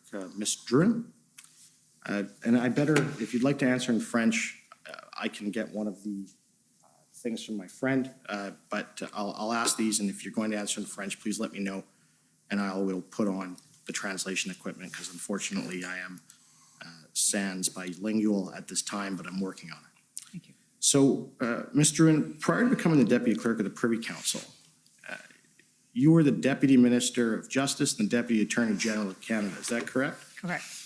And you're a lawyer, Yes, and you've been a member of the Quebec Bar since 1992. that's correct. And in fact, would you agree you're an award-winning lawyer? Well, I won a prize, yes, Yeah. à l'avocat de l'entreprise de l'année. Yeah. Right, and so I'm not trying to pump your ego, but in 2009, you were named the Business Legal Advisor of the Year by Le Monde Juridique. Is that correct? That's correct. And did I pronounce it correctly? C'est parfait, oui. Okay, good. And in 2012, I understand you were awarded the Lawyer Erasmus, which is hyphenated AD.E by the Quebec Bar, right? Yeah, that's the Advocatus Emeritus. Right. And from 2012 to 2016, you were the Deputy Minister of Justice and Deputy Attorney General for the Government of Quebec. That's right. And then from 2016 to 2017, you were the Senior Associate Deputy Minister of Justice for the Government of Canada. That's correct. And then from 2017 to 2021, you were the Deputy Minister of Justice and Deputy Attorney General of Canada. So for 4 years. That's correct. And you can agree with me that that position, the Deputy Minister of Justice and Deputy Attorney General of Canada, is the highest ranking position within the Department of Justice. Within the Department of Justice, yes. Right. You answer to the Attorney General of Canada. I answer or I serve the Attorney General. I also respond to the clerk of the time and to the Prime Minister. Thank you. And now, while you were in that office, you publicly described your role of the Deputy Minister of Justice and Deputy Attorney General of Canada as follows. And I just want to know if you agree with this. I'd like to begin by describing my dual role as the Deputy Minister of Justice and Deputy Attorney General of Canada. I've been in this position since June 2017. In both these roles, I support the Minister of Justice and Attorney General of Canada in fulfilling his or her responsibilities. My duties include giving legal advice and coordinating the legal advice given by the Department of Justice and supporting the development of legislation. That's true. There's also the part of managing litigations. Yeah. Right. So in your role as the Deputy Minister of Justice and Deputy Attorney General of Canada, you advised on how to draft legislation for 4 years. That's correct. Right. And you know from that former role that when you're drafting definitions in legislation, they're very important. That's correct. Okay. And would you agree with the following statement, which, full disclosure, I took from the drafting policy from DOJ? Delimiting definition. A delimiting definition is exhaustive. It is intended to set limits on otherwise ordinary meanings of terms. These definitions normally begin with the word means. Would you agree with that? I agree with that. I just want to say that there is different drafting procedure, if I may say, or techniques. And for example, when I was head of the Justice Department in Quebec, we have eliminated definition. So just to say that there is different ways of drafting legislations. Right, but you can agree with me that in legislative drafting, that where there's a definition, and that definition states this means, and then is followed by a set of factors or what it includes, you're aware that that is intended to be exhaustive. That's Parliament's intention. You know that. I know that. If I may, just for the benefit of this commission, we also use a lot in federal legislation the technique of incorporating by reference. Right. So we do that a lot. When I was at Justice, we did a report on how many times we use that techniques, and I must say that it's numbers of time. We also know that when we put a definition within a legislation, it has to be read in the context of this legislation. So, and for the purpose of, the legislation we're talking about.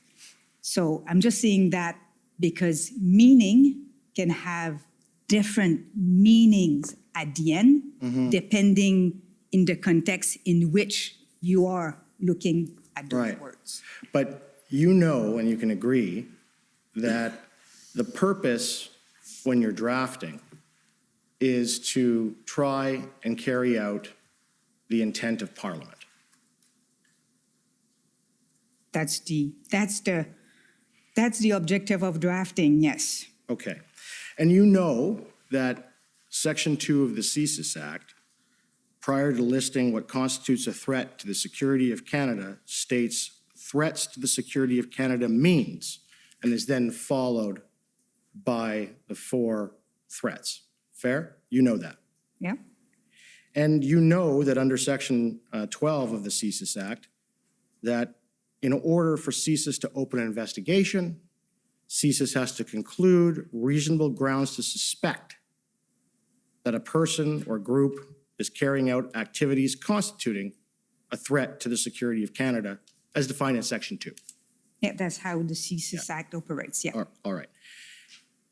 And you know, and we talked about this, that the Emergencies Act, it states that threats to the security of Canada has the meaning assigned by Section 2 of the Canadian Security Intelligence Service Act, right? You know that. That's in the EA, yeah. And you know that under the doctrine of consistent expression, that where there is an adoption by reference, it's to mean the same thing as the primary legislation. You know that. I think what I've said is that when we are incorporating by reference, remember, I guess, when you did your bar, we were always talking about mutandis, mutandis. Huh? And that was, the idea was to make sure that we interpret, avec les adaptations nécessaires, the incorporation by reference. So the idea here, and as I said before, is really to interpret within the context, the purpose, also the decision maker that have to look at similar words. Okay. And to your knowledge, from what you know, what do you know about Parliament's intention for a threat to the security of Canada in the Emergencies Act to mean something different from a threat to the security of Canada as defined in the CSIS Act? I guess what I'm saying here is when the legislator adopted the Emergency Act versus when the legislator adopted CSIS Act, it was for different purposes. The purpose of doing an investigation under the CSIS Act is not the same purpose as triggering or invoking the Emergency Act for public order emergency. And I understand, but you are aware that both the CSIS Act, as well as the Emergencies Act, were passed within just a few years of one another in the 80s. Well, I'm pleased to be corrected. Yeah, maybe 4 years. I thought the CSIS was 1984, if I'm not And you if I'm not know that, mistaken. and I take it that you know that one of the reasons that they adopted Section 2 of the CSIS Act, Parliament did, was to limit the executive branch of government from declaring public order emergencies. You're aware of that? I wouldn't use limit. I think that the Emergency Act was crafted to make sure that there's a lot of safeguards in terms of how we invoke the role of Parliament to confirm or deny the invocation of the Emergency Act, the role of the Joint Committee to supervise the implementation of the measures, and the role of an inquiry like this one. Okay. And if I can add, a very important component is making sure that doing so, I mean, invoking the Emergency Act, was compliance with the Charter, which was a new instrument following, the previous act. And in the Emergencies Act, it requires the governor and council to have reasonable grounds, you know this, that there is a public order emergency. Is that right? Sorry, I missed your question. So you know that in the Emergencies Act, it actually states that a public order emergency arises from a threat to the security of Canada that is so serious to be a national emergency. You know that. I agree that. And so you also know that in order to invoke the act, there has to be reasonable grounds, and that includes a threat to the security of Canada, right? Agree. And that threat to the security of Canada is as defined in Section 2 of the CSIS Act, right? Right. Okay. So let's talk about that.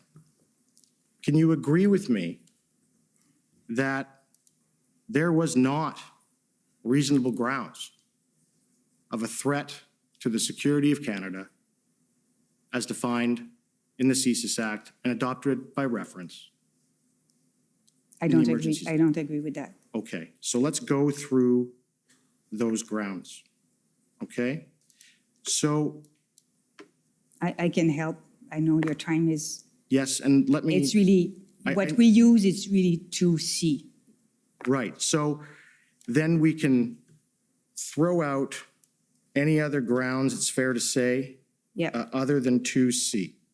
The main, like the real ground was 2C. All right, so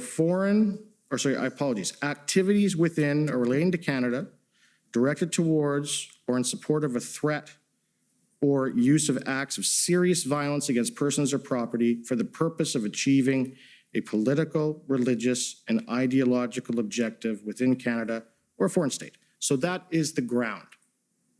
And that is the single ground from your understanding of why the Emergencies Act was invoked. That's the main ground. Some can say that there's other ground, but that's the main ground we used. Okay, so let's talk about threats of acts of serious violence and acts of serious violence.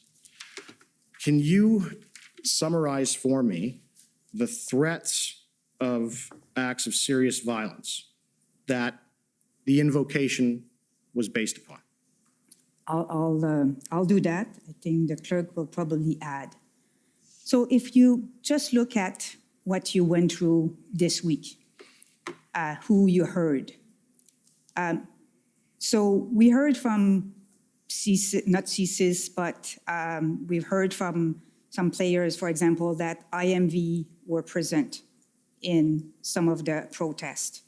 We've heard also that ex-militaries and ex-law police agents were present. We heard the presence of firearms. We heard also a threat to our economy, threat to and impacts on workers. We just talked about that before. We heard impact on our trade relationship and from GAC. We've heard from CBSA that our port of entry was affected, disrupted, and other port of entries, even after the main war were clear. Okay. So we heard from transport also that some rails can be affected by blockades. So we've heard from not only, you're going to hear from CSIS Monday, but, when you look at the composition of DMOC, you've heard about that many, many times over the week. Many departments are part of that DM's committee. Why? Because national security is not the result of the assessment of one agency, but the result of, as Janice said, the clerk said before, the town. I don't mean to evaluation. interrupt. I only have so much time left. Sorry about that. Yeah, so I just want to talk to you about first, you mentioned the IMVEs, right? Yep. And you can agree with me that an IMVE, it's not just somebody who's radical or whatever. There has to be an element of violence. So a couple of things here. And when you look at C, we want to talk about that. Careful about its threat or serious violence. Okay. I guess the horror can be an end. Right. It's a threat also. of or Yeah. and I understand. So these IMVs that the government went on about,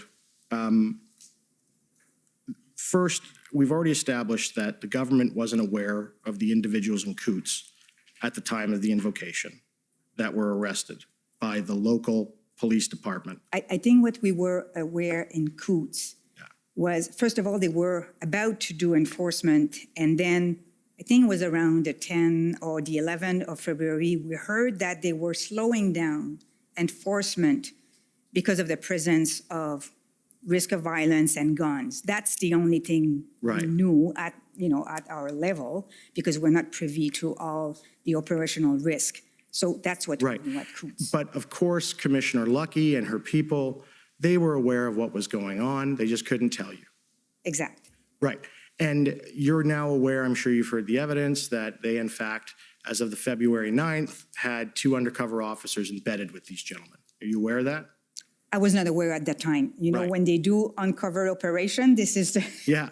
we don't know those things. And these gentlemen that they were going after, they were actually local to the Coots area. You know that. I can say I didn't know at that time, no. Can you agree with me that the facts of that were that that issue was dealt with locally by police under provincial mandate via the agreement that Alberta has with the RCMP? You mean the contractual policing arrangement? Correct. It was carried out under that, right? Yep. Yeah, so it was provincially dealt with. You agree it was dealt with well? So I don't know at the end when, they put an end to the blockade, who was doing what. Okay. And whether, I'm sure you have heard about that the police of jurisdiction can ask more resources from the center using the section 9.2 of their arrangement. So I don't know. Okay. And so let's move to Ottawa. Ottawa, IMVs in Ottawa. I understand that CSIS advised that they had no concern with IMVEs in Ottawa. And that's what's in evidence. Is that correct? Well, this is not how I portrayed that. I understood and I've heard that some IMVE and subject of interest of CSIS were present. What I understand from their assessment is that they didn't conclude that they need or they have to open new investigations. Right. And so CSIS did a threat assessment of the convoy, and we saw it yesterday, and I can. They did, I'm gonna. not of the convoy as a whole, again, sorry. Of Ottawa. And let me bring that up. And it is the document ending it's ts.nsc.can.001.0000159_rel_0001.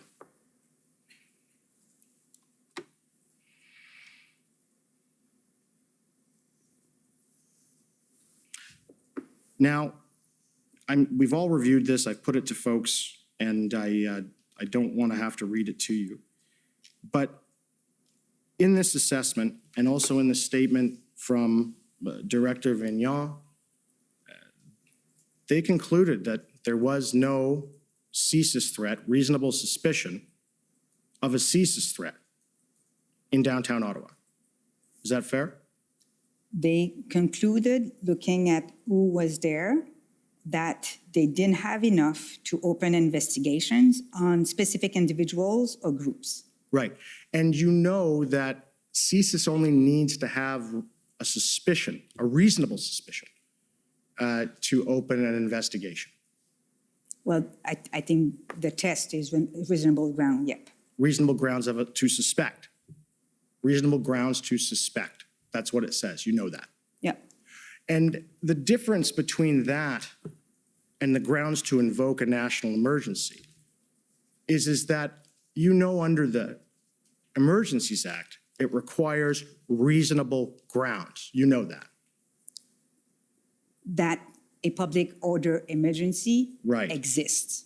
And you know, as the former highest ranking lawyer and legal officer within the government of Canada, that reasonable grounds to suspect is a lesser threshold than reasonable grounds, or referred to as reasonable and probable grounds. You are aware of that.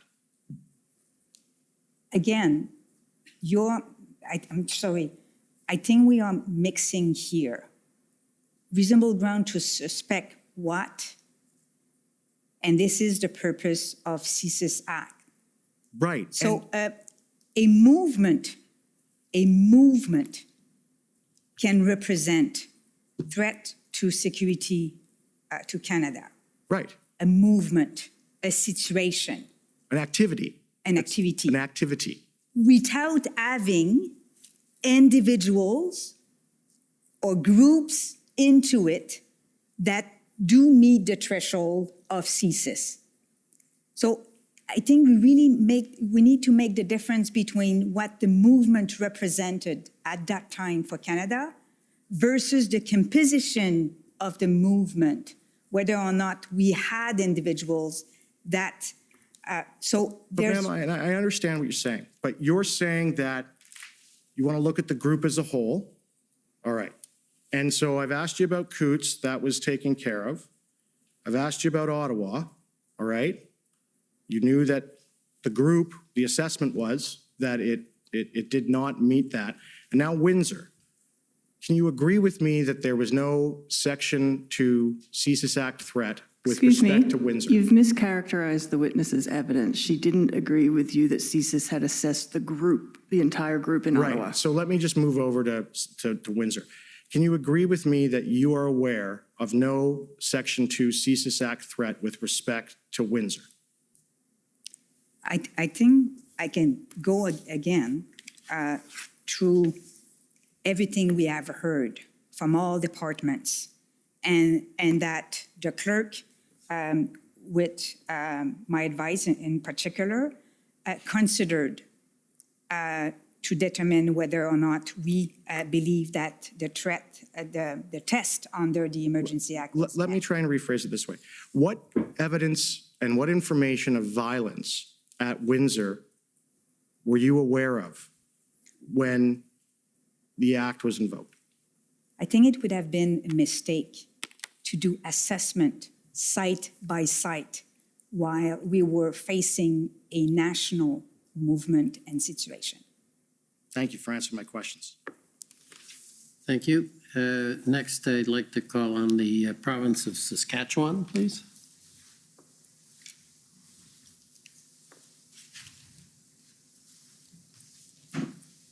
Good afternoon, Commissioner. I'm trying to get my camera operating. Thank you. We won't deduct the time. Thank you. Good afternoon. I'm Mitch McAdam. I'm one of the lawyers for the government of Saskatchewan, and I have a few questions this afternoon for you, Madam Charest. To start with, I understand that one of your responsibilities is that you are the secretary to the cabinet, right? That is correct. And that one of your responsibilities as the secretary is to control the flow of paper to cabinet? I manage the flow of paper into the cabinet, that's right. Okay, so all of the paper that goes to cabinet has to go through your office? No, that's not the case. It goes through the Privy Council office before it will be put in front of cabinet minister. Not my office, not the clerk's office necessarily, the totality of the Privy Council office. We have a cabinet papers unit that in particular deals with documentation. So it has to go through the Privy Council office? That's correct, sir. Yeah. And you're also responsible, I believe you said this morning, for recording the decisions made by cabinet? That is correct. I have a few questions for you about the cabinet meeting that happened on the evening of February 13th, where the Emergencies Act was considered. First, can you confirm for me that there were no papers or documents that were provided to cabinet ministers in connection with that meeting? That is not correct. Okay, there was paper provided to them? There was a document made available to ministers. I believe I referred to it earlier, which had to do with an input. I believe I can say this. I'm not making sure I can say this. It was a assessment from the from CSIS, which related to considerations on invoking the Emergency Act. But there was no, in the usual course of decision-making by cabinet, ministers would be considering a memorandum to cabinet, which would frame a decision for them. There was no such memorandum to cabinet. Does that help? No, so yes, it does. So there was no memorandum to cabinet, and that was an unusual situation. That is not correct. The usual course. That is correct. It was an unusual cabinet, an extraordinary cabinet, called on the evening of the 13th of February. Okay, and I understand you attended that cabinet meeting, correct? I did, sir. Okay, and I'm not going to ask you about what the deliberations were at that meeting, but you said a moment ago that one of your responsibilities was to record the decisions made by cabinet. And can you tell me exactly what the decision was made at cabinet that evening? I think you said earlier that the decision was to direct the Prime Minister to have a First Minister's meeting or to have a First Minister's meeting the following day. But I just want to make clear in my mind that I understand exactly what was decided that evening. The decision was that the Prime Minister would convene a meeting with First Ministers to consider the invocation of the Emergency Act and to brief them on the situation and consider any other measures necessary to deal with the totality of the situation facing the country. Okay, thank you. Next, I'd like to turn to the events on February the 14th. Sir. And you would agree with me that the invitation for the First Minister's meeting, I think we talked about it a little bit earlier today, or you talked about it a little bit earlier today. It went out on Sunday evening after the cabinet meeting, correct? Yeah, as I said earlier, Mr. McAdam, I wasn't totally sure. I could check and be happy to, whether it went out Sunday evening or very early Monday morning. I think we would have endeavored to try and get it out as soon as possible after cabinet. So that would have been, cabinet was at 8:30. You know, we would have been into probably 10 o'clock Ottawa time, which is still pretty early in Saskatchewan. Yeah, and I believe that you had indicated earlier today that it was a meeting called on short notice, right? Correct. And my understanding from your testimony earlier today is that the invitation didn't indicate what that meeting was all about, did it? I believe between Madame Deroy and myself, that was the information that we provided earlier, yes, sir. And you also indicated that at that meeting, a number of the premiers voiced objections to invoking the act. What I said was a number of premiers shared their responses. I wasn't in a position to tell you because the deliberations were to be confidential, but we saw subsequently a number of premiers making public comments that they had made at the First Minister's meeting. Yes, it's fair to say, I believe Madame Drouin said, there were kind of three kind of general groups of premiers' reactions, including some that did raise objections. Okay. And I understand that that meeting lasted about an hour. Is that correct? Oof. I think that's plus or minus. Yes, I think that's probably correct, sir. Okay. So it would have ended about. If I may, sir, when we developed the FMM, one of the advice that we gave to the Prime Minister was to make sure that the timeline was not the issue in terms of the duration of the meeting.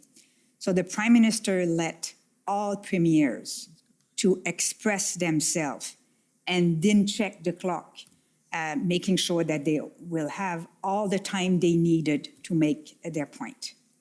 And if I could add to that, because of the fact that there was no, this was called at quite the last minute, there was part of the meeting was briefing.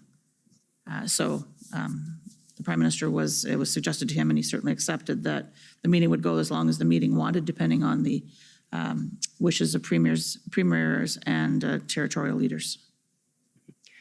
Clerk, can I ask you to call up document pb.nsc.can 408485, please?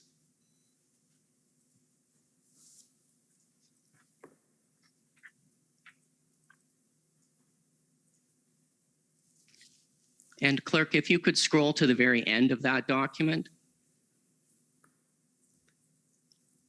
you'll see, Madam Charest, this is an email from Jody Thompson on February 14th at 11:44 a.m.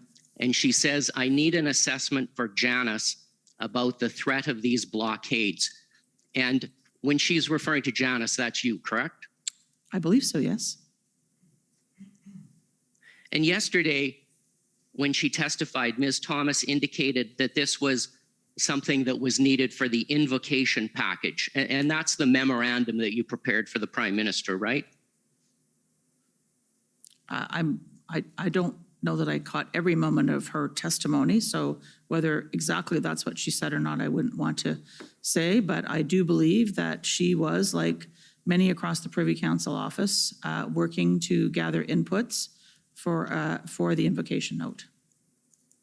Okay, and I just want to make sure I have my time frame correct here. So the First Minister's meeting would have ended by 11:15, and then by 11:44, Ms. Thomas is writing asking for this threat assessment. So am I right that in that half an hour, the Prime Minister would have come to you and said, let's proceed with the invocation package, and then you contacted Ms. Thomas and asked about the threat assessment? No, Mr. McAdam, that would not be an accurate description. I would say to you, sir, that part of our job in the public service, and people who work for me, is to get ready. And so I can tell you that I turned my mind, and I was the advisor here, to the advice to the Prime Minister as to whether or not to invoke, not at 11:44. There were a number of people, including Ms. Thomas and others from the Privy Council office, who were contributing to this decision note, which came to me for my consideration. And as you saw, I signed off on my advice. I believe we talked about it earlier, sometime about 3 o'clock in the afternoon. So yes, work was underway, but I had not turned my mind to the conclusion of my advice. Okay, so had the Prime Minister, did he come to you after the First Minister's meeting and before you completed your memorandum and asked you to go ahead and prepare that memorandum? No, sir. No, so you were doing this based on your understanding of what he wanted? My understanding of what was required in the situation. That's my job. Okay, and you knew that a press conference had been called for 4:30 that afternoon, didn't you? I knew that there was a possibility of a media availability in the afternoon. Okay, and I think you indicated that you gave the document to the Prime Minister at 3:41 in the afternoon. And then I think you said this morning that he would sign that document to indicate his approval, but I don't believe that you testified about when you would have got that document back from him. It was, I can't remember the exact time, Mr. McAdam, I apologize, but it was before the media avail. So between 3:41 and 4:30. Okay, that's fair. I don't know exactly what time the media avail started. There may have been a scheduling, it may have been a notice that there was going to be an availability. But I don't know actually what time it started. I'm sure the records would indicate that. They don't always run 100% on time, so. And at the media availability, it was announced that the Emergencies Act had been invoked? Was being invoked. Was being invoked. Correct. And so what does was being invoked mean? When exactly did it come into force? When the governor and council approved the proclamation. And so that wasn't until the next day? No, it was on the 14th, and you'll see that in the Canada Gazette. It was the 14th of February. Okay, and so was there another cabinet meeting on the 14th for cabinet to consider this? No, sir. So cabinet was never advised of the outcome of the meeting with the first ministers? There was not a loop back to cabinet in an official cabinet meeting, but did you want to say something, sir? Yeah, I'm confused because I think you said earlier today that under the Emergencies Act, it's the governor and council that invokes the act. Yeah. So if the cabinet didn't meet again, how did the act get invoked? Was the power to do so delegated to the prime minister, or just how did that happen? Yeah, the decision in terms of invocation was left with the was left ad referendum to the decision of the prime minister. Following his consultation with the leaders of the provinces and territories, amongst other deliberations that he might undertake. Commissioner, I have a couple of questions about the memorandum that was prepared for the Prime Minister that afternoon, so I wonder if I might have your indulgence to take a few extra minutes to ask those questions. Sure, go ahead. A couple of minutes, but don't abuse. Thank you. Clerk, could you please call up document SSM NSC.CAN 403224, and that's the memorandum to cabinet.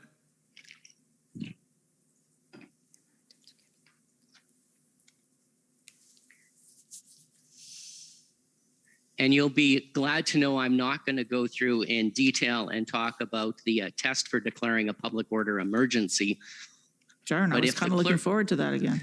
Are you conceding it? No, not at all, but I'll leave those arguments for another time. Mr. McAdam, can I just correct you? This is not a memorandum to cabinet. This is a decision note to the prime minister, just to be clear, sir. Thank you for the correction. Clerk, if you could go to page 8 of that document. And about partway through, just a little bit farther. That's good. And this, well, it says this a couple of times in the document. I'll read those words at the top. It says, in addition, PCO is of the view that this is a national emergency situation that is urgent, critical, temporary, and seriously endangers the health and safety of Canadians and cannot be effectively dealt with uniquely by the provinces or territories. And I wondered what you meant by the word uniquely in that sentence. And I know that you had indicated earlier today that there was some concern that provinces were not fully using the powers and authorities that they had. And is that what you were getting at with that word uniquely? I wouldn't say that there was a concern that provinces and territories were not using all of the authorities available to them. I think it was an observation going back earlier in the deliberations around whether or not there was still some scope to work with provinces and territories using their existing authorities to do more to deal with the protest separate aside. in terms of the language here, I believe, again, my layman's interpretation is that what we're trying to get at in the invocation of the Emergency Act is that the powers in the Emergency Act are put in place to deal with a situation which is a threat of serious violence, all of those other criteria that you see there, that can't be dealt with by any province or territory acting individually, uniquely. Perhaps awkwardly worded. I can maybe add, if you allow me, that the proposed measure here, we're not trumping any provincial or territorial jurisdictions. So while we were adding measures and authorities, we were not displacing provincial jurisdictions. So they were able, as also law enforcement, to continue to exercise their respective authorities. But we came to the view that separately, they were not able to deal with the national situation. Okay, so I'm still a bit confused about the word uniquely, and I just want to clarify, were you suggesting that the provinces could effectively deal with the situation, but there's something unique about what was happening in February that justified invoking the Emergencies Act? No, I think, sorry, Mr. McAdam, I don't believe that was the intention of this language. It was meant to say that the provinces and territories could not deal with the situation on their own. And that is why the Governor and Council would invoke the Emergency Act to deal with a situation which provides extraordinary powers, which supplement those powers and authorities of provinces and territories to deal with the situation, which we, as you see here, we think met the test of a national emergency. Okay, and one final matter, Clerk, if I could get you to go back to page 4 of that document near the top.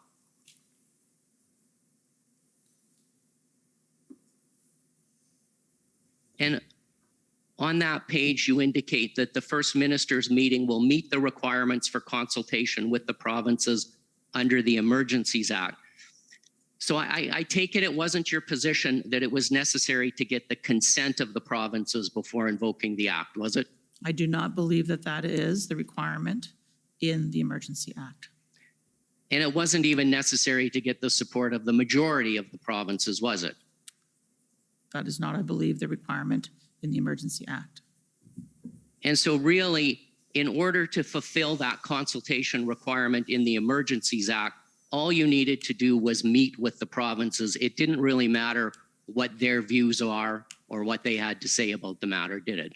I don't believe that that is a fair representation, Mr. McAdam. I think it's fair to say that there was a First Minister's meeting in which the Prime Minister and his ministers, or a number of them who were in attendance, set out the situation, set out the proposed course of action, listened and asked questions of provincial and territorial leaders about whether they had plans, intentions, ideas, suggestions, proposals about other things that could be done to address the situation. So it's not, I think you are mischaracterizing it, sir. But you agree that there was a lot of opposition from, I believe you said earlier, or perhaps it was Ms. Drouin, the Prairie provinces, the Maritimes. There was a lot of concerns being raised, right? I believe Madame Drouin said the Prairie provinces and the province of Quebec, sir. And the Government of Canada decided to go ahead anyway, correct? The Governor and Council, the Government of Canada, chose to invoke the act. That's correct. I think you're now out of time. That's a perfect place to end, Commissioner. Thank you very much. Those are all my questions. Okay, next I'd like to call on the CCF, please.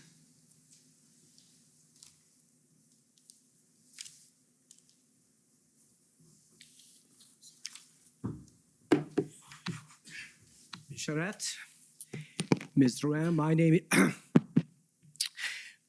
name is Sujit Chaudhary. I'm counsel for the CCF.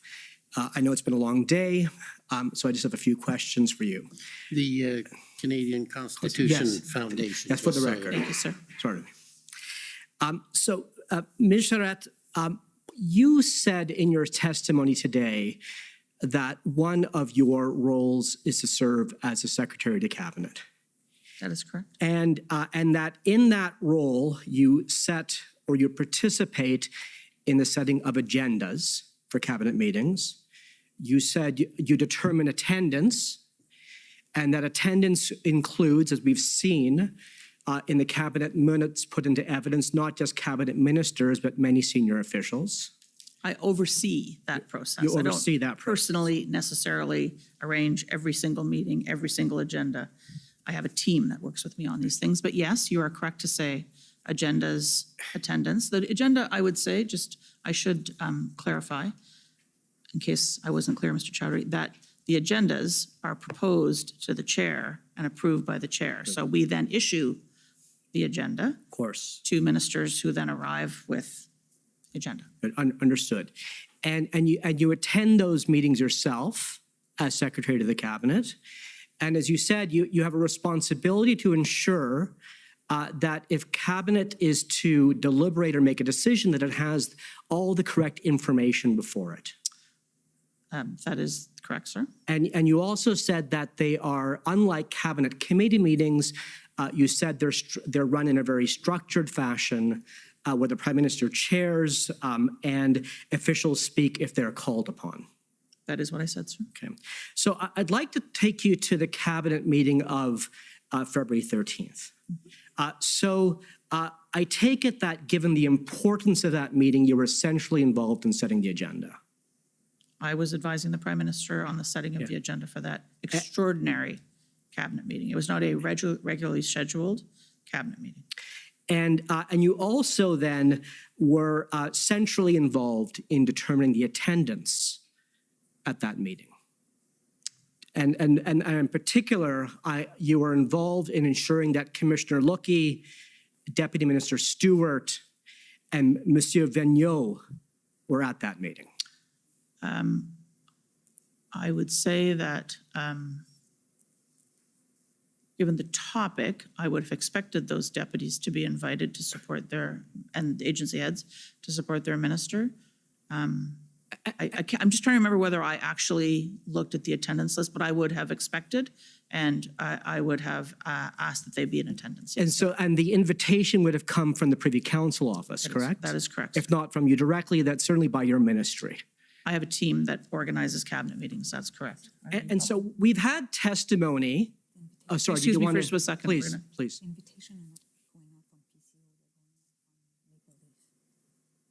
Oh, yeah. My colleague, Madame Drouin, is just correcting me that because of the fact we were dealing with virtual meetings as opposed to, it's a technicality, but, to be clear, important, that because we were dealing with a virtual meeting as opposed to an in-person meeting, it is possible that the invitation may have come through a different channel than our normal cabinet papers unit that sends out invitations and organizes meetings.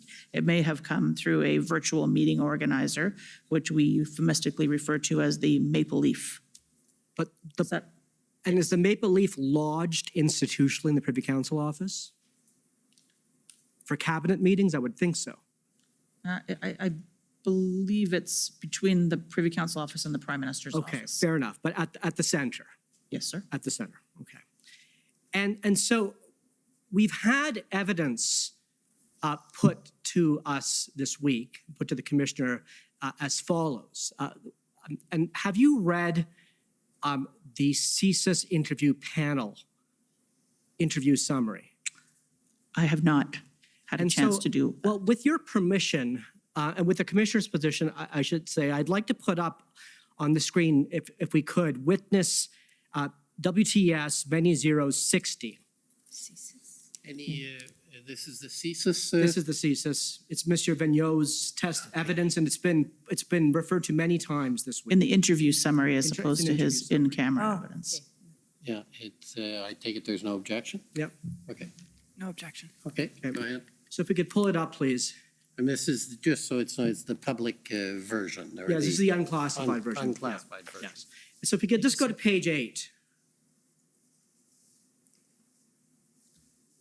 You could scroll down to recommendation to cabinet. Okay, let's stop there, please. Thank you, Mr. Clerk. So just if you could, I'm just going to read this into the record, and if you could read along with me, please. It's Monsieur Vigneault learned that the Emergencies Act referenced the threat definition set out in Section 2 of the CSIS Act once the federal government began to seriously consider invoking the EA between February 10th and 13th. He requested that the service prepare a threat assessment on the risks associated with the invocation of the Emergencies Act. He felt an obligation to clearly convey the service's position that there did not exist a threat to the security of Canada as defined in the service's legal mandate. And then further on, in the bottom paragraph, so the paragraph that begins, Monsieur Vigneault discussed, he said he discussed this threat assessment at the IRG on February 13th. And then he says the document was also available for distribution for the cabinet meeting, but he does not know if it was distributed by the PCO. So can you please answer, was this threat assessment distributed to the cabinet, yes or no? I believe I've said earlier that it was. It was. And this was the only threat assessment provided to the cabinet or to the prime minister prior to the decision to invoke the Emergencies Act. Can I just take you to the paragraph preceding that, Mr. Chowdhury? Yes. The threat assessment was with respect to the invocation of the Emergency Act legislation. I believe that I have given testimony already that indicates that the invocation of the Emergency Act, as in many things, is a balancing act between are you acting too early, too late, doing too much, too little, and the threat assessment prepared by the service, which was discussed at the IRG, as Mr. Vigneault indicates, and which was available to ministers, was assessing what the risk was of the invocation of the emergency legislation. And the CSIS assessment was that there was a risk that the invocation of the Emergency Act risked further inflaming IMVE rhetoric and individuals holding, and you can read the rest of it, holding accelerationist or anti-government views. As we came to see the next day, or am I getting this right? No, I'm going to stop there. But Ms. Charette, was the service's assessment that that there was no threat to national security, was that shared with the cabinet? That was not the nature of the threat assessment prepared by the service, as indicated by Mr. Vigneault in this statement. Well, the threat assessment prepared by the service was that the invocation of emergency legislation risked further inflaming the rhetoric and individuals holding accelerationist or anti-government. If I may add, yes, what I said earlier is that we knew that CSIS assessment for the purpose of the application of CSIS Act was done, and that CSIS concluded that for the purpose of their act, the level of threat was not met. And was that view shared with the cabinet? Yes or no? I mean, I can say that I knew. I think it was shared in previous IRGs, but that was not news for us when we gave the advice. But I'm sorry, just a simple question. Was that assessment shared with the cabinet, yes or no? With the full cabinet as opposed to the... Yes, at the February 13th meeting, was that assessment shared with the cabinet, yes or no? The fact that CSIS didn't feel that there was a national that there was a threat, security of Canada required to invoke the CSIS powers and authorities. Was that shared with the cabinet, yes or no, or do you not know? I'm just testing my memory, sir, to make sure I'm giving you the very best information. I believe that Mr. Vigneault did not speak at the cabinet.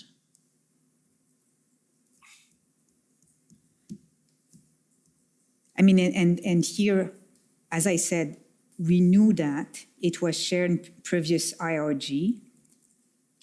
And, you know, some of the cabinet members were not member of the IRG.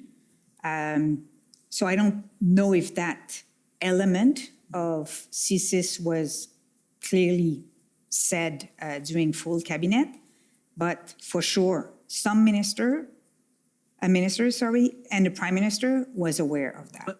But you're not saying that you don't know if that view was shared with the full cabinet at its meeting on February 13th. I cannot confirm that. And What I neither can confirm, though, is that the threat, as we defined, both the clerk and myself earlier here this afternoon, in terms of the threat coming from, you know, all elements, and I won't go back again, but from transport, GAC and others, that was discussed.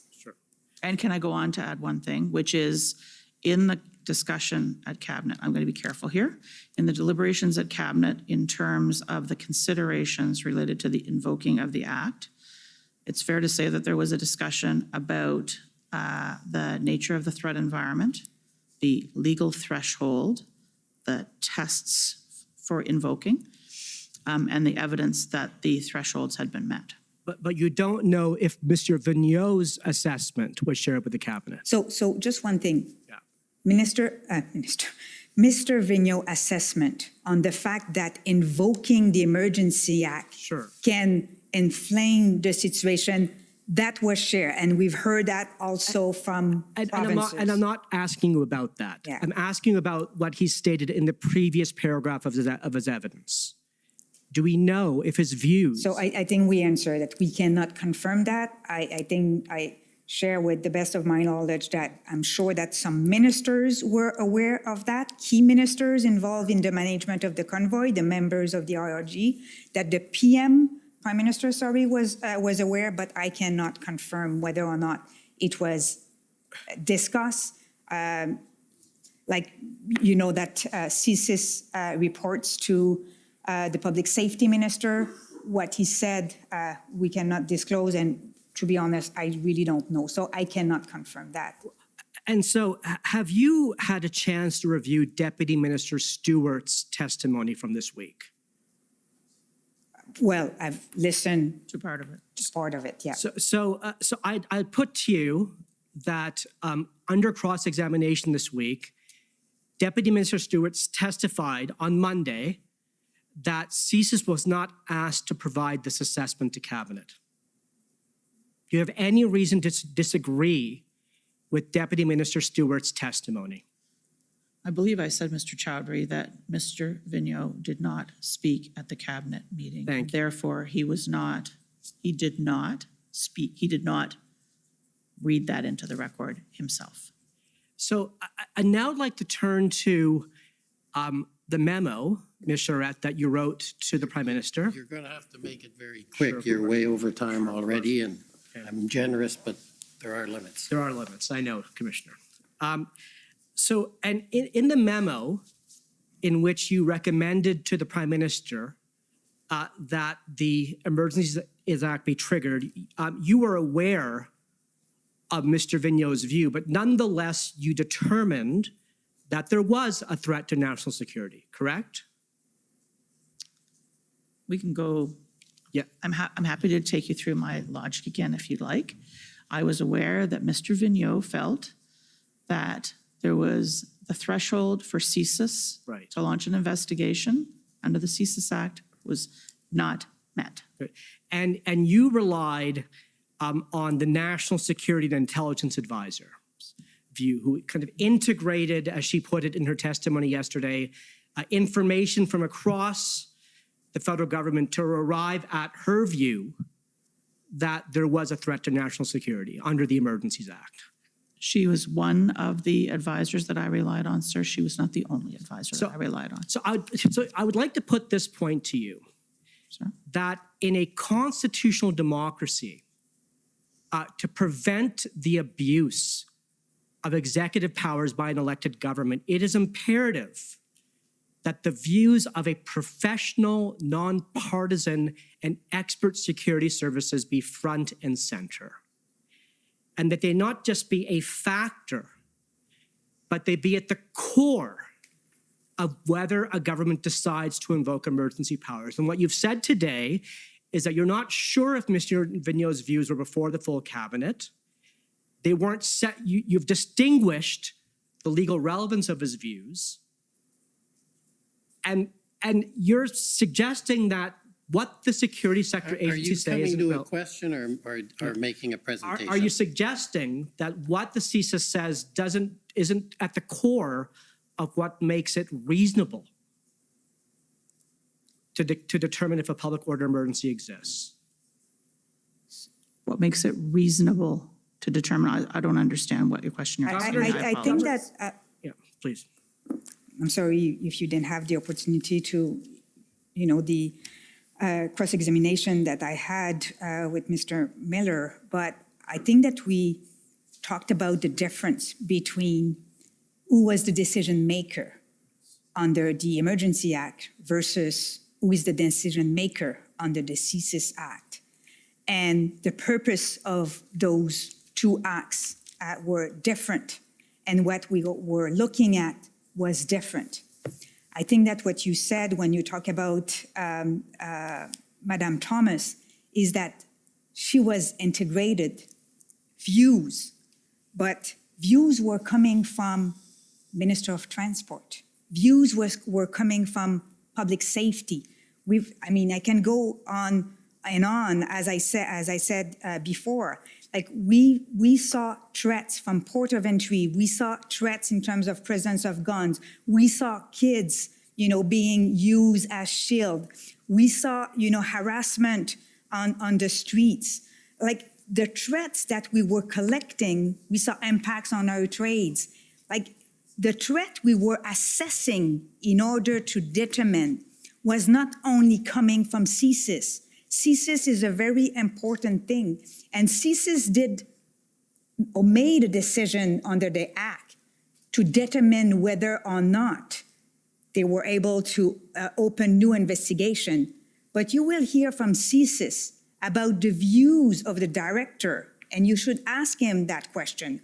What was the views of the director in terms of the risk of the convoy, even if he didn't, open new investigations, as he had to look at, the situation also.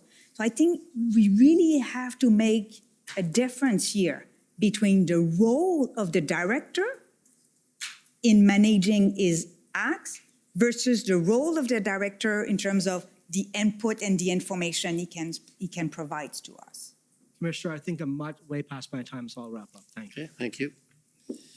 Next is the Democracy Fund, JCCF.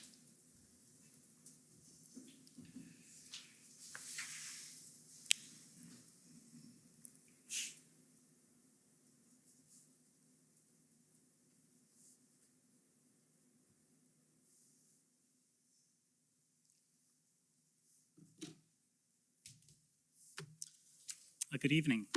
My name is Alan Honor, and I am a lawyer at the Democracy Fund. Just going to put on my timer to make sure I don't go too long here. My friend from the CCF was just asking you about a threat assessment from CSIS. I think prior to that, he put a statement to you from CSIS, and it is still up here. And I'll just ask the clerk to leave it up.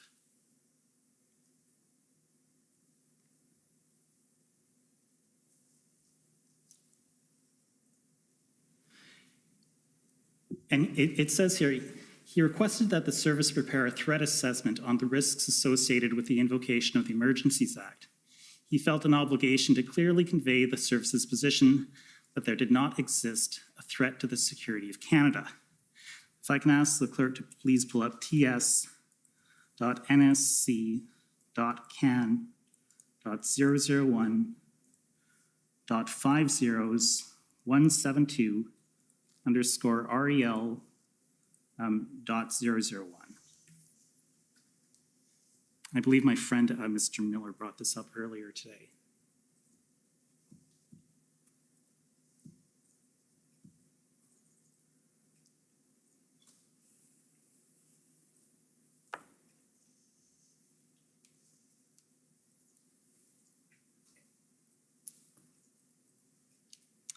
just while we're waiting for that document, Ms. Drouin, you would agree with me. Okay, well, can we just make it a little bit bigger, please? And can we scroll down a little bit?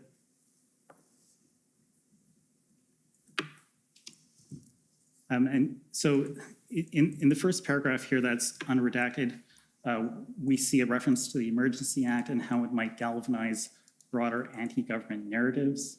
Can we scroll down a little bit more? And we see again that it has the potential to similarly radicalize Canadians. I'm sorry. I'm a bit behind. And in the last paragraph that's above us right now, we see that the declaration of emergency by the province of Ontario under the Emergency Management and Civil Protections Act has resulted in a significant increase in violent rhetoric towards the Premier of Ontario and other senior elected officials. And if we go down a little bit more. And what we don't see in this threat assessment is the statement by the CSIS director in which he says that there's no threat to the security of Canada. We don't see that anywhere in this document. Is that right? I haven't read the full document, so Okay. I'd have to go back to the top, but But I'm going to put it to you that we don't see that because it's redacted.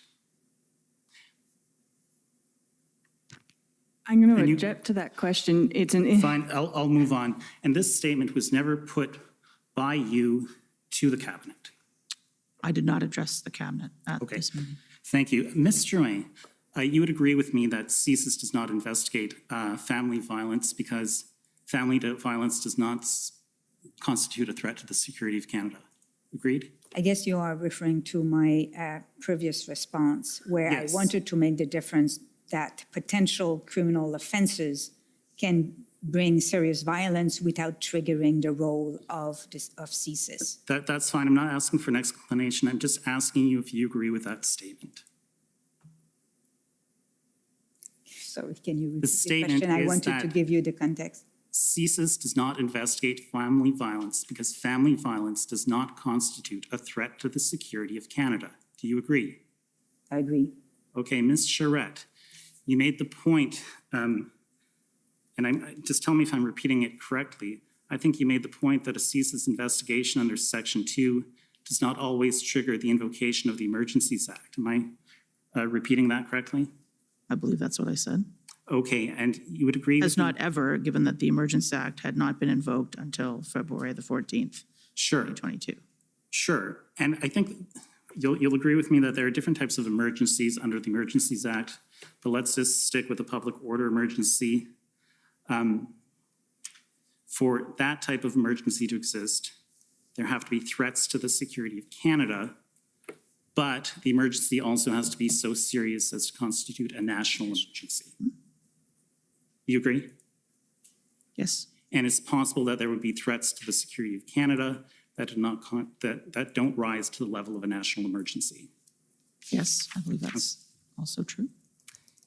And that would explain why the Governor of Council doesn't invoke the Emergencies Act every time there are threats to the security of Canada. Okay, thank you very much. In your memo to the Prime Minister, I won't pull it up, but on page 11, this is the memorandum dated February 14th. On invocation then, sir? Yeah, I think that the title is Memo to Canada, but whatever it's called. At paragraph 11, you say, when you're discussing communications, that the government could lean on like-minded messaging from external stakeholders and partners to support the need for the measures at this time. What are you referring to? Who are these partners? Who are these stakeholders? Would you, I'm sorry, I know. Yes, I asked for you absolutely. to pull it up. Thank you very much. What is it you want? The Invocation memo, page 11, I believe. The memo, I Mr. believe Connor it is referring ssm.nsc.can 403224. That's correct. And if we can go to page 11, please. Apologies, Mr. Connor. Just I can get the No, please don't apologize. Thank you.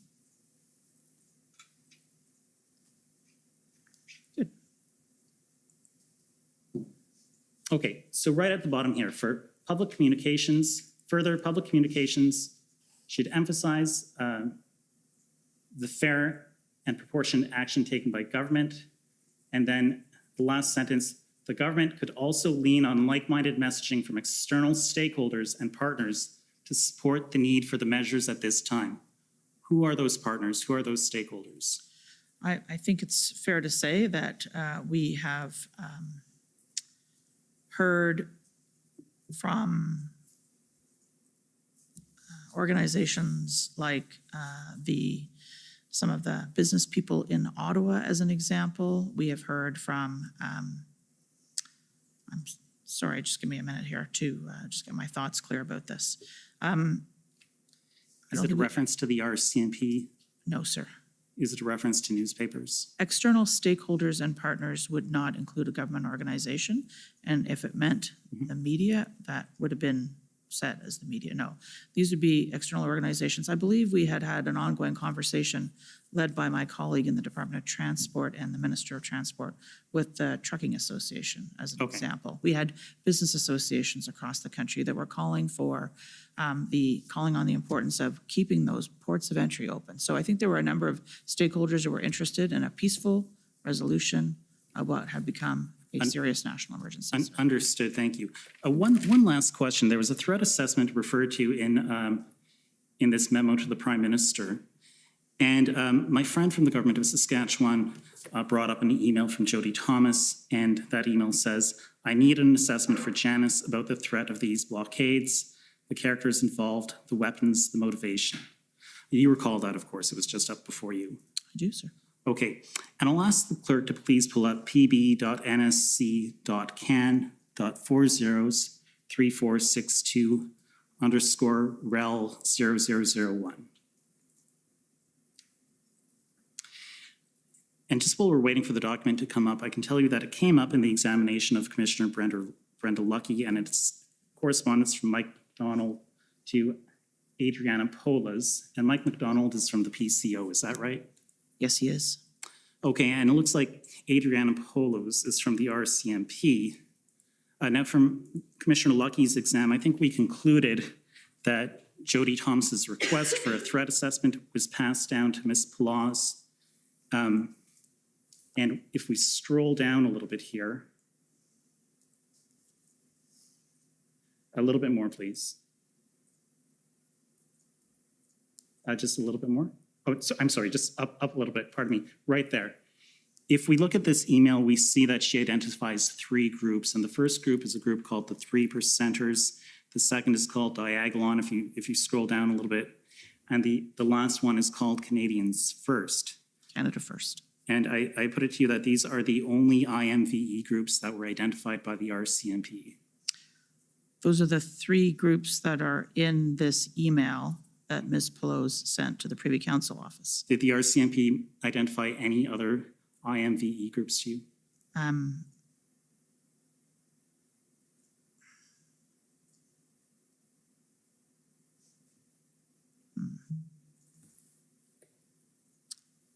I believe yes. Okay, but can you tell us who they are?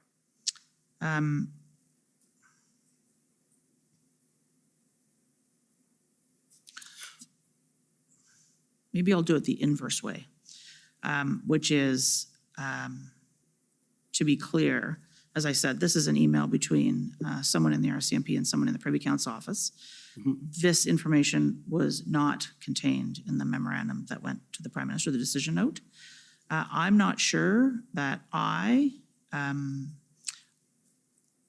turn my mind to the details of who the IMVE extremists were, other than to be reported by the RCMP and other security agencies that there were known IMVE, I think they used the word targets, subjects of interest, involved in the protests. I'm sorry, I just didn't hear that last part. Okay. Just the last sentence, please. That I believe that I was told that there were IMVE extremists by the RCMP and other security agencies, but I'm not, the specific identification of those, I can't give you a comprehensive list. Okay, and I'm out of time here, so let me just ask you one last question here.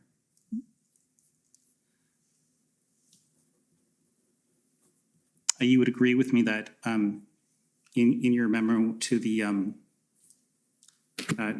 Prime Minister, dated February 14th, you told him there is no current evidence of significant implications by extremist groups or international sponsors.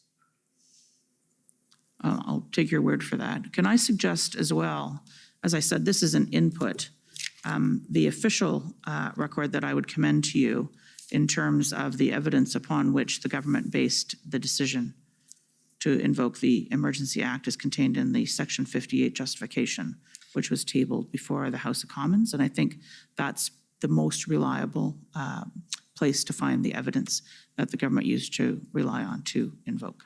But the memo contains your advice to the Prime Minister. That is correct. And this is not in my memo, sir. Thank you. Okay, next is the CCLA, please.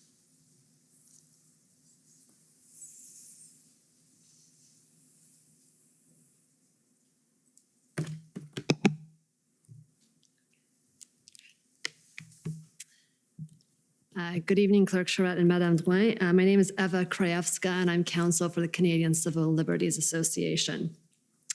So I know we've spent a lot of time on the CSIS part of the thresholds to invoke the Emergencies Act, but with respect to Section 3 of the Emergencies Act itself, there is two categories, 3A or 3B. And 3A is that there is a national emergency that is urgent and critical of a temporary nature that seriously endangers the lives, health, or safety of Canadians and is of such proportions or nature as to exceed the capacity or authority of a province to deal with. And I understand that that is the part that the government relied upon to invoke the Emergencies Act, correct? Agreed. And those two parts, capacity and authority, I read those as authority, meaning legal authority and legislative tools that were available to the government. Would that be a fair reading of that? Is that how you understood that? Yes. And capacity, to me, the word capacity connotes an issue of resources, correct? Operations, I agree. Operational capacity. Yeah. And Madam Charette and Madame Drouin, from your witness statement, I understand that leading up to February 9th and February 14th, you both expressed frustration, or maybe not frustration, but frustration with the inability of the local police officers in both Ottawa and Windsor of being able to execute on their operational plans. Do you recall stating that in your witness statements? So I don't think I've used frustration. No, sorry. I will read you the part that you said. You said she, which I think refers to you, Madame Drouin, she recalled losing hope that local police forces in Ottawa and Windsor were capable of executing on their operational plans. Is that fair? I think that, I don't recall talking about losing hope here. I think that what I've said at the beginning of this is we were facing a situation where all the indicators were towards federal symbols, and that we were being asked to do something, and yet we didn't have jurisdiction to do a lot of things. So we were asking ourselves, and of course we were getting worried, if I may use that word, especially on week 2 and week 3, whether or not we were going to see an outcome or a result, or that the situation will be resolved. But I don't think that we lost, I don't think that I've said that we lost hope. We were worried. We were really worried. And we came to the conclusion that maybe the actual resources, tools, and authorities that provinces were having were not bringing the successes we were looking for, or being used and being inefficient. Okay, and if I can take you to your witness statement, just so that you can recall, because I want to take you to another passage. This is WTS 6074. yeah. I think Commissioner Lucky, it says that Commissioner Lucky grew frustrated with the lack of action by police agencies. And then it states, if you can go to page 11, please, Mr. Registrar, thank you. This frustration was shared by Ms. Drouin and Ms. Charette, who felt that existing authorities, such as municipal bylaws, for instance, were simply not being used to clear protests. Yeah, I understand the context, yeah. Yes, and then, but at the same time, you appreciated that there was a need to respect police independence and not that neither the public service nor the politicians could direct police officers directly, correct? Correct. Correct. And I put that to you in the context that later on, coming up to the IRG meeting of February 13th, you were taken to this earlier. I think the evidence is that by February 13th, the RCMP, the OPS, and the OPP had signed off on a plan to remove the demonstrators from Ottawa. But I think the evidence we heard from Commissioner Lucky is that she did not express that directly to the IRG on February 13th. And I think, Madame Charette, you confirmed this today, that that is not something that you heard at the IRG meeting on February 13th, correct? I believe we heard there was a plan to deal with the protests in Ottawa. I would not characterize it the way you just did, which is to clear entirely. There was, as always, and I think is implicit in the paragraph that I'm trying to read very quickly, and I think we've talked about this, there were authorities, there were bylaws that were not being fully enforced. That was a decision of law enforcement, local and law enforcement, as to whether or not they thought they had the resources to do that safely without impairing officer safety. We saw, for example, that they were trying to enforce restrictions on the movement of fuel in and around the convoy in Ottawa.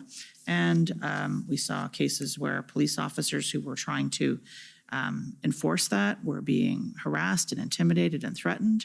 We saw protesters filling those cans with water as opposed to gas.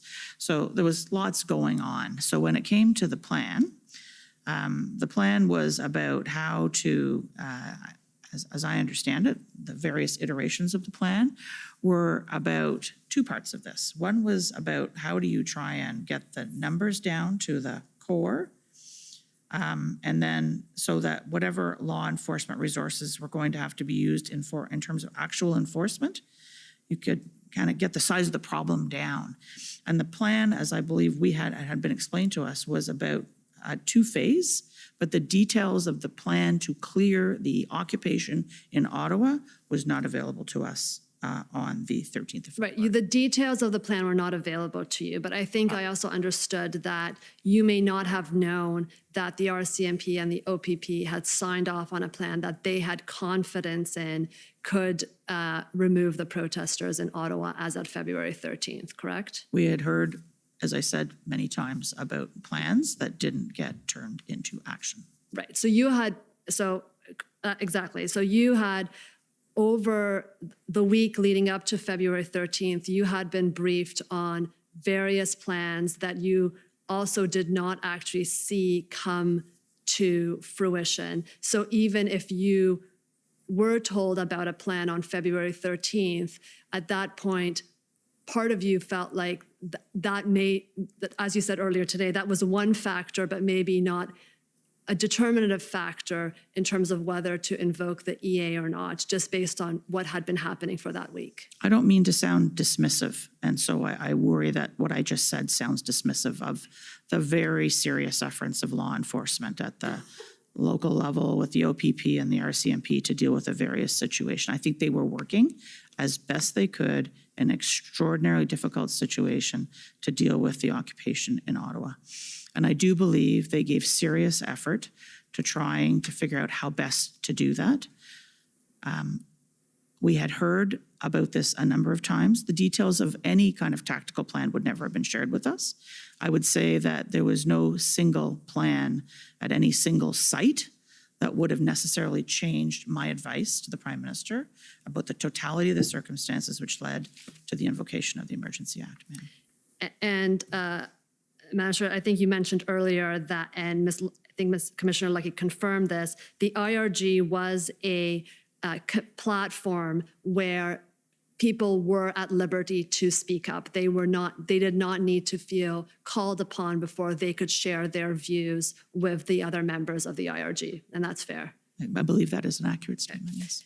And Madam Charette, you mentioned earlier in your testimony that you appreciate that there were aspects of the demonstration that were lawful and that there were aspects of the demonstrations that were unlawful, and you were careful to make that distinction. I think yes, and I would also say that there were individuals involved who were there for the purpose of peaceful protest, and there were individuals who were part of the protest who had other motivations. Some of which I believe to have been, as I said earlier, around a policy motive, like getting rid of mandates, or a political objective, like overthrowing the government, replacing them with a new form of government. But once the Emergency Act was invoked and there were restrictions placed on public assembly, including geographical restrictions, that demonstration by definition became unlawful. Would you agree with that? I would agree with that. And therefore, the ability for those protesters or demonstrators to voice their political views against mandates or other public policy options became much more limited, or would have to have been provided in a different locale. I think that's part of the reason, and we didn't have a chance to look in detail at that communications section, but an important part of the rollout and the implementation of the Emergency Act was to make sure that those who were involved in what was becoming covered by the Emergency Act knew to go home. They had heard from ministers and the Prime Minister, they'd heard from the Premier, it was time to go home.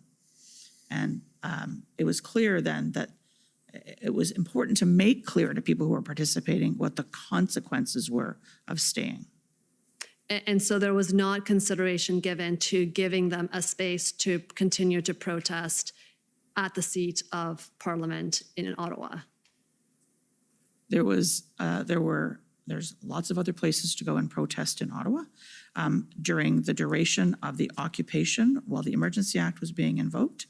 And we saw people who came back at the end who were protesting as the act was being revoked.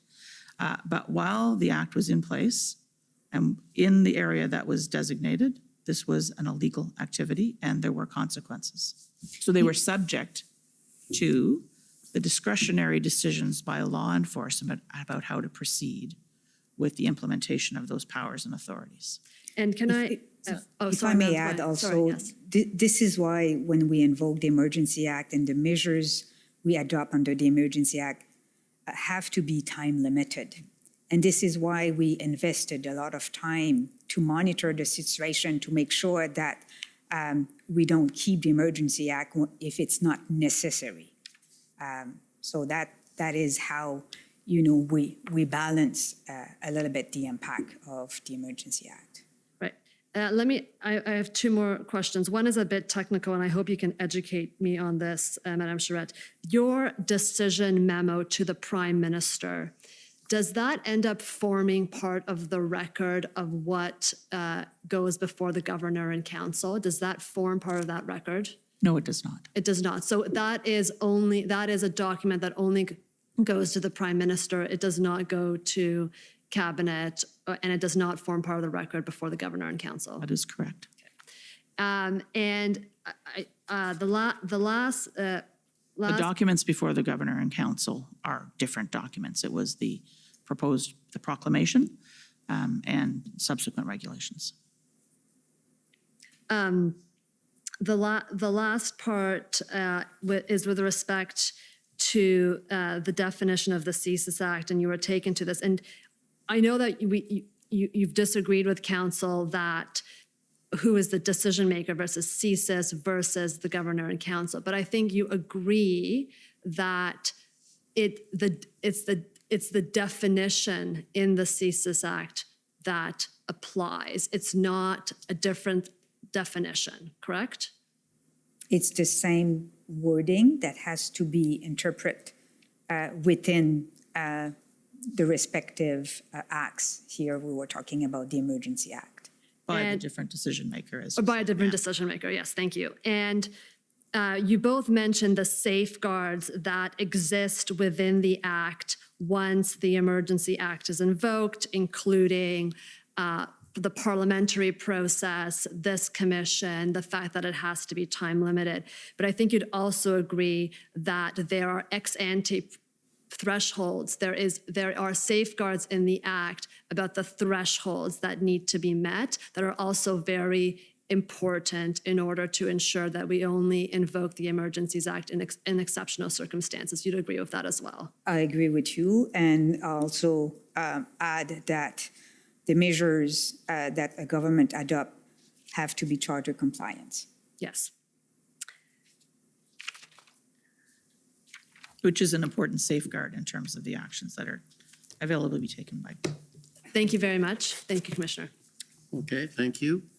Next call on the City of Ottawa.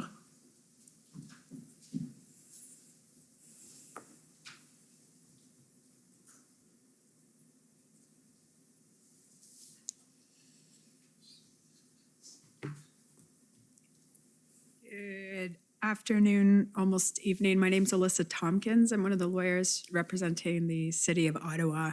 I just have one quick question for you today, and it's to the clerk. If our clerk could bring up document SSM. Knew we were going to get in trouble with that at some point. Switch jobs. We've had a lot of commissioners until this point, so now we're getting multiple clerks. So SSM.CAN.00008508.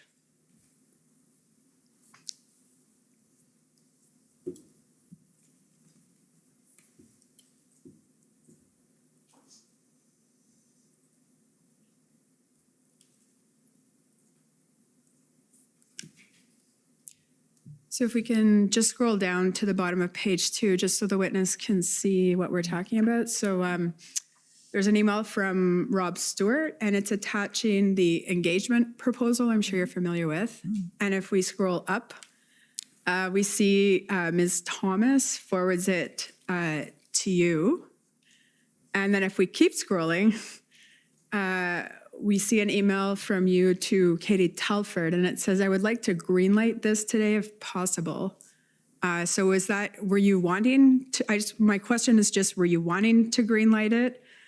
I wanted the proposal around engagement to be considered by the incident response group of ministers. Okay, so you were neutral as to the engagement proposal yourself? Oh, I have a point of view. However, I would probably had to have a point of view at this point in time. This is about the decision to put the engagement proposal before ministers and the Prime Minister at the incident response group, which happened on the 12th of February. Okay, no, that's the clarification I was looking for. So thank you very much, Clerk, and those are my questions. Thank you. Okay, thank you. Next is the Ottawa Coalition. My name is Christine Johnson, and I'm one of the council for the Ottawa Coalition of Residents and Businesses. I have some questions for you both, and you can answer whoever feels able to answer. With regards specifically to your assessment of the threat posed by the situation in Ottawa. So I'd like to start off by noting that yesterday we heard Jody Thomas discuss the process of determining the distinction between lawful and unlawful protests and the difficulty sometimes in determining when peaceful protests become violent protests. And with regards to determining whether the protest activity involves the threat or use of serious violence, Ms. Thomas stated that the only measure can't be violence of the nature of January 6th. And I understood her statement to mean it's not only violence that rises to the level of an insurrection. And I would take it from your testimony today that you would agree with that statement? Start? No? So can I? Sure. I'm not, I want to say two things if I could, Ms. Johnson. First is that in the note, the decision note that I sent to the Prime Minister, I did not do a specific assessment of the threat in Ottawa. What I was looking at was the national picture. As for your question about violence, I think was the, or was that the second part of your question? Sorry. Mm-hmm. I think violence has a lot of different meanings. There's, I think, violence that, a punch in the face is violence. And it could also be violent when you feel threatened or intimidated, when your ability to go about your daily life is being thwarted, your ability to get to a medical appointment, your ability to access 911 services, your ability to have an ambulance come to your house if in fact you're in need of medical assistance, if your job is threatened because the supplies don't get to your factory and your shift doesn't go in. There's a number of different manifestations of violence, short of the kind of, spectacular, I think, violence that might have been implicit in something like, I think, the events of January the 6th, which I think I can tell you, as a proud Canadian, I hope I never see here. Mm-hmm. Thank you for that answer. And it feeds into my next question, which was, is it correct that to your knowledge, neither the Emergencies Act nor the CSIS Act defines the term serious violence? I do not. And it's in fact, sorry, I was just going to continue to say it's in fact open to interpretation as you suggest. I believe that to be the case. But I think you have to read the two words together. I certainly, when I put my mind to this, thought about a test of serious violence. Right. And you've testified today that you believed that the definition of a threat of serious violence or acts of serious violence under Section 2C of the CSIS Act, that definition was met and justified the invocation of the Emergencies Act. Is that fair? That was my testimony, yes, Ms. Johnson. That's correct. Thank you. And you gave some examples to my friend, Mr. Miller, and this is for Ms. Drouin. You gave some examples of my friend, Mr. Miller, of the types of things that you considered in looking at, from all of the inputs you were receiving of what was going on the ground, the types of serious violence that occurred. And you gave examples of threat to the economy, impact on trade, impacts on workers, disruption at ports of entry, as well as, the on-the-ground harassment, intimidation, these sorts of things, assaultive behavior. So is it fair to say that your understanding and interpretation of serious violence included more than just physical violence, but also economic and psychological violence? I agree. Okay. And just, if I may have just a couple of minutes, Commissioner, just to ask specifically about the situation in Ottawa and how certain things factored into your decision-making. We've heard testimony from both residents and law enforcement about people in Ottawa who experience harassing and assaultive behavior. We've heard that not all of this was reported to police. And in some circumstances, when it was reported to police, it wasn't always followed up on, in part because sometimes the nature of these circumstances were difficult to pinpoint perpetrators and follow up and investigate. Was this something that factored into your consideration of the serious violence that was occurring? I would say that the total picture in terms of what was happening in Ottawa, including, but certainly not specifically, the fact that law enforcement resources were extraordinarily taxed to be able to deal with both the occupation as well as the regular, if I could call it that, regular policing requirements in Ottawa, was a sign of the magnitude of the threat and how the threat had escalated through the piece. And I think that both the kind of the substance of that as well as the dynamic and the escalation were factors in my consideration. And would you consider the fact that residents of Ottawa were subjected to the display of hateful symbols and messages. We've seen flags. Would you accept that people experiencing that kind of conduct, especially and in particular minority communities, would consider that sort of conduct a form of violence towards them? They may well, yes. And would you consider that a form of violence? If I was the subject of it, I may well feel that way, but I mean, the groups that you're describing, Ms. Johnson, I think it's fair to say have some form of vulnerability. And so if, if you're a 2SL GBTQI plus individual and you are subjected to a threat against your choice of your sexual preference, your sexuality, you may find that quite intimidating. And similarly, misogyny, anti-Semitism, and so on. So some form of identity being threatened or intimidated or criticized, I think can be quite jarring. And was there consideration, again, in your understanding of whether there was serious violence involved in these protests? What about the situation of swarms of maskless protesters entering into stores and restaurants, posing serious risk potentially of illness to employees, business owners, other patrons? Would that be a form of violence that you considered? I think in my earlier explanation, I indicated kind of public unrest, including the kinds of behavior you describe, with or without the public health dimension, would be a manifestation of a situation which would be part of that broad threat and risk environment. You're well over your time, so if you could wrap up, please. I'll leave it there. That's fine, Commissioner. Thank you very much, panel, for answering my questions. Okay, thank you. Next is the OPP.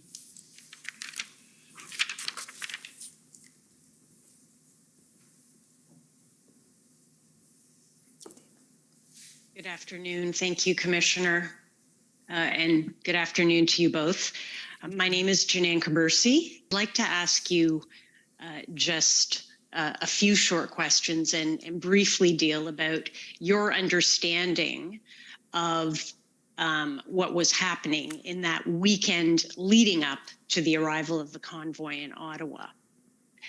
So if you cast your mind back to that time period, and we have seen some of the documentation, but I'd just like to ask you, did you have any awareness at that point that there were some indications that this convoy of truckers, which was going to number potentially in the hundreds in terms of vehicles heading towards Ottawa, were you aware of that basic fact at that point? So, Ms. Kabursi, you're speaking about the week beginning the 24th of January, the Monday. Is that what you're referring to?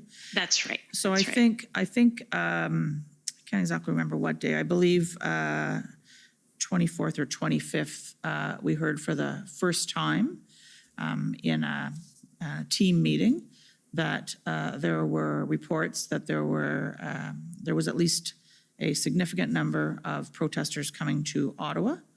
I can't remember whether there were other sites at the time that were mentioned or not, but certainly Ottawa sticks in my mind. And the exact details of that, I'll tell you, I didn't retain. Those events were being monitored by other folks in the Privy Council office.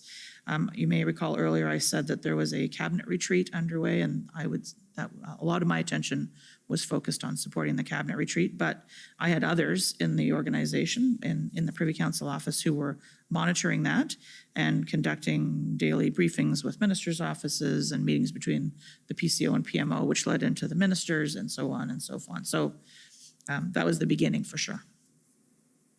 Right. And understandably, you had other matters that you were dealing with, of course. So can I take it as you're saying you had some awareness and you have some recollection of hearing that there were going to be a large number of truckers, perhaps vehicles, not a specific vehicles. thank you for that correction. Vehicles that would include some trucks, were on their way to Ottawa. And did you have any awareness at that time that there was some indication that some members of this protest group, if I call it that, were intending to stay in Ottawa until their demands with respect to vaccine requirements were met? I would say that I did not know how long they were planning to stay or what they wanted to achieve before they were prepared to leave. I would think, and I've said this earlier, that a protest was coming to Ottawa. We get a lot of protests. That they were coming for the weekend. Sunday night arrived. They had not left. We were now into a very different situation. Right. But would you agree with me that early information that there was at least a group indicating a commitment to staying in Ottawa until certain demands were met, and early indications that some vehicles, including heavy machinery, with the truck that were on the way to Ottawa, would all be indications that would be at least informative for you and your colleagues in terms of what you might expect? Yes. Yes, okay. And so I now we've know, heard in this. Sorry, may I add something, Yeah. ma'am? Yes, I think please. what we have heard through the work of this Commission of Inquiry is that there were reports, there was more information available that was being shared with law enforcement that we have found out after the fact. And I think the Hendon reports is an example of the kind of information that was being shared, but that wasn't my focus at the time. Right, not your focus, and not within your awareness, because you're not direct recipients of these reports. They are shared within a law enforcement community. But you'd agree that through your appropriate information channels, including the National Security and Intelligence Advisor, communicating with the RCMP, it's of course helpful to ensure that the communication channels are working effectively so that you have early information that can assist you in your role and then ultimately, decision making. I think it's absolutely true that the better information we have about what's happening or what's going to happen will inform our actions every single time. The fact that there may have been information known by some people but not all is, I think, what's known in the business as an intelligence gap. And we've taken a lot of steps to correct that in terms of the international dimension of our work, following up on the events of 9/11 to make sure that the information is shared, that there's an ability to assess and to integrate threat assessment.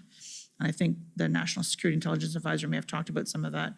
I think earlier I talked about there may have been gaps in what we knew or didn't know in terms of OSINT, open source information, social media information, and there may have been domestic sources of intelligence that maybe we need to do a better job of pulling together and looking across. You're out of time, actually over time, so you're going to have to wrap up. Okay, I have one remaining question or two, Commissioner, if you might allow me, in a different area.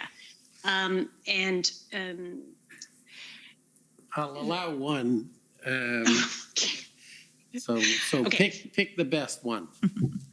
I'll try, Commissioner. Thank you. Your witness summary and some of what we've heard from both of you in your evidence acknowledges certain jurisdictional challenges, if I can put it that way, in that a public order event that is being considered as potentially a public order emergency is one that occurs, in an area that doesn't engage federal jurisdiction in the sense that it's a situation that the federal government can apply its resources to resolve. And sorry for the long introduction, but would you find it helpful in such a situation if it were ever to present again.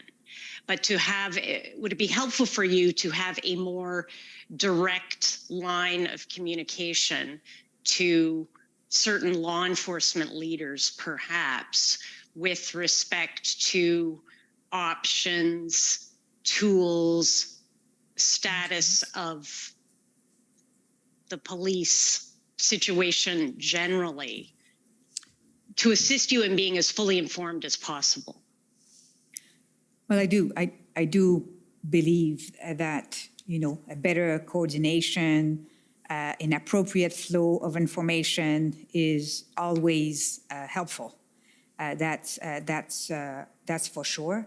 And also, when it comes to Ottawa, for example, you are probably aware that we are working on the future of Wellington, what we call the future of Wellington, to make sure that we understand and we have a better protocol on who does what, when it comes to the parliamentary precinct, for example. So, yes, I think that this situation that we went through in February will give rise to a lot of lesson learned, and I think this is one of the purpose of this commission. I would add to that, I think, a more comprehensive look at our critical infrastructure in the country and what the respective responsibilities are of each level of government, authorities, and so on, and the how information is shared, so that that could inform, for example, tabletop exercises or other scenario exercises, so that if we have an issue like what happened in Windsor, for instance, we wouldn't have to spend so much time trying to figure out who's got responsibility for the bridge, for the plaza, for the road to the plaza, for the highway off ramps, and all of that. We would have a kind of a plan in a box that would have been exercised with respect to particularly critical infrastructure in the country. So just to add to Madame Drouin's observation around the parliamentary precinct in Ottawa on Wellington Street. Okay, thank you both very much. Thank you, Commissioner. Okay, thank you. Next is counsel for former Chief Slowly. Thank you, Mr. Commissioner. It's Nicholas DeStefano for former Chief Slowly. We have no questions. Okay, next is the City of Windsor.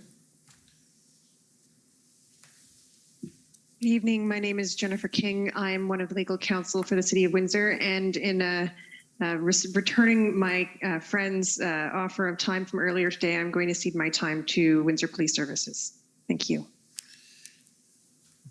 Okay, very equitable arrangement. So the Windsor Police Service, please. Thank you, Mr. Commissioner. My name is Tom McCrae. I am counsel to the Windsor Police Service. Yesterday, we heard evidence from Mr. Sabia, the Deputy Minister of Finance, to the effect that a peaceful resolution to the Ambassador Bridge blockade was better than a non-peaceful resolution to that blockade. Do you agree with that proposition? Yes, I do. Okay. Madame Drouin? I do. Thank you. Do you both agree that a resolution that respects charter-protected rights, such as the right to protest, would be preferable to one that does not? Agreed. Yes. Thank you. Can I ask Mr. Clerk to turn up the witness statement? It's 6074. And while the clerk's doing that, can I ask you, do you know when the Windsor Ambassador Bridge blockade started? Oh, I think there were blockades that started in the week of, let me just get my dates here, right? Excuse me for a moment, Mr. McCrae. Take your time, take your time. I think we were seeing kind of on and off in and around the 5th, 6th. There was kind of slow down, slow rolls, up, down, and then the kind of the crescendo, if you want to call it that, happened around the 9th, 8th, 9th, to the 10th. Is that fair, I think it was the 7th. I think it was the 7th, actually, when a truck just stopped in the middle of the road there. Oh, there you go. If I could take you, please, to the top of page 7 of Witness Statement 74. Sorry, I guess I got it wrong. Oh, I'm sorry. It's the top of page 8. My apologies.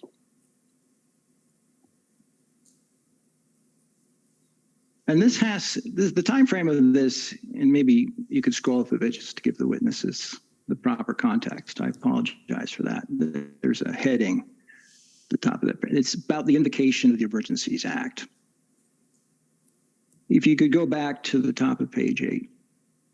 Now, and this is really a question for Madame Drouin, because as I read this statement, Ms. Drouin recalled that PCO considered options as varied as shutting down cell towers, shutting down gas stations, and even deploying federal employees with commercial licenses to remove trucks entrenched in Ottawa. This is the part I want to focus on. She recalled losing hope that local police forces in Ottawa and Windsor were capable of executing their operational plans as time went on and no concrete police actions materialized. Madame Drouin, when is it that you lost that hope? Well, first of all, I think that we saw a crescendo in terms of the movements all across Canada. And when we were approaching what I think the clerk will call the third weekend, so the week of February 9 until the 13th, I think this is where, and I think we talked about that a lot, we were hearing about we have a plan. And then the plan was not being executed. And that was true for the different sites across Canada. And I guess this is where we started to wonder whether or not provinces, law enforcement agencies were enough equipped to face the situation. I'm sorry, just so I'm clear, you understood during the week of February 7th that Windsor had a plan and it had not executed on it? So what I'm saying is that, and I'm not putting a date for Windsor.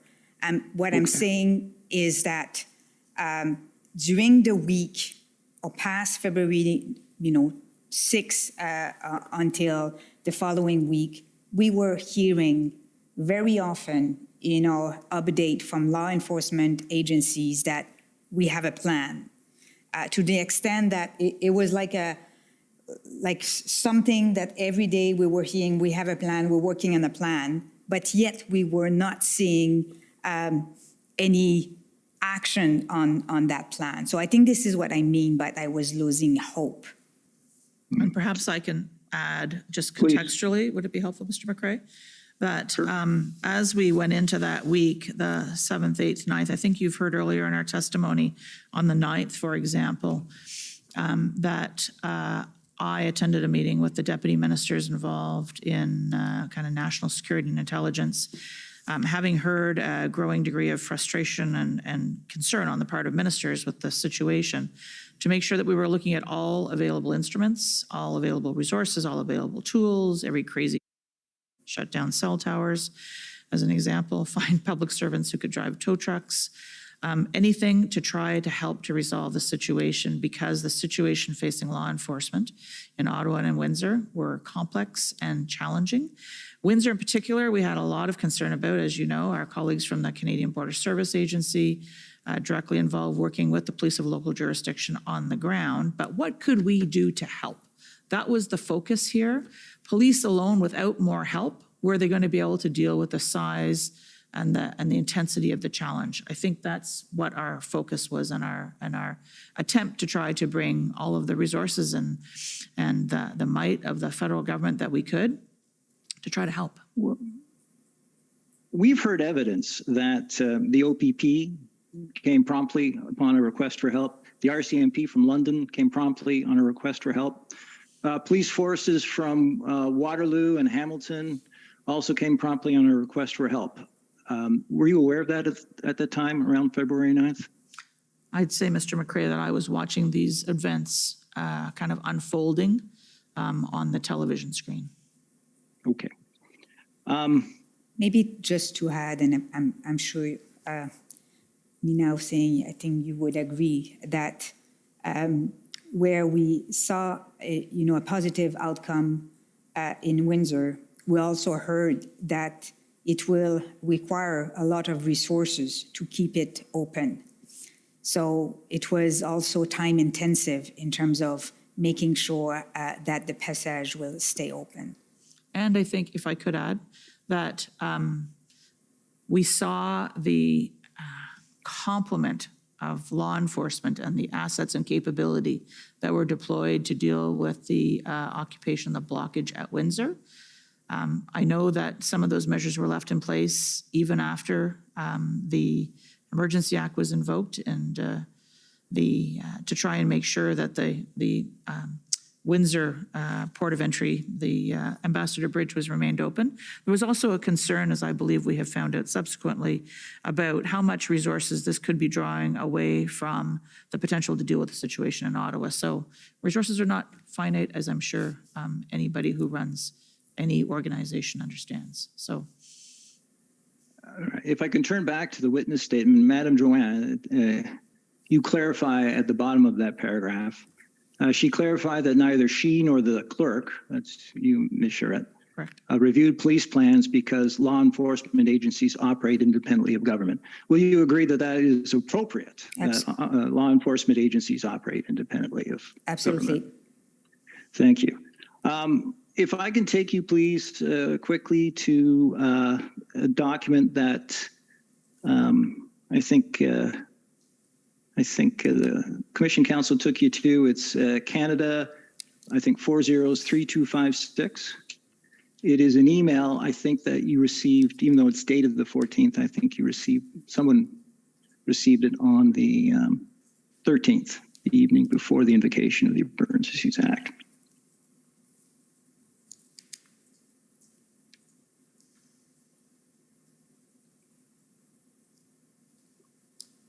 It's from Brenda Leckie. In this email, as I understand it, when it was taken to you, and I think it was you, Ms. Charette, it mentions, if you scroll down a bit, where she talks about, this is from Brenda Leckie, she talks about arrests. Could you please keep going? This said, I'm in the view that we have not exhausted all available tools. And I believe in that context, Ms. Charette, you suggested that there hadn't been enough arrests yet, or any arrests. Was my recollection of your evidence correct? I do not believe that would be correct, because we had seen a lot of law enforcement happening in Windsor. And so, but there, as I said, this was about not just a single site, not just a single threat, not just a single event. All right. And in fact, is it your recollection that Windsor was cleared up on February 13th and the bridge was reopened just after midnight on the 14th? I believe that is correct. And I also know that federal ministers were focused on what it was going to take to keep that absolutely critical trade corridor open, sir.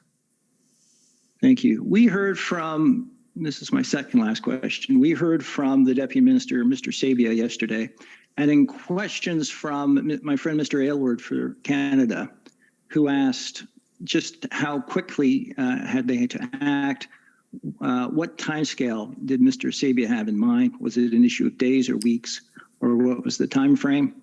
Mr. Sabia's evidence, and this is in the transcript, but I don't know how to call it up, but it's the one that's publicly available, was that they varied the length by where they were in the country, but these disruptions had already gone on for a reasonable period of time, so reasonably lengthy period of time. So our objective here was we were thinking about this in a period of several days or a week or a bit more than a week. So do you agree with Mr. Sabia, at least as I read his evidence, that a week to resolve a protest is a reasonable period of time? I don't think I can really answer that question, Mr. McCrae. How big of a protest? What kind of a protest? Where is the protest? I think that's... let's focus on the Ambassador Bridge blockade. Do you think a week to resolve the Ambassador Bridge blockade was a reasonable period of time? I think it depends who you are. If you are a manufacturer operating a large car assembly plant in Southern Ontario, depending on just-in-time delivery of critical supplies to run that plant and keep your production line going, I don't think a week is necessarily going to be fast enough. If you are worried about the transport of food or fuels or medicine, which are coming across that critical supply point, I think you may have a different measurement, sir. If you're Maybe keeping in if I can- mind, oh, please continue. If I can add, after Windsor Bridge was clear, we had also threat about other port of entries. And I think, I don't want to put words in Deputy Minister Sabia's mouth, but he was also looking at the whole situation, making sure that, not other supply chain will be affected. So the timely resolution that Michael Sabia, from what I understood yesterday or the day before, it was yesterday morning. Yesterday was a long day for you. I know. Was really like a global resolution. And I'm, Ms. Charest, I guess this is focused at you. I'll rephrase the question. If you are looking for a peaceful resolution that respects people's charter rights, do you think, or do you agree with how I read Mr. Sabia's evidence, that 1 week is a reasonable period for that to happen in?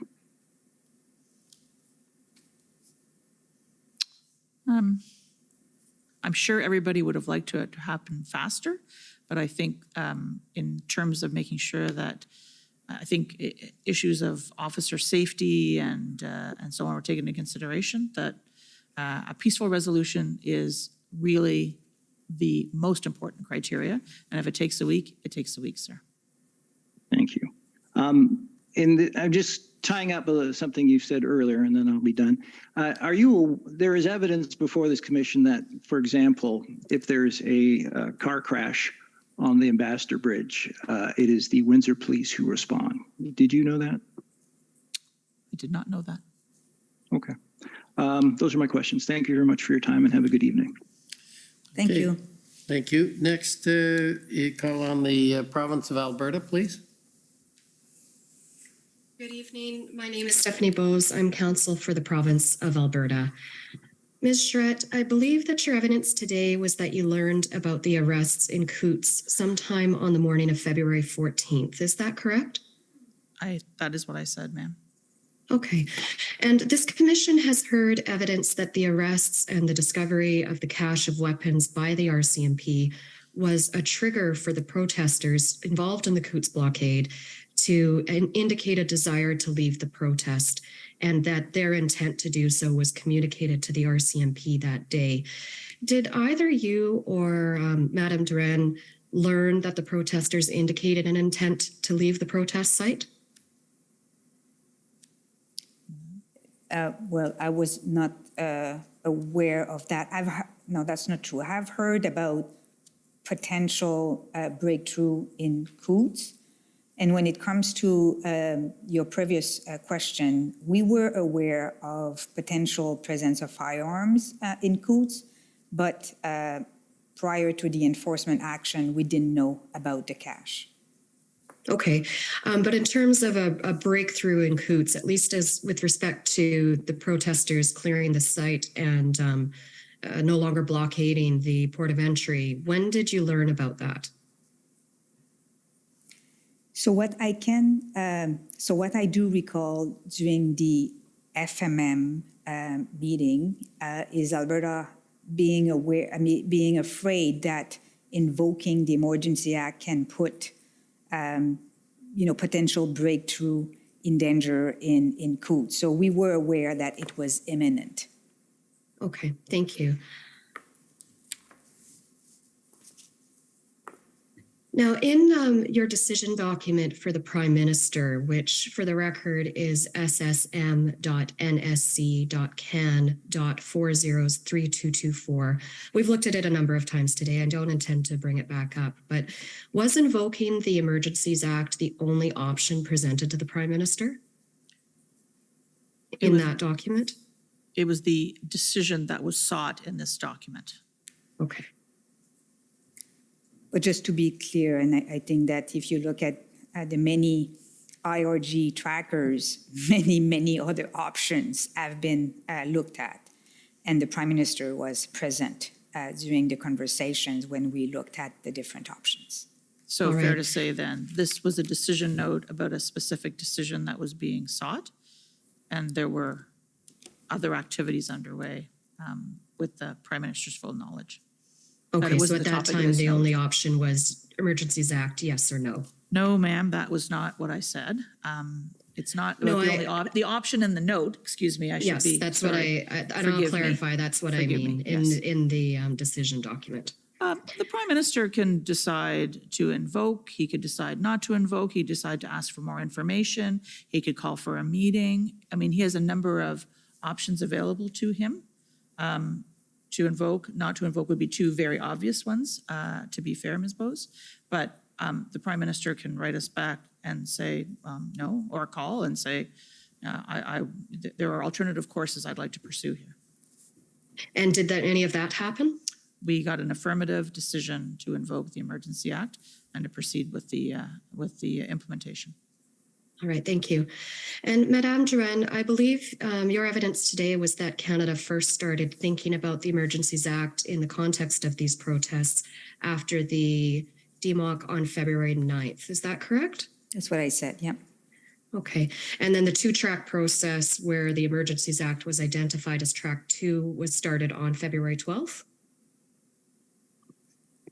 Well, I think we also talk about, the predecessor of the two tracks document, which was a document developed by Jackie Bogdan, I think the following night. So we started the two tracks at the beginning. I think we were talking about Plan E, Plan A, and Plan B. So it was, I think it was before the RRD on the 12th, maybe more the one on the 10th, that we first developed the track 1 and track 2 document. We were doing our, all right. May I add, we were doing our homework on the 9th to feed into the deliberations, which became at the Incident Response Group on the 10th. And then that homework came back on the 12th with work that had been done after the IRG on the 10th through the 11th and back into ministers on the 12th. All right. And there's nothing in the Emergencies Act that prevented the Government of Canada from beginning consultation with the First Ministers on February 9th, correct? So on February 9, not the decision, but the path of using the Emergency Act was not sufficiently developed to consult. Like it was one of the options we were working on, but we were not in a position at that time because it was not serious enough as an option to start the consultation. I'd like also to add something. I received a question earlier this afternoon about another consultation we did on the Emergency Act in relation with COVID. And the situation was quite different. Remember that we also discussed today that the moment we talk about the Emergency Act, that can trigger some reactions. And that was the CSIS assessment on the risk of triggering or invoking the Emergency Act. So we were quite aware that the moment we talk publicly about the Emergency Act, the timeline to take a decision is very short. It can be a go or no go, but you cannot wait. You cannot put that in the domain without taking a decision. And what we were afraid happened very rapidly. The moment we hang off the call on the FMM, it was already out there that we were thinking about the Emergency Act. So this is why, we were very concerned and pas concerned, conscient that talking about the Emergency Act will request a very rapid decision, a no or a yes, but a rapid decision.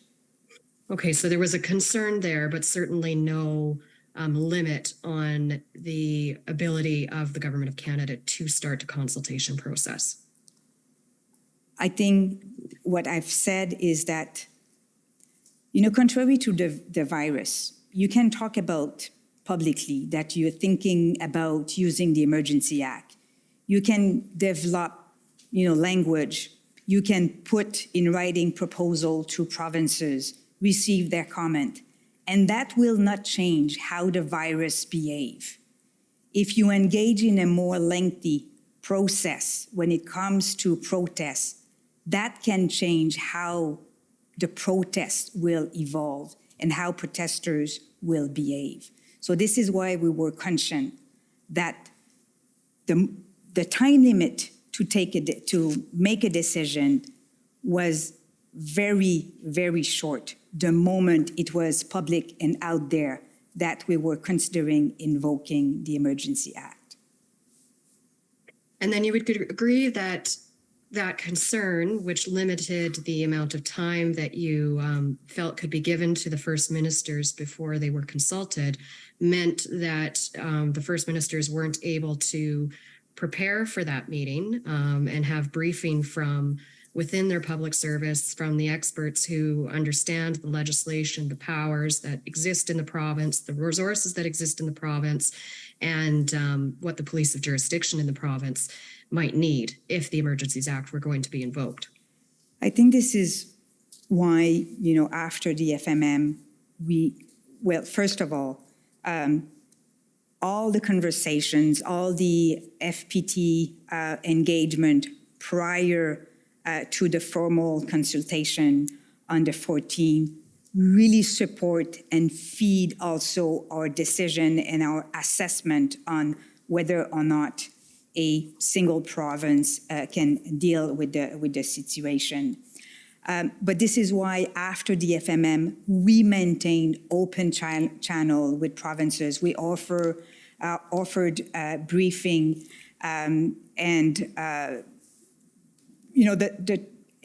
we were also, if I may say, comfortable with the fact that the Emergency Act was time limited, that we were not displacing any provincial jurisdiction, that any law enforcement was not also displaced. They were able to continue to exercise their authorities. So we also find comfort with that.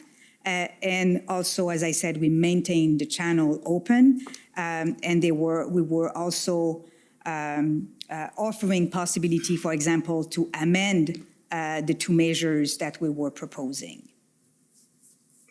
All right, thank you. Those are my only questions tonight. Okay. Next, I'd like to call on the National Police Federation. Commissioner, they've ceded their time. They've ceded their time. Do we know who to?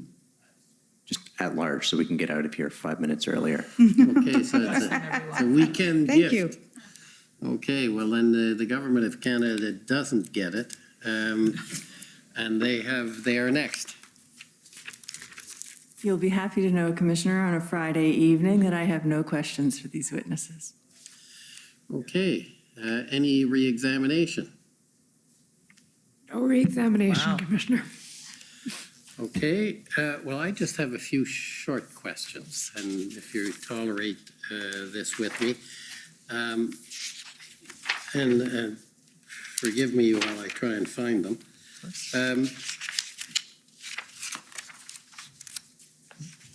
In your drafting of a proposal and the timing for the decision by the Prime Minister, did you consider the appropriateness or desirability of scheduling a debate in Parliament, not a vote, just a debate to consult, because the Emergencies Act is a delegation from the legislative to the executive.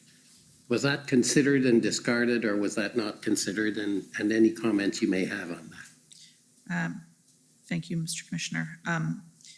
I believe I mentioned earlier that there had been a debate in the House of Commons on February the 7th, which would have been, I think, in the form of a take note debate on the situation overall. It wasn't specifically, of course, on the Emergency Act.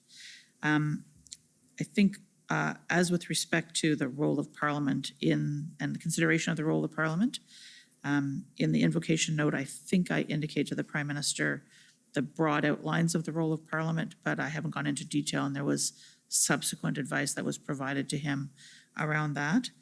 I think it does come back to the point that Madame Drouin was making. The sequence of events from the IRG on the afternoon of the 13th into Cabinet the night of the 13th, into the FMM the next day, the Prime Minister's time and space for final deliberations, mine to give my advice. It sounds like a long time. It wasn't a lot of time at this point. And it was also, we were anxious that that news getting out there, that information getting out there would have had an effect, cause an effect on the nature of what was happening. And it was already a volatile situation. And so there was to be a debate. There was in the House of Commons. There was to be a vote in the House of Commons. And I would say that we thought that was the parliamentary process to be followed in this case. I was going to say something else. I believe the Prime Minister had a consultation with the leaders of the opposition. In addition, I believe Ms. Thomas, the National Security Intelligence Advisor, referred to this on the evening of the 10th. So after the first IRG meeting, I believe the Prime Minister had a conversation with the leaders of the official opposition, including Ms. May at the time, to talk to them about the situation. So there was a parliamentary debate on the 7th. There was that telephone call consultation, not on the EA against her, to be clear, but on the general situation. And then we were into the invocation process. Okay, if I can then ask you in this a couple of questions, and just with respect to the national scope of the order, and I think you've addressed it, I'll call it on one dimension, that it was a national issue, but was part of that consideration the use of federal powers such as the Bank Act, which are because the economic measures, I guess the Deputy Minister Sabia said money is can move. Were those considerations on whether you would do national or limited? I'll try and answer your question. If I don't get it right, perhaps you can correct me, sir. But when we thought about both the nature of the situation we were facing was national in terms of how it was manifesting in different parts of the country, but also the people who were participating, let's say the truckers in Ottawa, for example, they didn't just come from Ontario. They came from right across the country. And so to be able to use a deterrence measure to try and encourage people to go home, a deterrence measure, and that was partly what lay behind the use of the emergency economic measures. We were trying to get people to go home. And the freezing of the assets was a pretty important, powerful incentive to go home. Those truckers weren't all from Ontario. They were from across the country. So the use of a national tool, national legislation, allowed us to make sure that we were capturing not just, the people who might have been from the particular site that we were dealing with. Madame, do you want to add? That's good, perfect. I just want to add that I don't know if it was during the FMM or the following briefing that I did with provincials and territories, when I was asked, why don't we use the Emergency Act for only one province or two provinces, my answer was what the clerk said, i.e. The movement of protesters and the risk of having pop-ups all across Canada, but also exactly what you said, that in order for the economic measures to be effective, they have to apply Canada-wide. And I think I have said that also during my interview. Yeah, the financial institutions, for instance, that would be involved are across the country. Which gets me to an answer you gave, Madame Drouin, and I'm just going to press it a bit. You said the declaration did not displace provincial jurisdictions, I think you said. Yeah. That's not quite correct. Some of the provincial powers were interfered with. I don't mean it negatively, but that's one of the aspects of this declaration, is it does override the provincial in certain respects. So with the measure we have adopted, our views was that nothing was displaced. Like the provinces could continue to exercise their authorities.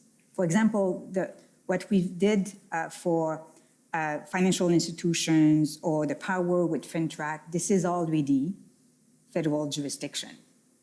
And we have already authorities to do that. So we haven't, and I think sorry to interrupt you. No, I just wanted to direct, for example, you're dealing with caisse populaires.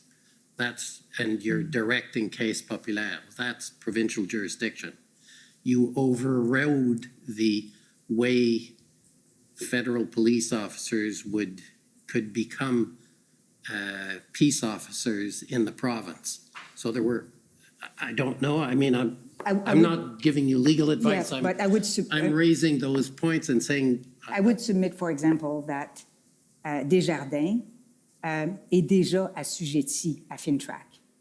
Yeah, but He's already subjected to FinTrack.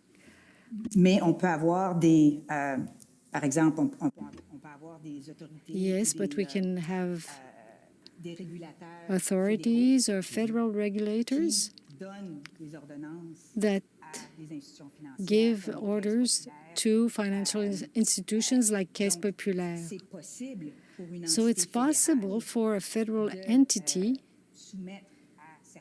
to submit to some orders or regulations, or it's possible for Desjardins and other financial cooperatives to be subjected to federal orders.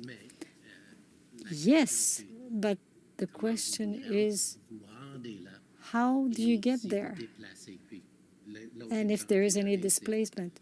And the other example that I gave is the fact that the RCMP could come without going through the provincial process to become peace officers. So I don't know, but I'm asking the question. It's only to understand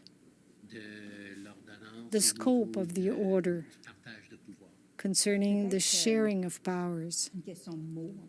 Well, it may be a matter of wording. Submit factums, but I think when I say displace means that what we are offering was in addition of what provinces and law enforcement agencies can do. Like, this is what I mean by not displacing. It was supplementing. And not reducing. Yeah, I understand the intention, and maybe it's a quibble, but I was just wanted to raise it because I think the issue of federal provincial is simply what I have wanted to raise with you. Commissioner, can I take up the matter of the RCMP point? And no doubt our fantastic legal advisors will correct me if I'm wrong in their eventual information they'll file before you. But I believe what we were trying to achieve there was a facilitation tool that was available to be taken up, not something that was being forced on. So it was discretionary as opposed to obligatory, as that's. Is that so? Maybe I'm not trying to quibble either. I'm trying to. No, I'm just raising these things because obviously that's part of the exercise. Of course. And it's an odd process, to say the least. Those are all the questions I had.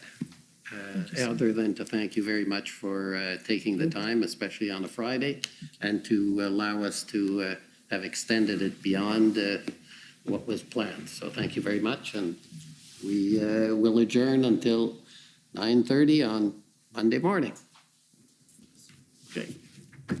The commission is adjourned. La commission est adjournée.